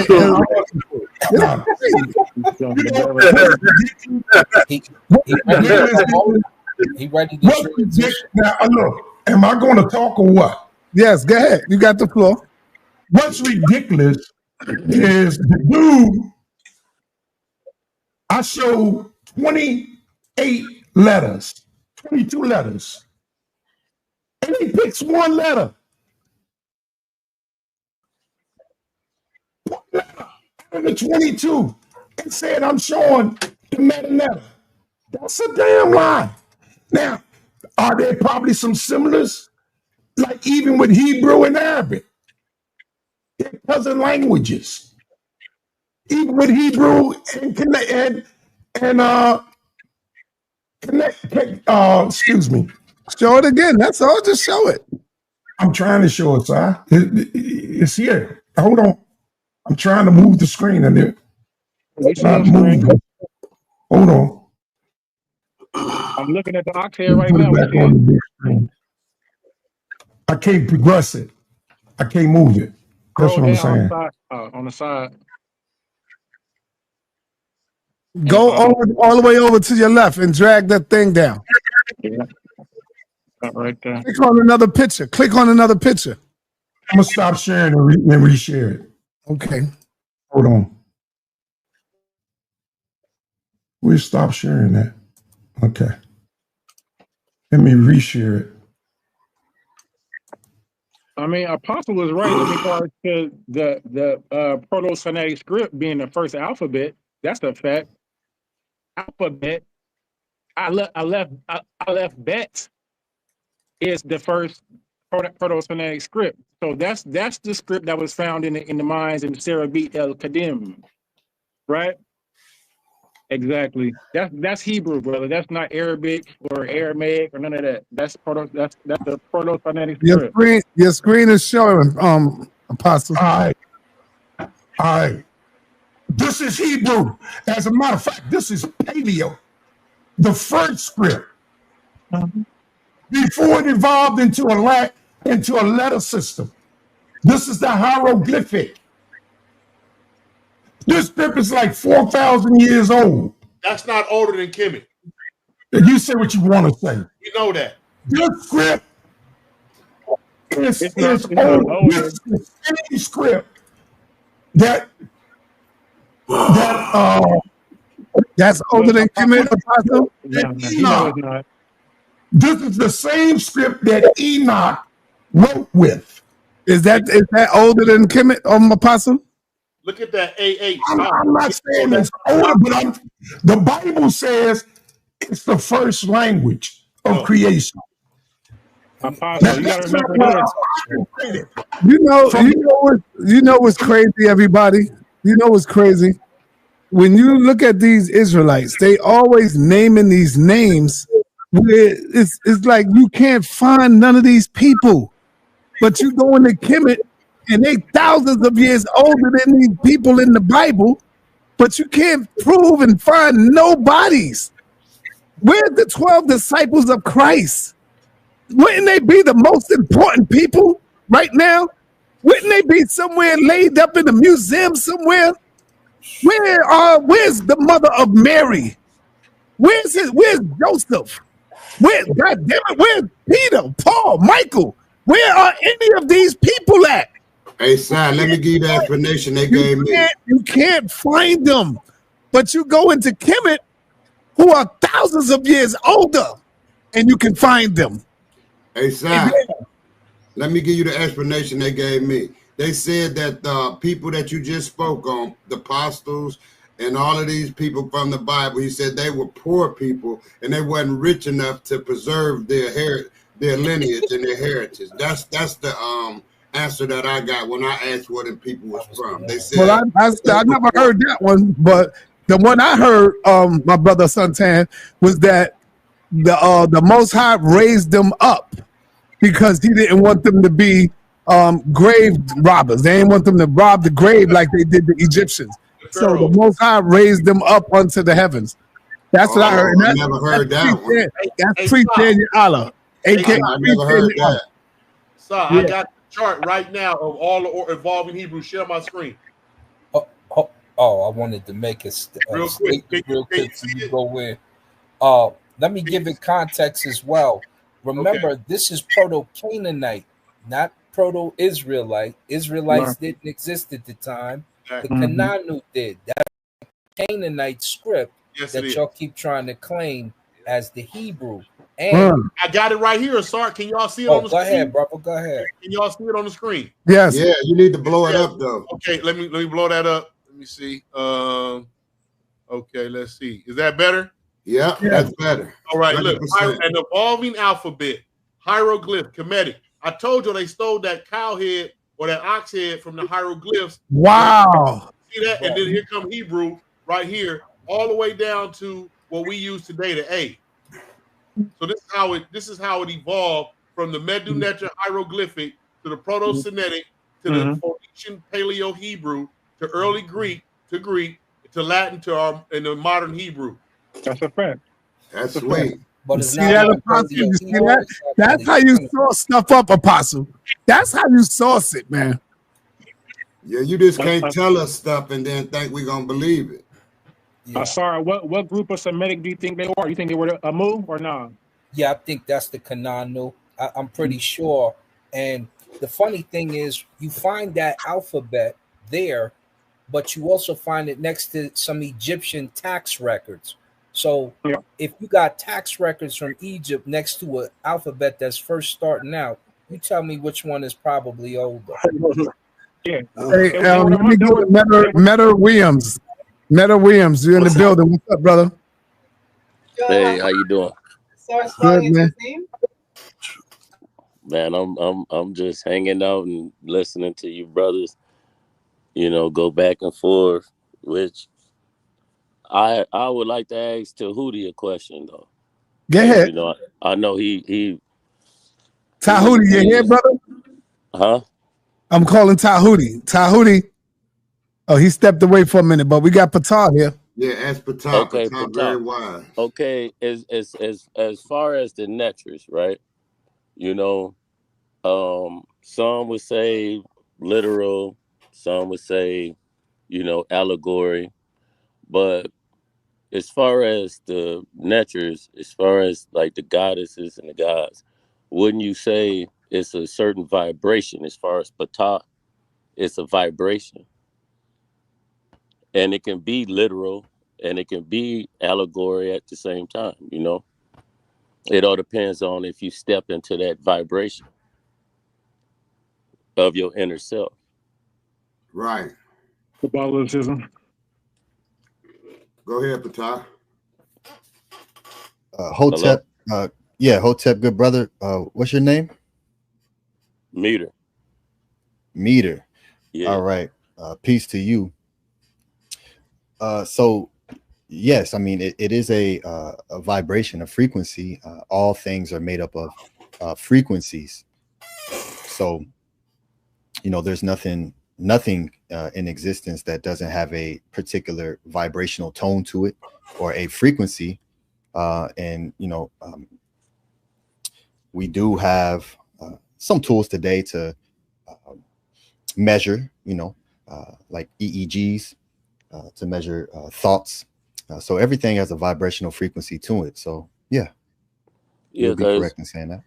Because from my understanding, you know, the Neters, and as far as all our ancestors and things, it's a frequency. Like you tap in, either you tap in or you don't, you know, and we use that to our best ability. But with Tahuti, a few times I've heard him say that it was literal, but I was trying to get him to explain what makes the Neters literal, you know, because he man, he got a All great right. deal of information, and he powerful. You're a powerful brother, though. I just wanted him to explain. Well, yes, if you go back and watch the presentation that I gave here, you'll see that I showed that the scribes of Ma'at taught that the Neteru were literally physically beings, and I showed it. I mean, it's there for everyone to look at. In this Can I just stop you presentation, right there, brother? Man, don't stop him. He's answering the question, bro. So yes, I showed Ptah Hotep, and I showed the Peheb Hor papyrus, and I can pull it up again for you if you want to see, and for anyone else who would want to see when they spoke that the gods were on earth, and I've only, and y'all see how I do with these sources. I bring this much, so yes, the scribes taught absolutely that they were physical kings, and here, let me share my screen. Just real quick, just to show. Okay, tell him stop. Yeah, but then also, as far as feminine and masculine energy, and if we go back to, we could say Kemet. Kemet is the beginning of what we'll call esoteric, you know.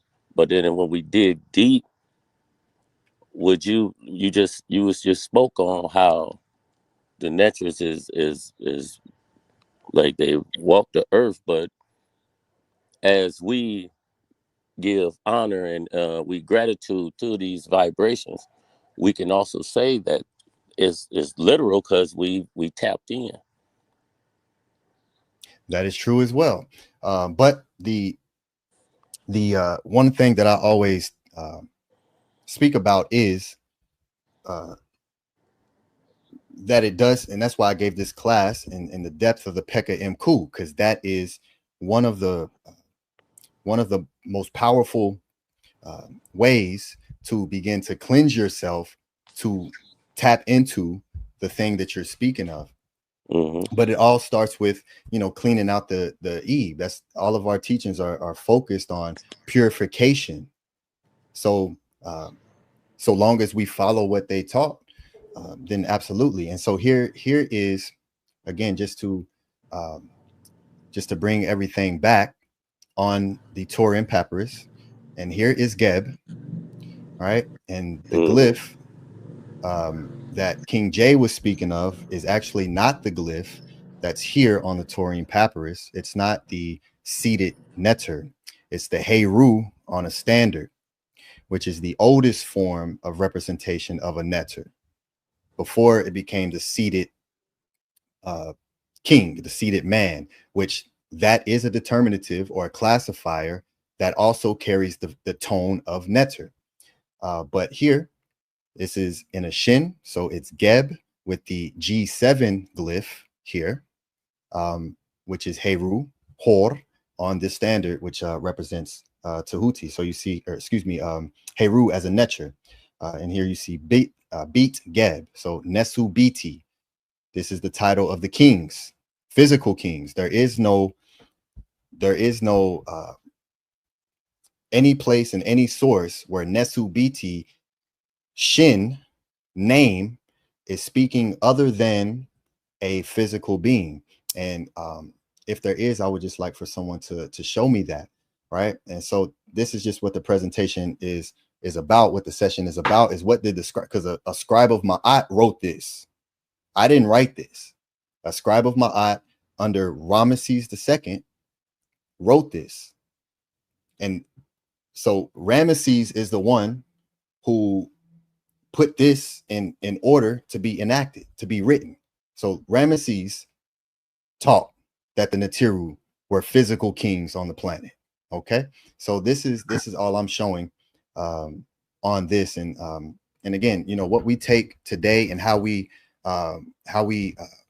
utilize it for our own growth. I'm always open for that.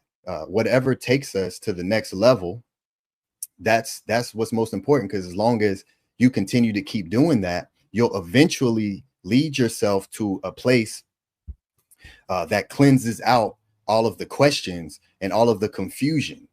You're able to eradicate it when you just continue to keep digging and looking for the sources and asking the right questions. So yeah, absolutely. That's a great point. And I appreciate you for that question and adding that on. So as I spoke with King J about, they were taught in multiple ways. It's in today's time, we tend to think that one thing can only exist at a time, right? We're very linear in our thinking in that way. Like it only can be this and it only can be that. But the scribes of Ma'at didn't teach in that way, and they didn't create language. We have to also remember that this is the origin, the source of language written for the planet, right? And it's images. Okay, this isn't notches here and there where we don't know where none of these things are. When you look at the alphabet, what is it? You don't know until you begin to trace it back, right? So again, when you look at something like this, people may say, oh, it's just the eye of Horus or the eye of Heru, right? But what does that mean, right? This is a word right here. See this? That's a word. This is a word. That's a word. That is a word. That is a word. This I is multiple words, and it represents mathematical fractions as well. So the language is very deep, and by just speaking English and trying to understand this, there's going to be confusion, and that's why I walk it the way that I do, very slow, and I go through the English to show the etymology of how these words really work, and how when we're speaking, we're utilizing terms that we're assigning our own definitions to, and then when we speak it, we expect the person that's receiving our meaning of the definition to understand it in the way that we're giving it. That's a projection, and until we can come to a knowing that we're all doing that, and until we can come to a baseline foundation of the terms that we're using, there will always be confusion because people have their own definitions made up. So that's why I just show everything, and I show the walk all the way to the very beginning, to clear out just the confusion. So with myth, the original myth was a true story. When they were speaking about the Neteru as a myth in the Greek, it wasn't a false story like it is today. But when we speak of it today, that's the definition that we attribute to myth. So therefore, there lies the confusion. You see? All right. Hey, Family, one more I question. gotta no. I'm sorry, brother. All right, I let me mute. got 4 hours in. I'm ready to crash out. It's 11:44 over here where I'm at, and I want my brother to close us out, take us out of here, man. I'm out. Take us out, Ptah. Close us out. All right. Hey, can I get one or two questions in? I ain't said nothing. You came in late, brother. It's all good. Just like my brother Yara, he's coming in late right now too. Yeah, that's cool. I ain't tripping. It's cool. Yara, I'm closing out, brother. You came in late, man. We got 4 hours in, brother. Hey, I hear you, man. Just yeah, good show, man. I like this brother. I just wanted to say he's making the case for Israel. I really appreciate I know. I do know that. I do know that, but we got to be ready. Tahuti, remember what I told you? I told you to on the phone. What's that, son? What's that? I told you this on the phone. I was speaking to you on the phone about this, and I said this is very dangerous, brother. They out there watching. They in the bushes. You know, but hey, as long as you have to hold it down, hold it down. But anyway, I got to get out of here, man. It's 4 hours in. I got to go, y'all. Y'all came in late, Cube and Elder Yabra. Close us out, Brother Tahu. Oh, Sonetter. I mean, Ptah. Yeah, let me just say that Sonetter, yes, I've in this little journey on this platform and the other platforms, I've debated Zion Lex, Jabari, Commission, all type of people on these particular topics and other topics, and I've never felt I've been in danger. You know, that's a Hebrew Israelite that just came on. Came back up, Elder Yara. Elder Yara, this brother right here, he is a well-known debater over here on this channel. He is a Hebrew Israelite. He debated Captain Tazariak, Jabari, you name it. I'm talking about the heavy hitters. So if you would like some smoke with an Israelite, here's one right here. Here's a brother right here. Did he gonna get you, Yara? Wait, did he win? No, he won. He won the few. He won against Cesario Jabari. Where's that debate? That's debatable. That's debatable. It's debatable. He beat up Tazariak, but he ain't beat up. Yeah, he beat up Tazariak. He beat up Tazariak. Yeah, he ain't beat up Jabari though. He was supposed to debate today with me. Yara and I spoke. Actually, the last time I was on that other brother's show, we had an interesting conversation, and I was asking him some questions, and I had to leave because of the Viper. Viper bite. Right. But all right, yeah, so that was close this thing out, man. I gotta go, man. Ptah, I need you to close us out, brother. Peace to the panel. Peace, brother Ptah. Nice meeting you, brother.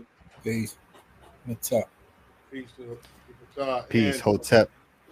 Tua to everyone on the panel for coming up and engaging with me, and for showing that we can have discourse and dialogue respectfully, like what the ancient scribes of Ma'at taught, right?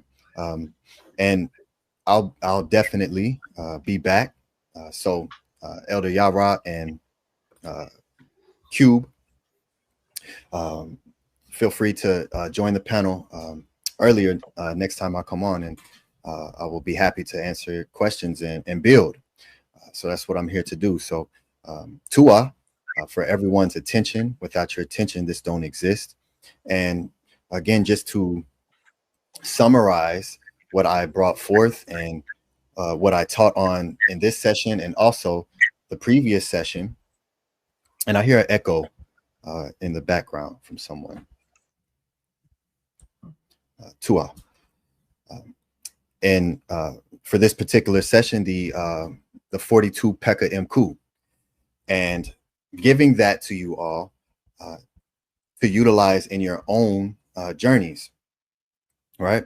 And also to show you just my pathway and how I walk and how I get to certain information by removing the bias and just digging, you know, asking the right questions, right? Coming out of, we're so embedded into the stories that it's difficult to put ourselves in a macro view and overlook and go from that perspective and see what we actually have access to validate the writings that we're within, right? So that's just part of my walk and why I show forth the sources that I do. So when it comes to that, I know for me, when I saw Saba Tahuti showing the sources, it definitely sparked me to dive into it myself, because I always I've been through many schools of thought, and when it comes to looking for the actual sources to validate what it is that I'm reading or studying, you know, that's where it becomes very tricky, because we take historical fact of something that actually exists. That's why I overload my sessions with artifacts, because again, as I showcased, no one else will be able to do that. Okay, no one else will be able to do that. And if anyone comes to my sessions, even when it comes to different writings, I look at them, and that includes the biblical writings, the Arabic writings, all of the writings. I'm looking for the papyri, right? So when looking for that, again, it just cuts out any of the actual story part of it, right? When you just remove yourself from the story and look at the actual historicity through what we have, it clears out the confusion. But it's difficult to do because we have to compress our ego and be willing to be wrong, right? And that's much more difficult to do because now your flight or fight kicks in because your foundation is now being questioned. But bravery is always rewarded in many different ways. And by just being open to the truth, it will be brought to you. It'll be brought to you in whatever way that it shows itself to you. So it's a beautiful thing that everyone here at the House of Consciousness is doing research, asking questions, and not being content with where you're at, right? That's one of the major keys to continued evolution. It's a beautiful thing. You know, I love it. I love what all the great ancient cultures brought. I love and respect all the ancient cultures that brought a teaching to elevate the people. So it doesn't necessarily matter to me what those teachings are, but I do want to see them. I do want to read them, and I do want to see the culture physically that existed alongside those writings to cut away any isfet or any lie, because everyone has a opinion and a thought on every single thing. So just for myself, I just had to cut all of that out and just dig directly to the artifacts, right? As Tahuti is the ibis or the habu, representative of the finger. So in the teachings of Amen and Mope, it states the beak of the ibis is the finger of the scribe. So as we write, we're digging, right? Which is also the ma'ah, meaning to see. It's the glyph of the digging tool, the hoe, which comes from Tahuti's head, right, alongside the eye. So literally cutting through and digging with your eye. And so that's a very important part of my research. And I have to be able to cut through and see what actually exists. So Pekha Em Khu, 42, Pekha Em Khu, 42, Pekha Em Khu, 42, Pekha Em Khu. To do what? To see the faces of the Neteru. Uncle Jasaneb, were the Neteru taught as physical beings? Yes. For anyone who disagrees with that, I'm always open for a debate, a dialogue on that topic.